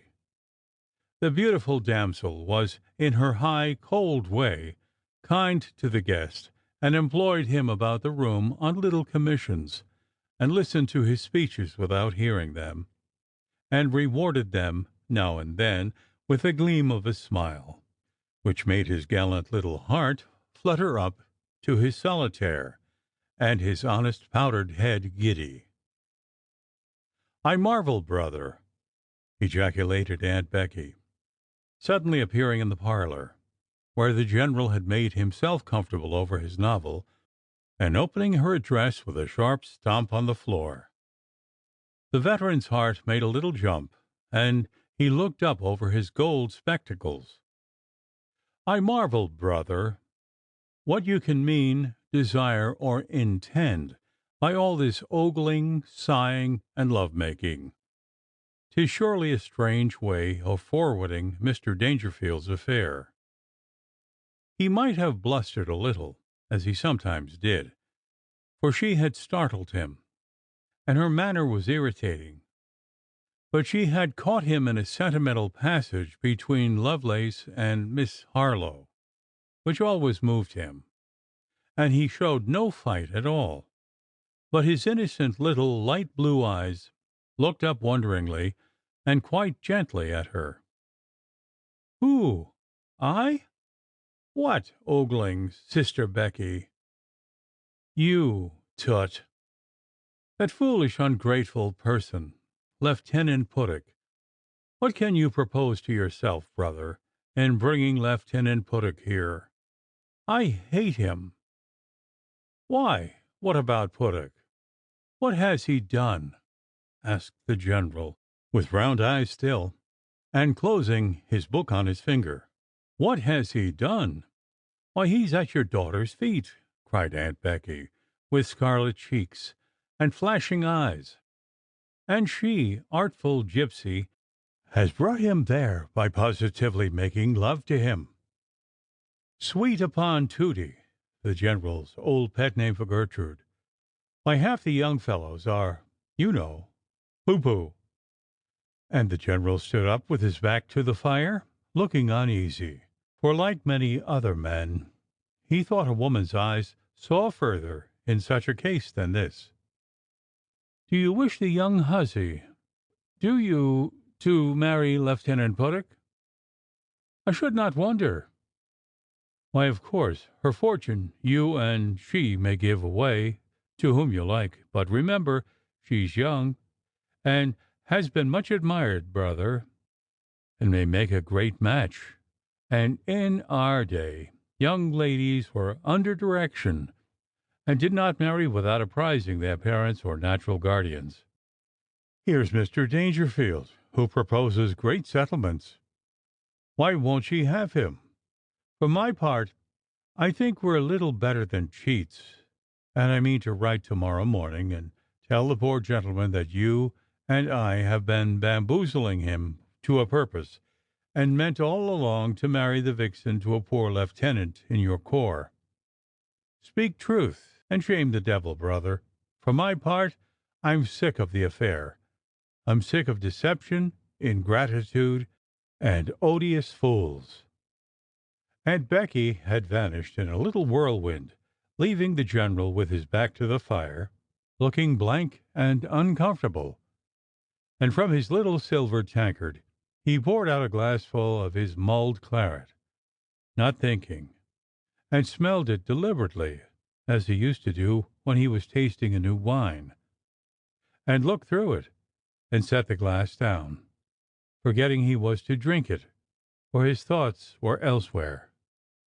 On reaching her bedroom, which she did with impetuous haste, Aunt Becky shut the door with a passionate slam, and said, with a sort of choke and a sob, "There's naught but ingratitude on earth. The odious, odious, odious person!" And when 10 minutes after her maid came in, she found Aunt Rebecca but little advanced in her preparations for bed, and her summons at the door was answered by a fierce and shrilly nose-trumpeting, and a stern "Come in, hussy. Are you deaf, child?" and when she came in Aunt Becky was grim and fussy, and her eyes red. Miss Gertrude was that night arrived just on that dim and delicious plateau, that debatable land upon which the last waking reverie and the first dream of slumber mingle together in airy dance and shifting colors, when on a sudden she was recalled to a consciousness of her grave bedposts and damask curtains by the voice of her aunt. Sitting up, she gazed on the redoubted Aunt Becky through the lace of her bonnet de nuit for some seconds in a mystified and incredulous way. Mistress Rebecca Chatsworth, on the other hand, had drawn the curtains and stood, candle in hand, arrayed in her nightdress like a ghost, only she had on a pink and green quilted dressing-gown loosely over it. She was tall and erect, of course, but she looked softened and strange, and when she spoke it was in quite a gentle, humble sort of way, which was perfectly strange to her niece. "Don't be frightened, sweetheart," said she, and she leaned over, and with her arm round her neck, kissed her. "I came to say a word, and just to ask you a question. I wish, indeed, I do, heaven knows, to do my duty. And, my dear child, will you tell me the whole truth? Will you tell me truly? You will, when I ask it as a kindness." There was a little pause, and Gertrude looked with a pale gaze upon her aunt. "Are you," said Aunt Becky, "do you, Gertrude, do you like Lieutenant Puttock?" "Lieutenant Puttock," repeated the girl, with a look and gesture of a person in whose ear something strange has buzzed.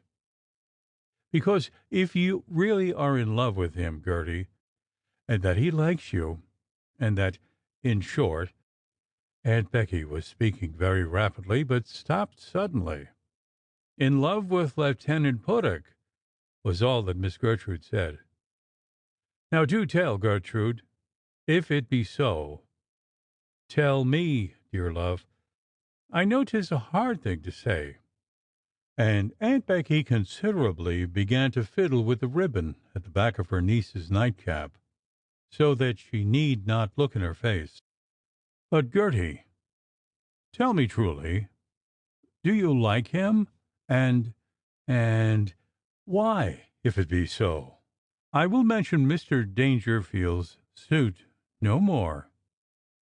There now, there's all I want to say."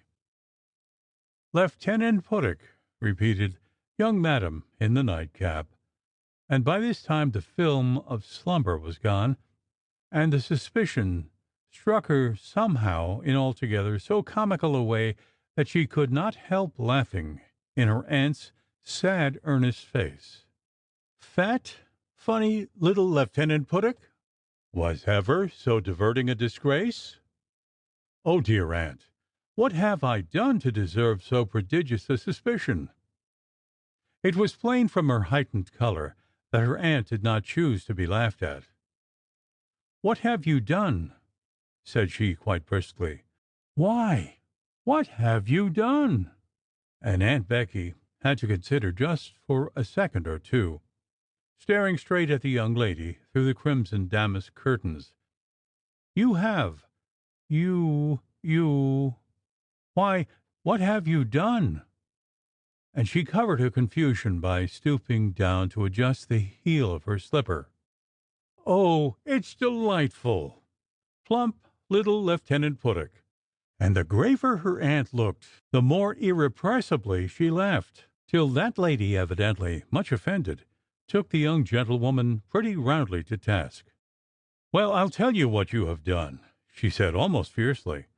"As absurd as he is, you have been twice as sweet upon him as he upon you, and you have done your endeavor to fill his brain with the notion that you are in love with him, young lady.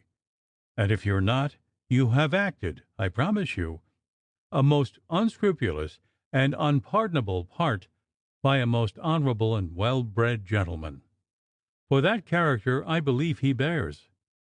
Yes, you may laugh, madam, how you please, but he's allowed, I say, to be as honest, as true, as fine a gentleman as ever surprised a weaver," said the young lady, laughing till she almost cried.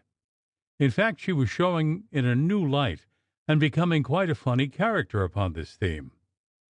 And indeed this sort of convulsion of laughing seemed so unaccountable on natural grounds to Aunt Rebecca that her irritation subsided into perplexity, and she began to suspect that her extravagant merriment might mean possibly something which she did not quite understand. "Well, niece, when you have quite done laughing at nothing, you will perhaps be so good as to hear me. I put it to you now, young lady, as your relation and your friend, once for all, upon your sacred honour. Remember you're a Chatsworth, upon the honour of a Chatsworth," a favourite family form of adjuration on serious occasions with Aunt Rebecca. "Do you like Lieutenant Puttock?" It was now Miss Gertrude's turn to be nettled, and to remind her visitor by a sudden flush in her cheek and a flash from her eyes that she was indeed a Chatsworth, and with more disdain than perhaps was quite called for, she repelled the soft suspicion. "I protest, madam," said Miss Gertrude, "'tis too bad, truly, madam. It is vastly vexatious to have to answer so strange and affronting a question. If you ever took the trouble, aunt, to listen to or look at Lieutenant Puttock, you might—" "Well, niece," quoth Aunt Becky, interrupting with a little toss of her head, "young ladies weren't quite so hard to please in my time, and I can't see or hear that he's so much worse than others." "I'd sooner die than have him," said Miss Gerty peremptorily. "Then I suppose, if ever and whenever he asks you the question himself, you'll have no hesitation in telling him so?" said Aunt Becky with becoming solemnity. "Laughable, ridiculous, comical, and absurd, as I always thought and believed Lieutenant Puttock to be. I yet believe the asking such a question of me to be a stretch of absurdity from which his breeding, for he is a gentleman, will restrain him. Besides, madam, you can't possibly be aware of the subjects on which he has invariably discoursed whenever he happened to sit by me. Plays and players and candied fruit. Really, madam, it is too absurd to have to enter upon one's defence against so incredible an imagination." Aunt Rebecca looked steadily for a few seconds in her niece's face, then drew a long breath, and leaning over, kissed her again on the forehead, and with a grave little nod, and looking on her again for a short space, without saying a word more, she turned suddenly and left the room. Miss Gertrude's vexation again gave way to merriment, and her aunt, as she walked sad and stately upstairs, heard one peal of merry laughter after another ring through her niece's bedroom. She had not laughed so much for 3 years before, and this short visit cost her, I am sure, 2 hours' good sleep at least. Chapter 65, relating some awful news that reached the village, and how Dr. Walsingham visited Captain Richard Devereux at his lodgings. And now there was news all over town to keep all the tongues there in motion. News, news, great news, terrible news.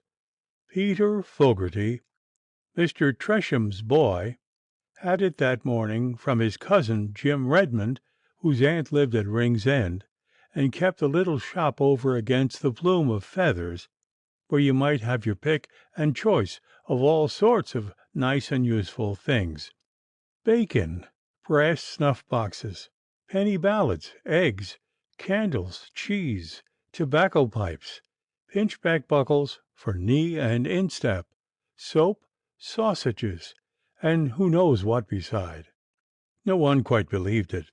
It was a tradition at third hand, and Peter Fogarty's cousin Jim Redmond's aunt was easy of faith. Jim, it was presumed, not very accurate in narration, and Peter not much better. Though, however, it was not actually intelligence, it was a startling thesis, and though some raised their brows and smiled darkly and shook their heads, the whole town certainly pricked their ears at it, and not a man met another without, "Well, anything more? You've heard the report, sir, eh?" It was not till Dr. Toole came out of town early that day that the sensation began in earnest. There could be no doubt about it. 'Twas a wonderful, strange thing, certainly, after so long a time, and so well preserved, too. What was it? What is it? Why, Charles Nutter's corpse is found, sir. Corpse, eh?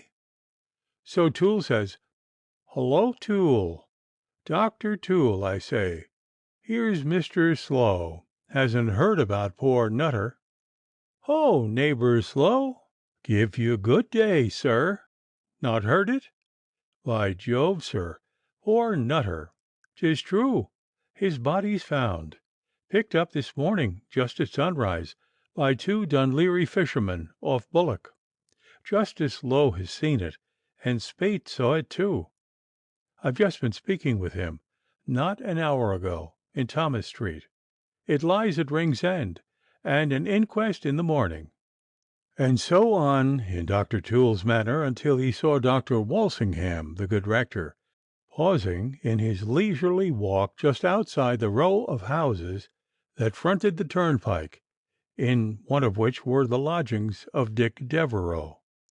The good Dr. Toole wondered what brought his reverence there, for he had an inkling of something going on. So he bustled off to him and told his story, with the stern solemnity befitting such a theme, and that pallid, half-suppressed smile with which an exciting horror is sometimes related. And the good rector had many ejaculations of consternation and sympathy, and not a few inquiries to utter. And at last, when the theme was quite exhausted, he told Toole, who still lingered on, that he was going to pay his respects to Captain Devereux. "Oh," said cunning little Toole, "you need not, for I told him the whole matter." "Very like, sir," answered the doctor, "but 'tis on another matter I wish to see him." "Oh, certainly, very good, sir. I beg pardon, and he's just done his breakfast. A late dog, sir." "Ha, ha! Your servant, Dr. Walsingham." Devereux puzzled his comrade Puttock more than ever. Sometimes he would descend with his blue devils into the abyss, and sit there all the evening in a dismal sulk. Sometimes he was gayer even than his old gay self, and sometimes in a bitter vein, talking enigmatical ironies with his strange smile, and sometimes he was dangerous and furious, just as the weather changes without rhyme or reason. Maybe he was angry with himself, and thought it was with others, and was proud, sorry, and defiant, and let his moods, one after another, possess him as they came. They were his young days, beautiful and wicked, days of clear, rich tints, and sanguine throbbings, and Gloria Mundi, when we fancy the spirit perfect, and the body needs no redemption, when fresh from the fountains of life, death is but a dream, and we walk the earth like heathen gods and goddesses, in celestial egotism and beauty. O fair youth, gone forever! The parting from thee was a sadness and a violence, sadder, I think, than death itself. We look behind us, and sigh after thee, as on the pensive glories of a sunset, and our march is toward the darkness. It is twilight with us now, and will soon be starlight, and the hour and place of slumber, till the reveille sounds, and the day of wonder opens. O grant us a good hour, and take us to thy mercy. But to the last, those young days will be remembered and worth remembering, for be we what else we may, young mortals we shall never be again. Of course, Dick Devereux was now no visitor at the Elms. All that, for the present, was over. Neither did he see Lilias, for little Lily was now a close prisoner with doctors, in full uniform, with shouldered canes, mounting guard at the doors. 'Twas a hard winter, and she needed care and nursing, and Devereux chafed and fretted, and in truth 'twas hard to bear this spite of fortune, to be so near and yet so far, quite out of sight and hearing. A word or two from General Chatsworth in Dr. Walsingham's ear as they walked to and fro before the white front of Belmont had decided the rector on making this little call, for he had now mounted the stair of Devereux's lodging, and standing on the carpet outside knocked, with a grave, sad face on his door panel, glancing absently through the lobby window and whistling inaudibly the while. The doctor was gentle and modest and entirely kindly. He held good Master Felton's doctrine about reproofs. A man, says he, had better be convinced in private than be made guilty by a proclamation. Open rebukes are for magistrates and courts of justice, for steel chambers, and for scarlets in the thronged hall. Private are for friends, where all the witnesses of the offender's blushes are blind and deaf and dumb. We should do by them as Joseph thought to have done by Mary, seek to cover blemishes with secrecy. Public reproof is like striking of a deer in the herd. It not only wounds him to the loss of enabling blood, but betrays him to the hound, his enemy, and makes him by his fellows be pushed out of company. So on due invitation from within, the good parson entered, and the handsome captain in all his splendours. When you saw him after a little absence, 'twas always with a sort of admiring surprise. You had forgot how very handsome he was. This handsome slender fellow, with his dark face and large unfathomable violet eyes, so wild and wicked, and yet so soft, stood up surprised, with a look of welcome quickly clouded and crossed by a gleam of defiance. They bowed and shook hands, however, and bowed again, and each was the other's servant. And being seated, they talked de generabilis, for the good parson would not come like an executioner and take his prisoner by the throat, but altogether in the spirit of the shepherd, content to walk a long way about, and wait till he came up with the truant, and entreating him kindly, not dragging or beating him back to the flock, but leading and carrying by turns, and so awaiting his opportunity. But Devereux was in one of his moods. He thought the doctor no friend to his suit, and was bitter and formal and violent. Chapter 66. Of a certain tempest that arose and shook the captain's spoons and teacups, and how the wind suddenly went down.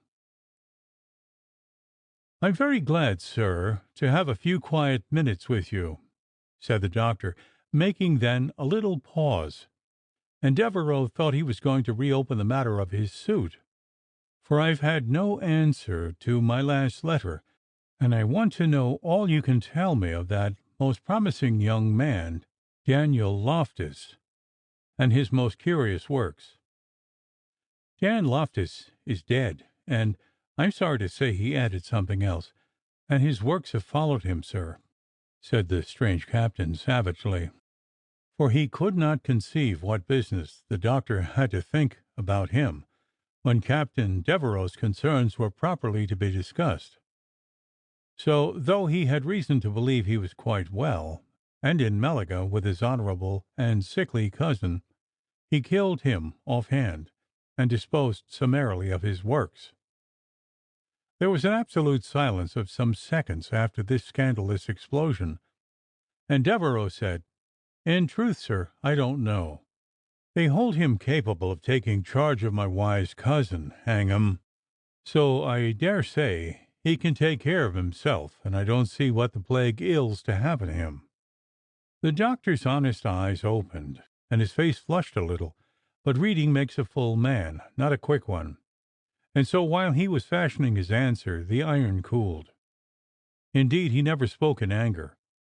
When, on sudden provocation, he carried his head higher and flushed a little, they supposed he was angry. But if he was, this was all he showed of the old Adam, and he held his peace. So now the doctor looked down upon the tablecloth, for Devereux's breakfast china and silver was still on the table, and he marshalled some crumbs he found there, sadly with his finger, in a row first, and then in a circle, and then goodness knows how, and he sighed profoundly over his work. Devereux was in his mood. He was proud. He had no notion of apologizing, but looking another way, and with his head rather high, he hoped Miss Lilias was better. Well, well, the spring was coming, and Parson Walsingham knew the spring restored little Lily. She's like a bird, she's like a flower, and the winter is nearly past, and the beautiful words of the Song of Songs, which little Lily so loved to read, mingled like a reverie in his discourse, and he said, "The flowers will soon appear in the earth. The time of the singing birds will come, and the voice of the turtle be heard in our land." "Sir," said Dick Devereux, in a voice that sounded strangely, "I have a request. May I make it? A favour to beg. 'Tisn't all things remembered very much. If I write a letter and place it open in your hand, a letter, sir, to Miss Lily, will you read it to her, or else let her read it? Or even a message, a spoken message, will you give it?" "Captain Devereux," said the doctor, in a reserved but very sad sort of way, "I must tell you that my dear child is by no means well. She has had a cold, and it has not gone away so soon as usual. Something, I think, of her dear mother's delicacy. And so she requires care, my little Lily, a great deal of care. But thank God the spring is before us. Yes, yes, the soft air and sunshine, and then she'll be out again. You know the garden, and her visits, and her little walks. So I don't fret or despair. Oh, no."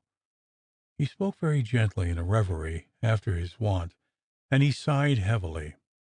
"You know, 'tis growing late in life with me, Captain Devereux," he resumed, "and I would fain see her united to a kind and tender partner, for I think she's a fragile little flower, poor little Lily.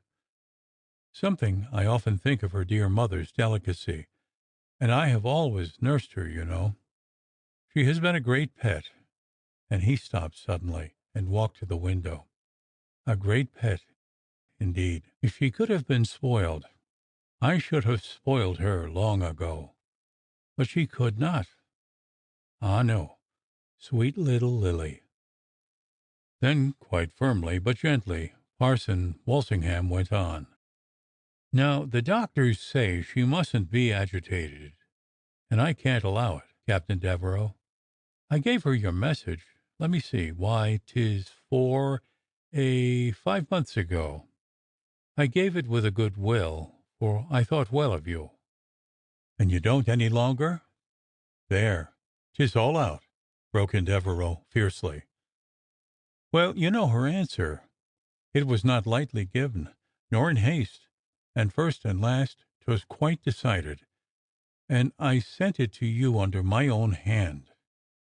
"I thought you were a friend to me, Dr. Walsingham, and now I am sure you're none," said the young fellow, in the same bitter tone. "Ah, Captain Devereux, he can be no friend to you who is a friend to your faults, and you no friend to yourself if you be an enemy to him that would tell you of them. Will you like him the worse that would have you better?" "We've all faults, sir. Mine are not the worst, and I'll have neither shrift nor absolution. There's some reason here you won't disclose. He was proud, fierce, pale, and looked damnably handsome and wicked." "She gave no reason, sir, answered Dr. Walsingham. No, she gave none, but, as I understand, she did not love you, and she prayed me to mention it no more. She gave no reason, but you know the reason, flared out Devereux. Indeed, sir, I do not know the reason, answered the rector. But you know, you must, you meant, you, at least, had heard some ill of me, and you no longer wish my suit to prosper. I have indeed of late heard much ill of you, Captain Devereux, answered Dr. Walsingham, in a very deliberate but melancholy way. Enough to make me hold you no meet husband for any wife who cared for a faithful partner, or an honourable and a quiet home. You mean, I know you do, that Palmerstown girl who has belied me? Cried Devereux. That unhappy young woman, Captain Devereux, her name is Glynn, whom you have betrayed under a promise of marriage. That moment Devereux was on his feet.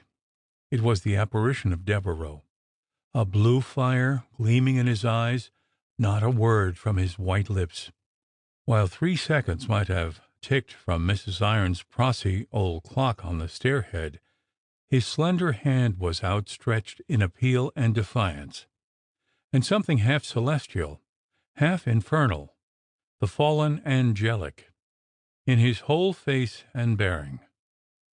May my merciful Creator strike me dead here at your feet, Dr. Walsingham, but 'tis a lie, cried he. I never promised. She'll tell you.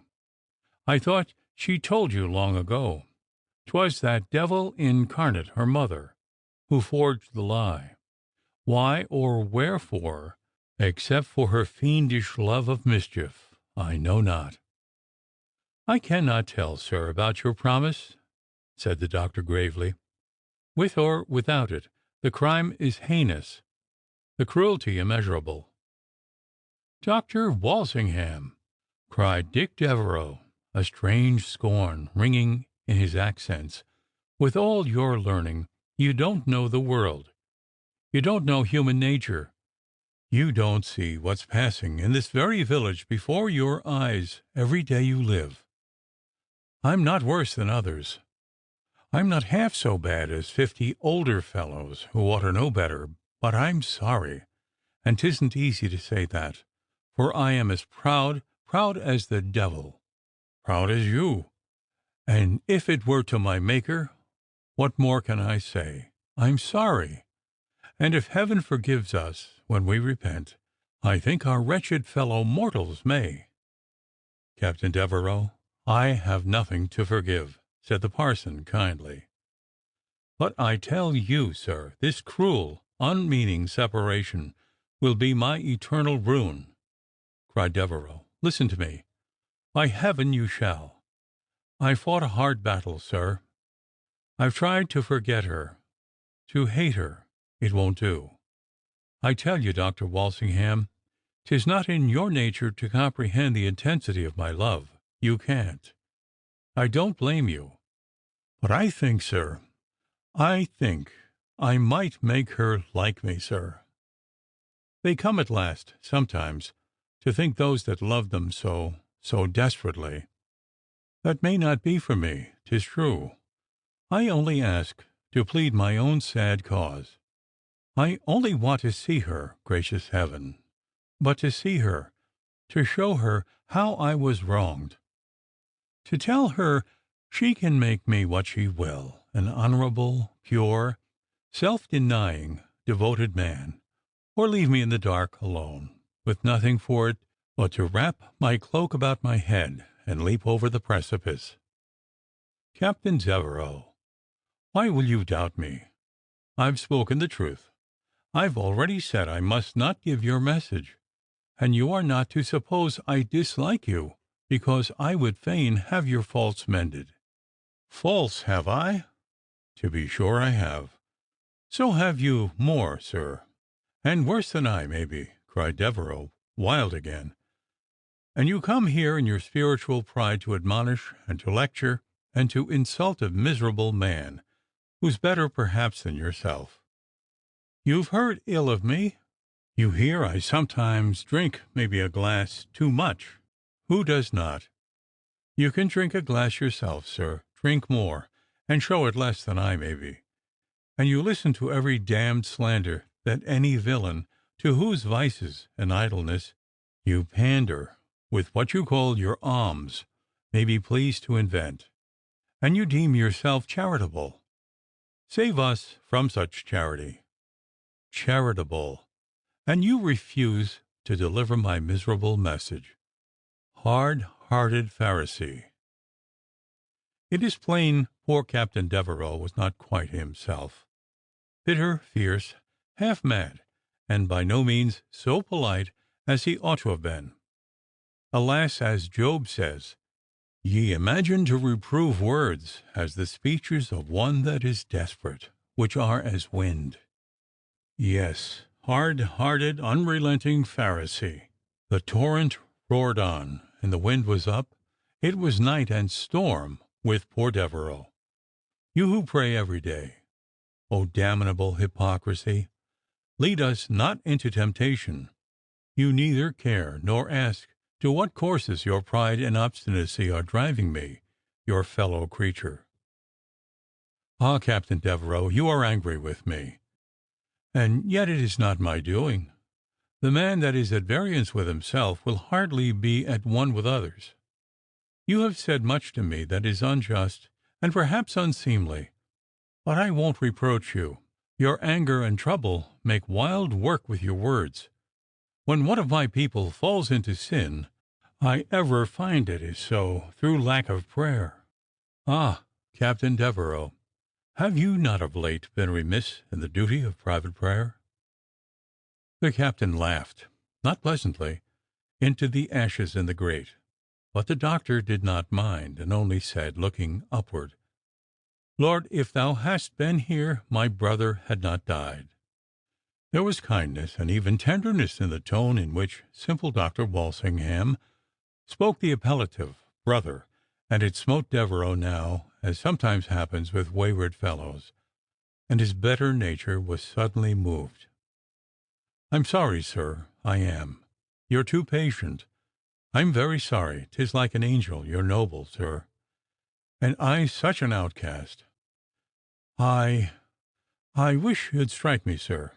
You're too kind and patient, sir, and so pure. And how have I spoken to you? A trial, sir. If you can forgive me one trial, my vice, you shall see me changed. A new man. Oh, sir, let me swear it. I am, sir. I'm reformed. Don't believe me till you see it. Oh, good Samaritan, don't forsake me. I'm all one wound."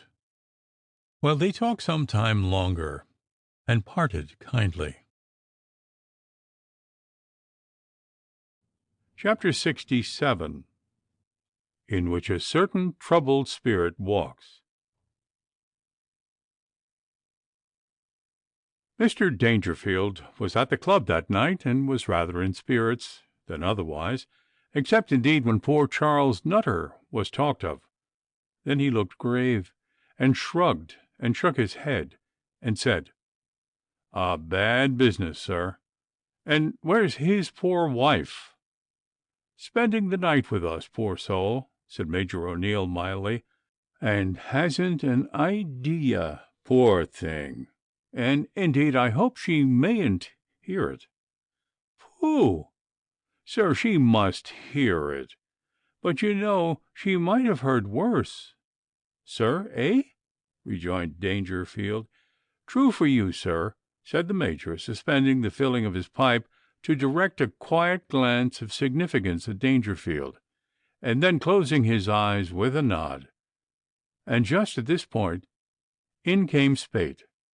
"Well, Spate?" "Well, sir?" "You saw the body, eh?" And a dozen other interrogatories followed, as cold and wet with melting snow, dishevelled and storm-beaten. For it was a plaguy rough night. The young fellow, with a general greeting to the company, made his way to the fire. "'Tis a tremendous night, gentlemen, so by your leave I'll stir the fire. And yes, I seen him, poor nutter, and paw, an ugly sight he is, I can tell you. Here, Larry, bring me a rummer glass of punch. His right ear's gone, and almost all his right hand, and screeching hot, do you mind? Ah, phew! Altogether 'tis sickening, them fishes, you know. I'm almost sorry I went in. You remember Darty's whiskey shop in Ringsend? He lies in the back parlour, and wonderful little changed in appearance." And so Mr. Spayte, with a little round table at his elbow, and his heels over the fender, sipped his steaming punch and thought inwardly and outwardly as he answered their questions and mixed in their speculations. Up at the mills, which had heard the awful news, first from the widow Mackin, and afterwards from Pat Moran, the maids sat over their tea in the kitchen in high excitement and thrilling chat. "The poor master! Oh, the poor man! Oh, la, what's that?" with a start and a peep over the shoulders. "And oh dear, and how in the world will the poor little mistress ever live over the news?" and so forth, made a principal part of their talk. There was a good accompaniment of wind outside, and a soft pelting of snow on the window panes. And, oh my dear life, but wasn't it dark? Up went Mogi with her thick-wicked kitchen candle to seek repose, and Betty, resolving not to be long behind, waited only to wash up her plates and slack down the fire, having made up her mind, for she grew more nervous in solitude, to share Mogi's bed for that night. Mogi had not been 20 minutes gone, and her task was nearly ended, when, "Oh, blessed saints!" murmured Betty, with staring eyes, and dropping the sweeping brush on the flags, she heard, or thought she heard, her master's step, which was peculiar, crossing the floor overhead. She listened, herself as pale as a corpse, and nearly as breathless, but there was nothing now but the muffled gusts of the storm, and the close soft beat of the snow. So she listened, and listened, but nothing came of it. "'Tis only the vapours," said Betty, drawing a long breath, and doing her best to be cheerful. And so she finished her labours, stopping every now and then to listen, and humming tunes very loud, in fits and starts. Then it came to her turn to take her candle and go upstairs. She was a good half-hour later than Mogi. All was quiet within the house.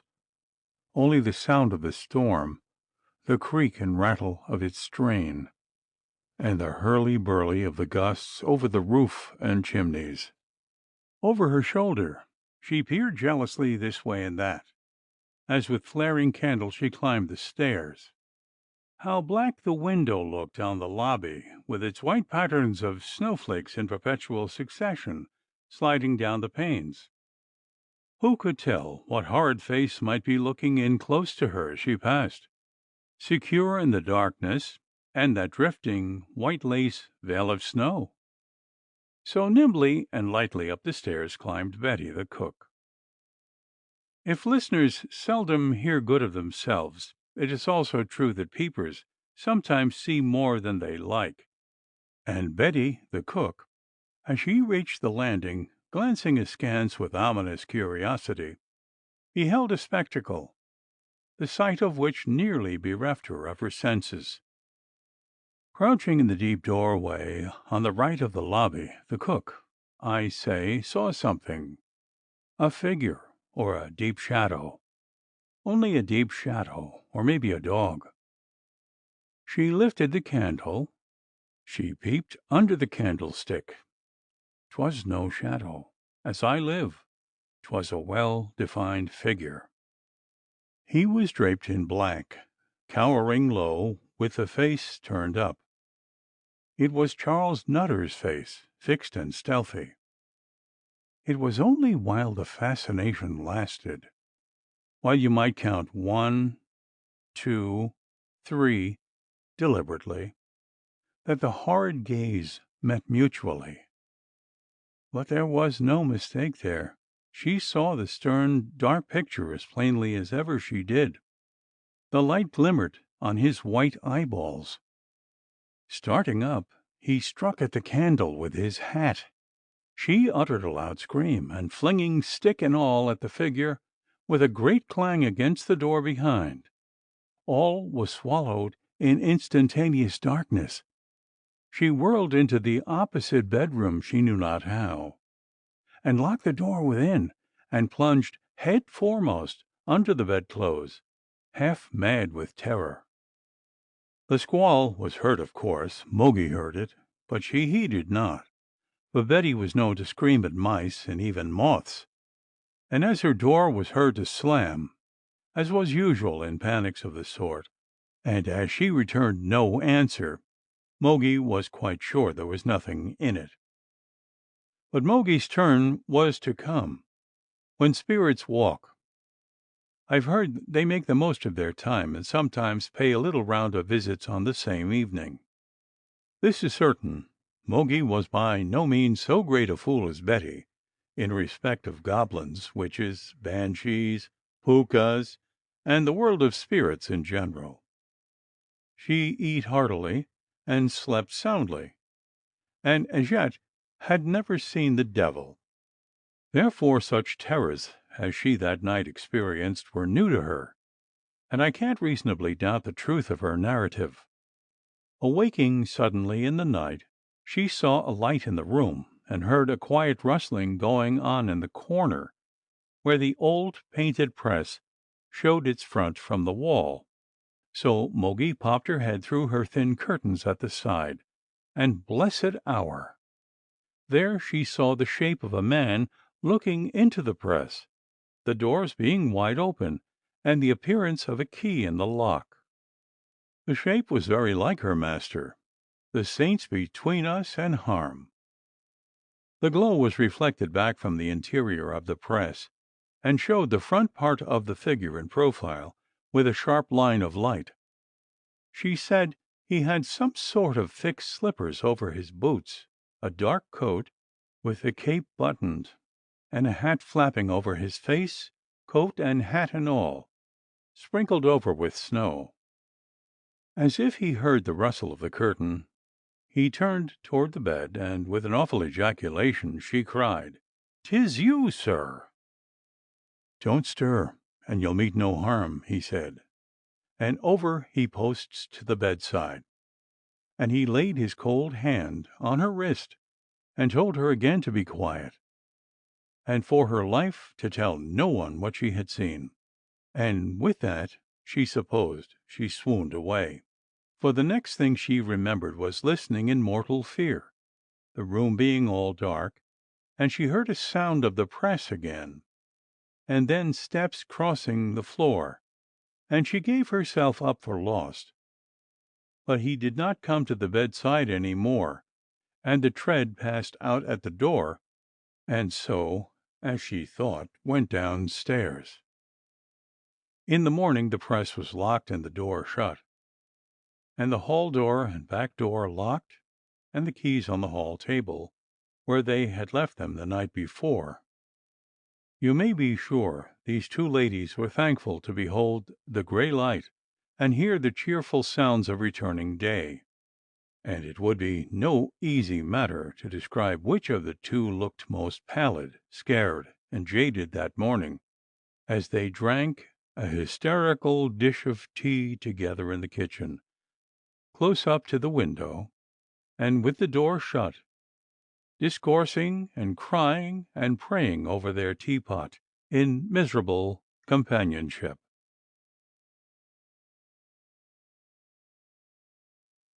Chapter 68. How an evening passes at the Elms, and Dr. Toole makes a little excursion, and two choice spirits discourse, and Hebe trips in with the nectar.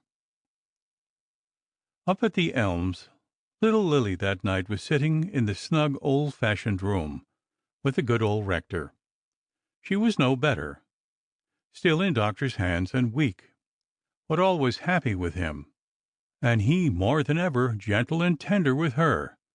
For though he never would give place to despondency, and was naturally of a trusting, cheery spirit, he could not but remember his young wife, lost so early, and once or twice there was a look, an outline, a light, something in little Lily's fair, girlish face, that with a strange momentary agony brought back the remembrance of her mother's stricken beauty and plaintive smile. But then his darling's gay talk and pleasant ways would reassure him, and she smiled away the momentary shadow. And he would tell her all sorts of wonders, old-world gaieties, long before she was born, and how finely the great Mr. Handel played upon the harpsichord in the music hall, and how his talk was in German, Latin, French, English, Italian, and half a dozen languages besides, sentence about, and how he remembered his own dear mother's dress when she went to Lord Wharton's great ball at the castle. Dear, oh dear, how long ago that was! And then he would relate stories of banshees, and robberies, and ghosts, and hairbreadth escapes, and rapparees, and adventures in the wars of King James, which he heard told in his nonage by the old folk long vanished, who remembered those troubles. "And now, darling," said little Lily, nestling close to him with a smile, "you must tell me all about that strange, handsome Mr. Mervyn, who he is, and what his story." "Tut, tut, little rogue! Yes, indeed you must, and you will. You've kept your little Lily waiting long enough for it, and she'll promise to tell nobody. Handsome he is, and strange, no doubt. It was a strange fancy, that funeral." "Strange indeed," said the rector. "What funeral, darling?" "Why, yes, a funeral, the bringing his father's body to be laid here in the vault in my church.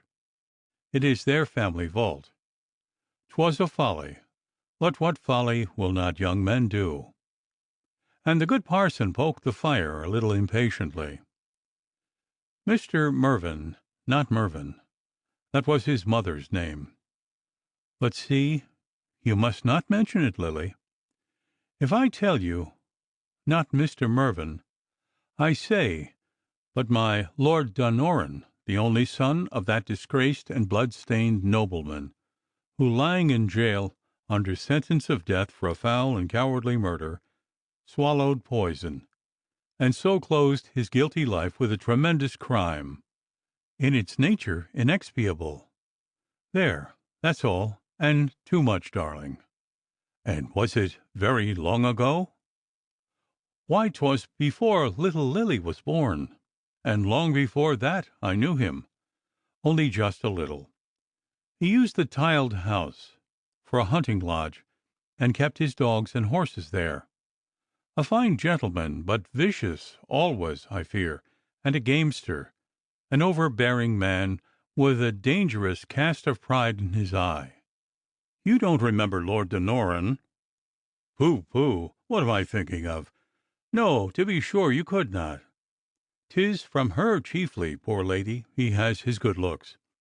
Her eyes were large, and very peculiar, like his. His, you know, are very fine. She, poor lady, did not live long after the public ruin of the family." "And has he been recognized here? The townspeople are so curious." "Why, dear child, not one of them ever saw him before. He's been lost sight of by all but a very few friends. My Lord Castle Mallard, who was his guardian, of course, knows, and to me he disclosed himself by letter. And we keep his secret, though it matters little who knows it, for it seems to me he's as unhappy as aught could ever make him. The townspeople take him for his cousin, who squandered his fortune in Paris. And how is he the better of their mistake? And how were he the worse if they knew him for whom he is? 'Tis an unhappy family. A curse haunts it. Young in years, old in vice, the wretched nobleman who lies in the vault, by the coffin of that old aunt, scarcely better than himself, whose guineas supplied his early profligacy. Alas, he ruined his ill-fated, beautiful cousin, and she died heartbroken, and her little child, both there, in that melancholy and contaminated house. So he rambled on, and from one tale to another, till little Lily's early bed-hour came. I don't know whether it was Dr. Walsingham's visit in the morning, and the chance of hearing something about it, that prompted the unquiet Tom Toole to roll his cloak about him, and buffet his way through storm and snow to Devereux's lodgings. It was only a stone's throw, but even that, on such a night, was no trifle. However, up he went to Devereux's drawing-room, and found its handsome proprietor altogether in the dumps. The little doctor threw off his sleety cloak and hat in the lobby, and stood before the officer, fresh and puffing, and a little flustered and dazzled after his romp with the wind. Devereux got up and received him with a slight bow and no smile, and "Pray take a chair, Dr. Toole." "Well, this is a bright fit of the Dismals," said little Toole, nothing overawed.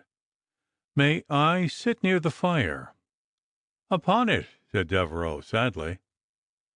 "Thank'ee," said Toole, clapping his feet on the fender, with a grin, and making himself comfortable. "May I poke it?" "Eat it. Do as you please. Anything, everything. Play that fiddle," pointing to the ruin of Puddock's guitar, which the lieutenant had left on the table, "or undress and go to bed, or get up and dance a minuet, or take that pistol with all my heart and shoot me through the head." "Thank'ee again. A fine choice of amusements, I vow," cried the jolly doctor.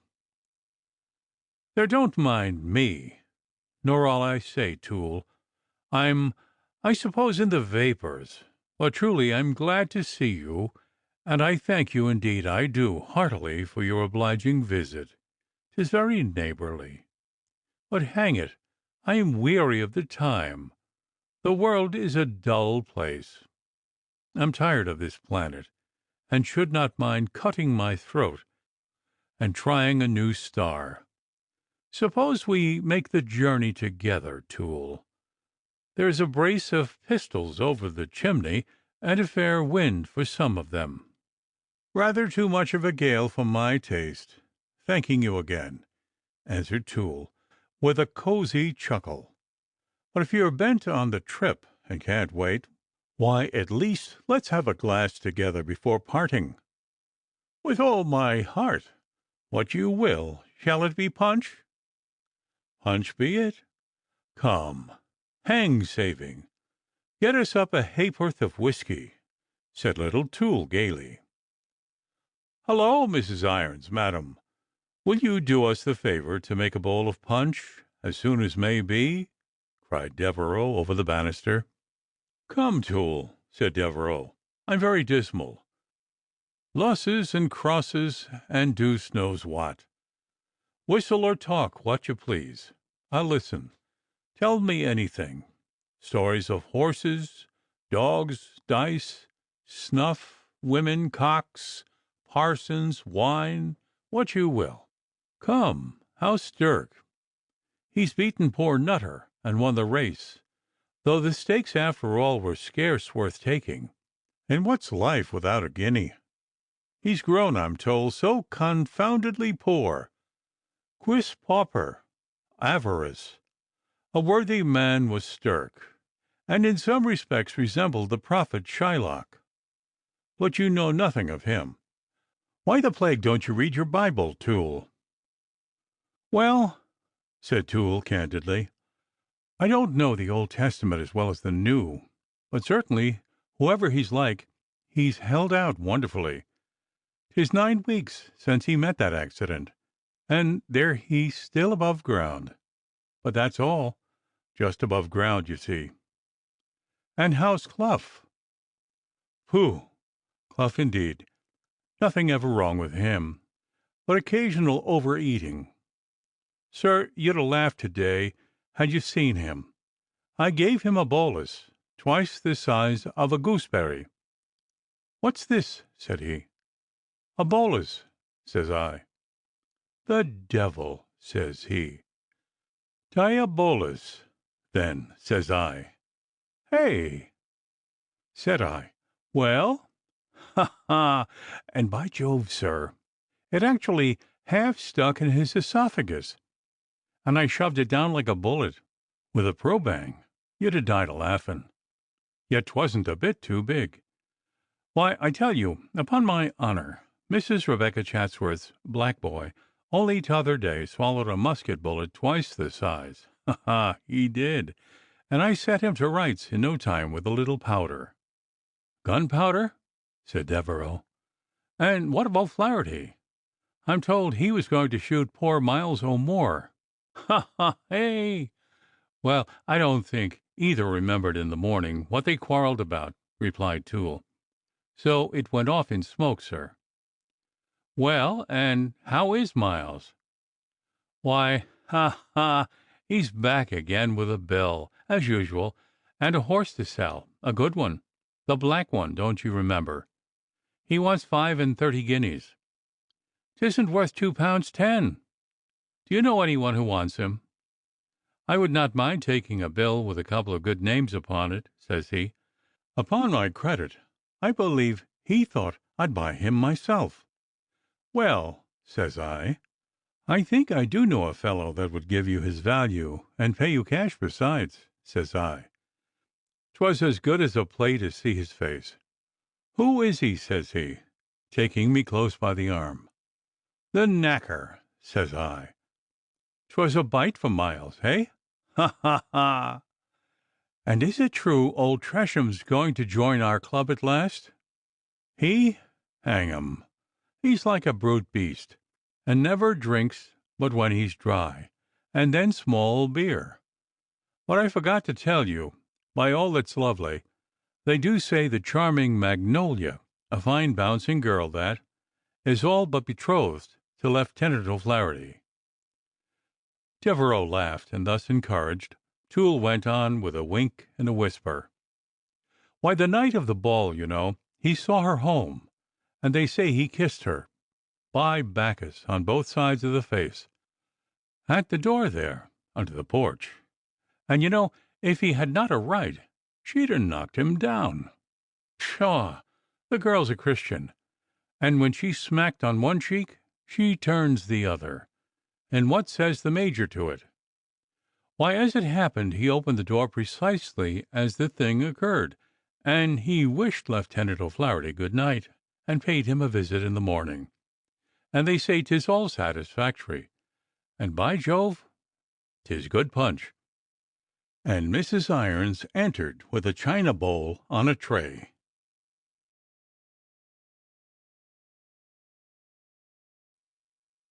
Chapter 69. Concerning a second hurricane that raged in Captain Devereux's drawing-room, and relating how Mrs. Irons was attacked with a sort of choking in her bed. And the china bowl, with its silver ladle and fine fragrance of lemon and old malt whisky, and a social pair of glasses, were placed on the table by fair Mistress Irons, and Devereux filled his glass, and Toole did likewise, and the little doctor rattled on, and Devereux threw in his word, and finally sang a song. 'Twas a ballad, with little in the words, but the air was sweet and plaintive, and so was the singer's voice. A star so high in my sad sky I've early loved and late, a clear lone star, serene and far, doth rule my wayward fate. Though dark and chill the night be still, a light comes up for me. In eastern skies my star doth rise, and fortune dawns for me. And proud and bold my way I hold, for o'er me high I see, in night's deep blue, my star shine true, and fortune beams on me. Now onward still, through dark and chill, my lonely way must be. In vain regret, my star will set, and fortune's dark for me. And whether glad or proud or sad, or howsoever I be, in dawn or noon, on setting soon, my star, I'll follow thee. And so there was a pause and a silence. In the silvery notes of the singer there was a ring of a prophecy, and Toole half read its meaning. And himself loving a song, and being soft over his music, he remained fixed for a few seconds, and then sighed, smiling, and dried his light blue eyes covertly. And he praised the song and singer briskly, and sighed again, with his fingers on the stem of his glass. And by this time Devereux had drawn the window curtain, and was looking across the river through the darkness towards the elms, perhaps for that solitary distant light, his star, now blurred and lost in the storm. Whatever his contemplations, it was plain, when he turned about, that the dark spirit was upon him again. "Curse that punch," said he, in language still more emphatic. "You're like Mephistopheles in the play. You come in upon my quiet to draw me to my ruin. 'Twas the devil sent you here, to kill my soul, I believe. But you shan't. Drink, will you? Ay, I'll give you a draught. A draught of air will cool you. Drink to your heart's content." And to Toole's consternation, up went the window, and a hideous rush of eddying storm and snow whirled into the room. Out went the candles, the curtains flapped high in air, and lashed the ceiling. The door banged with a hideous crash. Papers, and who knows what beside, went spinning hurry-scurry round the room, and Toole's wig was very near taking wing from his head. "Hey, hey, hey, hullo!" cried the doctor, out of breath, and with his artificial ringlets frisking about his chops and eyes. "Out, sorcerer! Temptation begone! Avaunt! Mephistopheles! Cauldron away!" thundered the captain, and sure enough, from the open window, through the icy sheet, whirled the jovial bowl, and the jingle of the china was heard faint through the tempest. Toole was swearing in the whirlwind and darkness like a trooper. "Thank heaven 'tis gone," continued Devereux. "I'm safe, no thanks to you, though. And hark ye, doctor, I'm best alone. Leave me, pray, and pray forgive me." The doctor groped and stumbled out of the room, growling all the while, and the door slammed behind him with a crash like a cannon. "The fellow's brains disordered, delirium tremens, and jump out of that cursed window, I wouldn't wonder," muttered the doctor, adjusting his wig on the lobby, and then calling rather mildly over the banisters. He brought up Mrs. Irons with a candle, and found his cloak, hat, and cane, and with a mysterious look beckoned that matron to follow him. And in the hall, winking up towards the ceiling at the spot where Devereux might at the moment be presumed to be standing, "I say, has he been feverish, or queer, or anyway humorsome, or out of the way?" And then, "See now, you may as well have an eye after him, and if you remark anything strange, don't fail to let me know, you see. And for the present, you had better get him to shut his window and light his candles."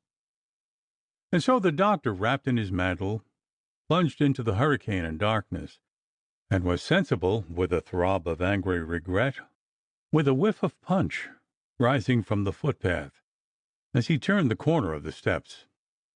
An hour later, Devereux, being alone, called to Mrs. Irons, and receiving her with a courteous gravity, he said, "Madam, will you be so good as to lend me your Bible?"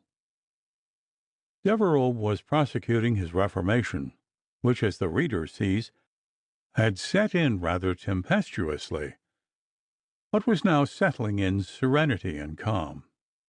Mrs. Irons only said, "My," and then paused, doubting her ears.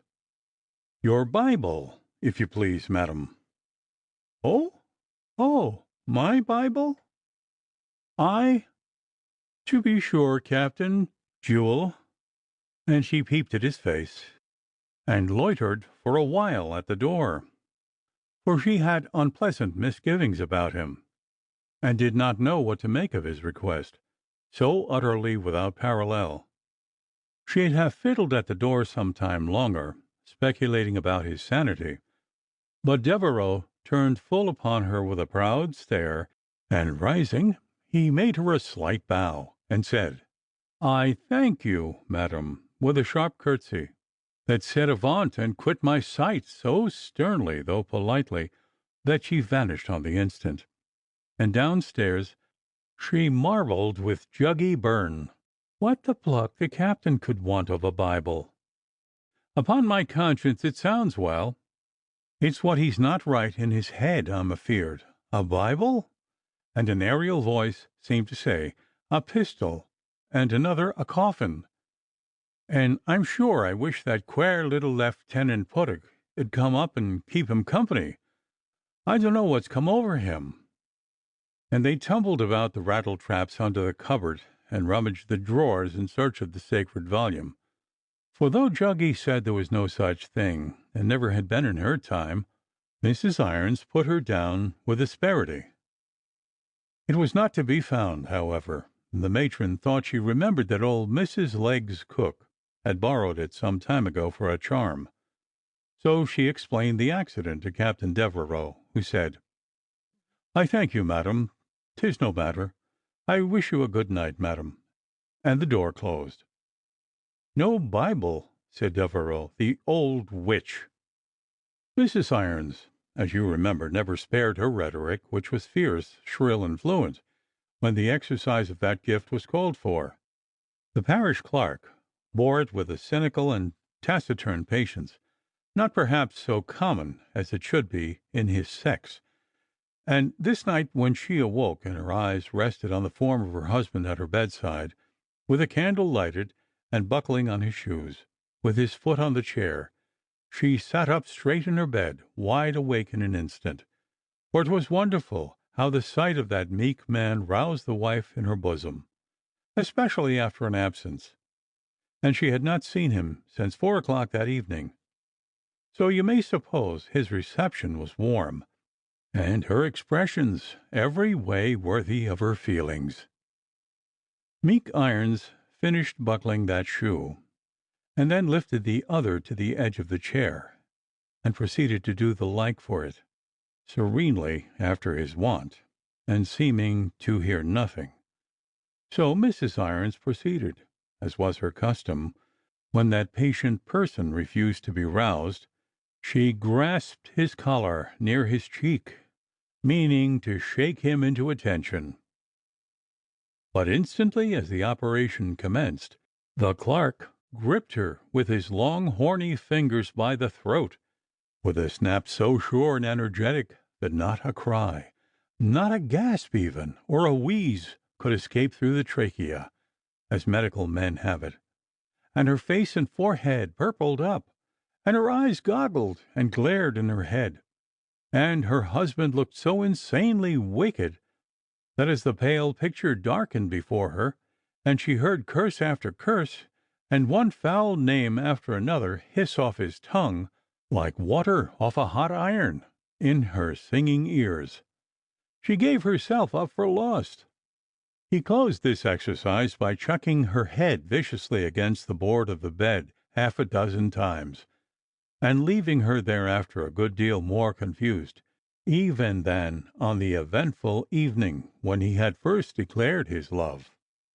So soon as she came a little to herself, and saw him coolly buttoning his leggings at the bedside, his buckles being adjusted by this time, her fear subsided, or rather her just indignation rose above it, and drowned it, and she was on the point of breaking out afresh, only in a way commensurate with her wrongs, and proportionately more formidable, when on the first symptom of attack he clutched her, if possible, tighter. The gaping, goggling, purpling, the darkening of vision, and humming in ears, all recommenced. Likewise the knocking of her head with improved goodwill. And spite of her struggles and scratching, the bewildered lady, unused to even a show of insurrection, underwent the same horrid series of sensations at the hands of her rebellious lord. When they had both had enough of it, Mr. Irons went on with his buttoning, and his lady gradually came too. This time, however, she was effectually frightened, too much so even to resort to hysterics, for she was not quite sure that when he had buttoned the last button of his left legging he might not resume operations and terminate their conjugal relations. Therefore, being all of a tremble, with her hands clasped and too much terrified to cry, she besought Irons, whose bodily strength surprised her, for her life, and his pale, malign glance, askew over his shoulder, held her with a sort of a spell that was quite new to her. In fact, she had never respected Irons so before. When he had adjusted his leggings, he stood lithe and erect at the bedside, and with his fist at her face delivered a short charge, the point of which was that unless she lay like a mouse till morning he'd have her life, though he hanged for it. And with that he drew the curtain, and was hidden from her sight for some time. Chapter 70, in which an unexpected visitor is seen in the cedar parlour of the tiled house, and the story of Mr. Beauclerk and the flower de luce begins to be unfolded. It was an awful night indeed on which all this occurred, and that apparition had shown itself up at the mills, and truly it would seem the devil had business on his hands, for in the cedar parlour of the tiled house another unexpected manifestation occurred just about the same hour. What gentleman is there of broken fortunes, undefined rights, and in search of evidence, without a legal adviser of some sort? Mr. Mervyn, of course, had his, and paid for the luxury according to custom, and every now and then off went a dispatch from the tiled house to the oracular London attorney. Sometimes it was a budget of evidence, and sometimes only a string of queries. Tonight, to the awful diapason of the storm, he was penning one of these, the fruit of a tedious study of many papers and letters, tied up in bundles by his desk, all of them redolent of ominous or fearful associations. I don't know why it is the hours fly with such a strange celerity in the monotony and solitude of such night work. But Mervyn was surprised, as many a one similarly occupied has been, on looking at his watch, to find that it was now long past midnight. So he threw himself back in his chair with a sigh, and thought how vainly his life was speeding away, and heard, with a sort of wonder, how mad was the roar of the storm without, while he had quietly penned his long rescript undisturbed. The wild bursts of supernatural fury and agony, which swell and mingle in a hurricane, I dare say, led his imagination a strange aerial journey through the dark. Now it was the baying of hell hounds, and the long shriek of the spirit that flies before them. Anon it was the bellowing thunder of an ocean, and the myriad voices of shipwreck, and the old house quivering from base to cornice under the strain. And then there would come a pause, like a gasp, and the tempest once more rolled up, and the same mad hubbub shook and clamoured at the windows. So he let his Pegasus spread his pinions on the blast, and mingled with the wild rout that peopled the darkness, or in plainer words, he abandoned his fancy to the haunted associations of the hour, the storm, and the house, with a not unpleasant horror. In one of these momentary lulls of the wind there came a sharp, distinct knocking on the window pane. He remembered with a thrill the old story of the supernatural hand which had troubled that house, and began its pranks at this very window. Ay, 'twas the impatient rapping of a knuckle on the glass, quite indisputably. It is all very well weaving the sort of dream or poem with which Mervyn was half amusing and half awing himself, but the sensation is quite different when a questionable sound or sight comes uninvited to take the matter out of the province of our fancy and the control of our will.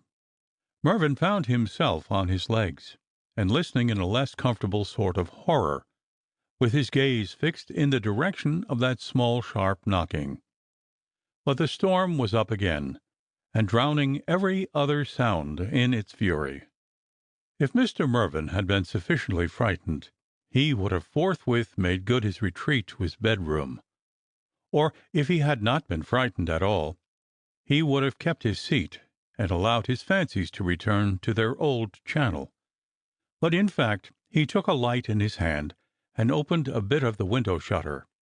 The snow, however, was spread over the panes in a white sliding curtain that returned the light of his candle and hid all without.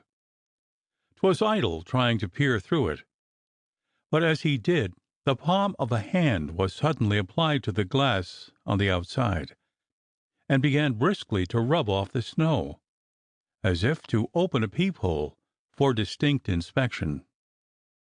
It was to be more this time than the apparition of a hand. A human face was immediately presented close to the glass.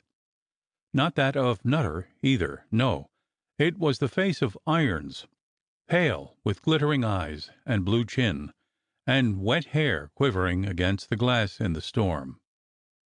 He nodded wildly to Mervyn, brushing away the snow, beckoning towards the back door, as he supported himself on one knee on the window stone, and with his lips close to the glass cried, "Let me in!"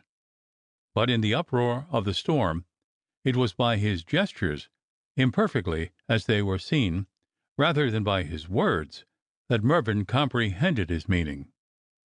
Down went Mr. Mervyn without a moment's hesitation, leaving the candle standing on the passage table, drew the bolts, opened the door, and in rushed Irons in a furious gust, his cloak whirling about his head, amidst a bitter eddying of snow, and a distant clapping of doors throughout the house.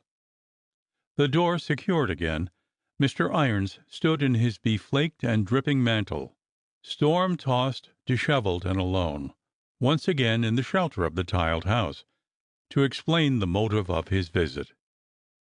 "Irons, I could hardly believe it."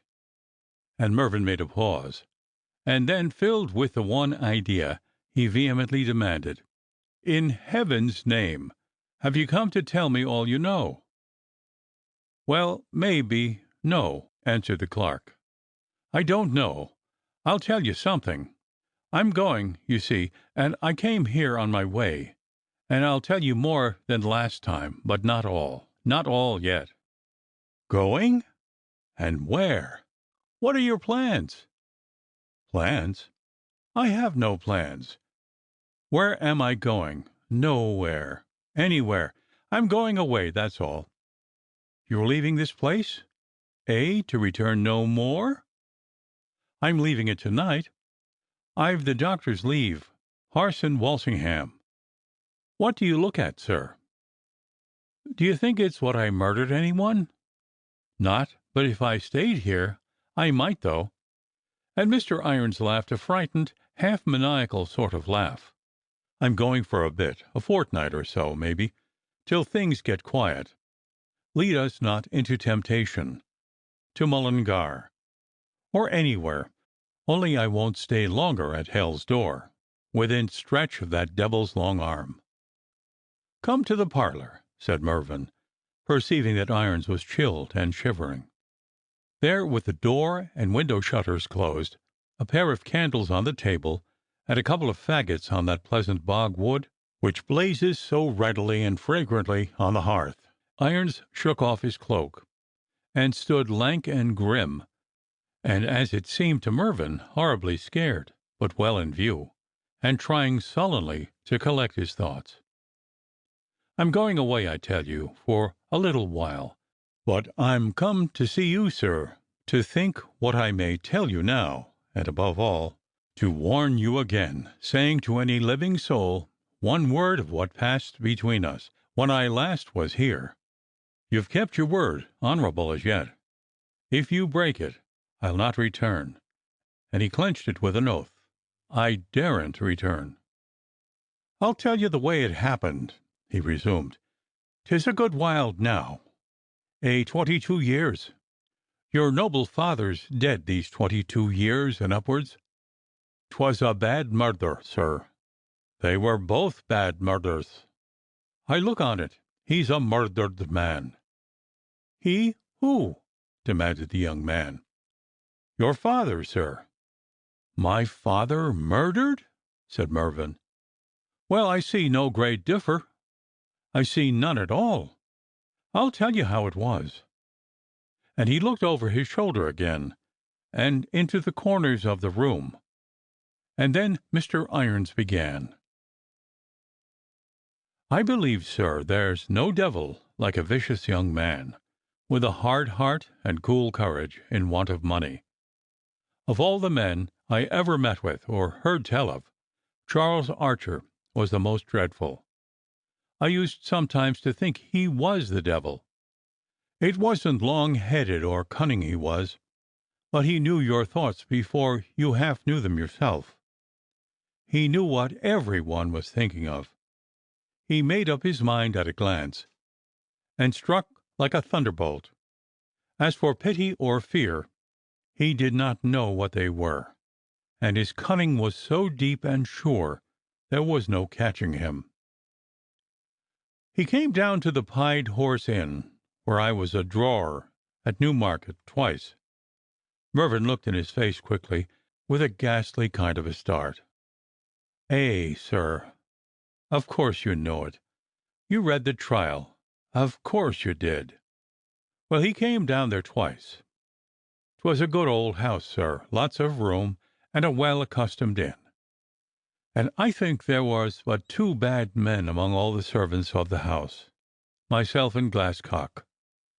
He was an under hostler, and a bad boy. He chose us 2 out of the whole lot, with a look. He never made a mistake. He knew us some way like a crow knows carrion, and he used us cleverly. And Irons cursed him. He's a hard master, like his own, said Irons. His wages came to nothing, and his services is hell itself. He could sing and talk and drink, and keep things stirring, and the gentlemen liked him, and he was, 'twas said, a wonderful fine player at whist and piquet and ombre, and all sorts of card playing. So you see he could afford to play fair. The first time he came down he fought 3 duels about a tipsy quarrel over a pool of Pope Joan. There was no slur on his credit, though. 'Twas just a bit of temper. He wounded all 3, 2 but trifling, but one of them, Chapley, or Capley, I think was his name, through the lungs, and he died, I heard abroad. I saw him killed. 'Twasn't the last. It was done while you'd count 10.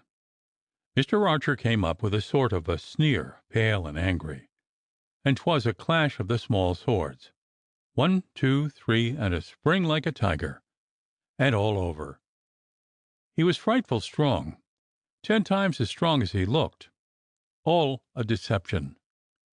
Well, sir, there was a Jew came down offering wagers, not, you see, to gentlemen, sir, but to poor fellows. And Mr. Archer put me and Glasscock up to bite him, as he said, and he told us to back Strawberry, and we did. We had that opinion of his judgment and his knowledge, you see. We thought he had ways of finding out these things, that we had no doubt of winning, so we made a wager of £12. But we had no money, not a crown between us, and we must stake gold with a host of the Plume of Feathers. And the long and the short of it was, I never could tell how he put it into our heads to pledge some of the silver spoons and a gold chain of the master's, intending to take them out when we won the money. Well, Strawberry lost, and we were left in the lurch. So we told Mr. Archer how it was, for he was an off-handed man when he had anything in view, and he told us, as we thought, he'd help us if we lost. "Help you?" says he, with a sort of laugh he had. "I want help myself. I haven't a guinea, and I'm afraid you'll be hanged." And then, says he, "Stay a bit, and I'll find a way." I think he was in a bad plight just then himself. He was awful expensive with horses and other things, and I think there was a writ, or maybe more, out against him from other places, and he wanted a lump of money in his hand to levant with and go abroad. Well, listen, and don't be starting or making a row, sir."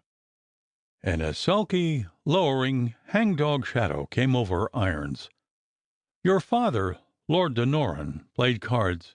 His partner was Mr. Charles Archer. Whist it was, with a gentleman of the name of Beauclerk, and I forget the other. He wore a chocolate suit and a black wig. 'Twas I carried them their wine. Well, Mr. Beauclerk won, and Mr. Archer stopped playing, for he had lost enough. And the gentleman in the chocolate, what was his name? Edwards, I think. 'Twas. Yes, Edwards it was tired, and turned himself about to the fire, and took a pipe of tobacco. And my lord your father played piquet with Mr. Beauclerk, and he lost a power of money to him, sir. And by bad luck he paid a great part of it, as they played, in rouleaus of gold, for he had won at the dice downstairs.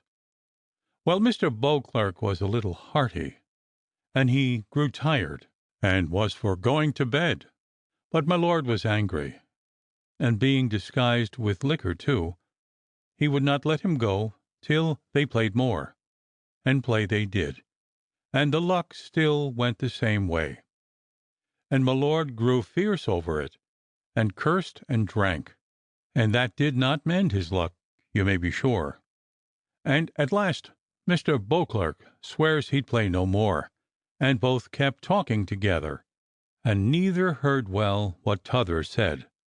But there was some talk about settling the dispute in the morning. Well, sir, in goes Mr. Beauclerk, staggering. His room was the Flower de Luce, and down he throws himself, clothes and all, on his bed. And then my lord turned on Mr. Edwards, I'm sure that was his name, and persuades him to play at piquet, and to it they went. As I was coming in with more wine, I meets Mr. Archer coming out. "Give them their wine," says he in a whisper, "and follow me." And so I did. "You know something of Glasscock, and have a fast hold of him," says he, "and tell him quietly to bring up Mr. Beauclerk's boots, and come back along with him, and bring me a small glass of rum." And back he goes into the room where the two were stuck in their cards, and talking and thinking of nothing else.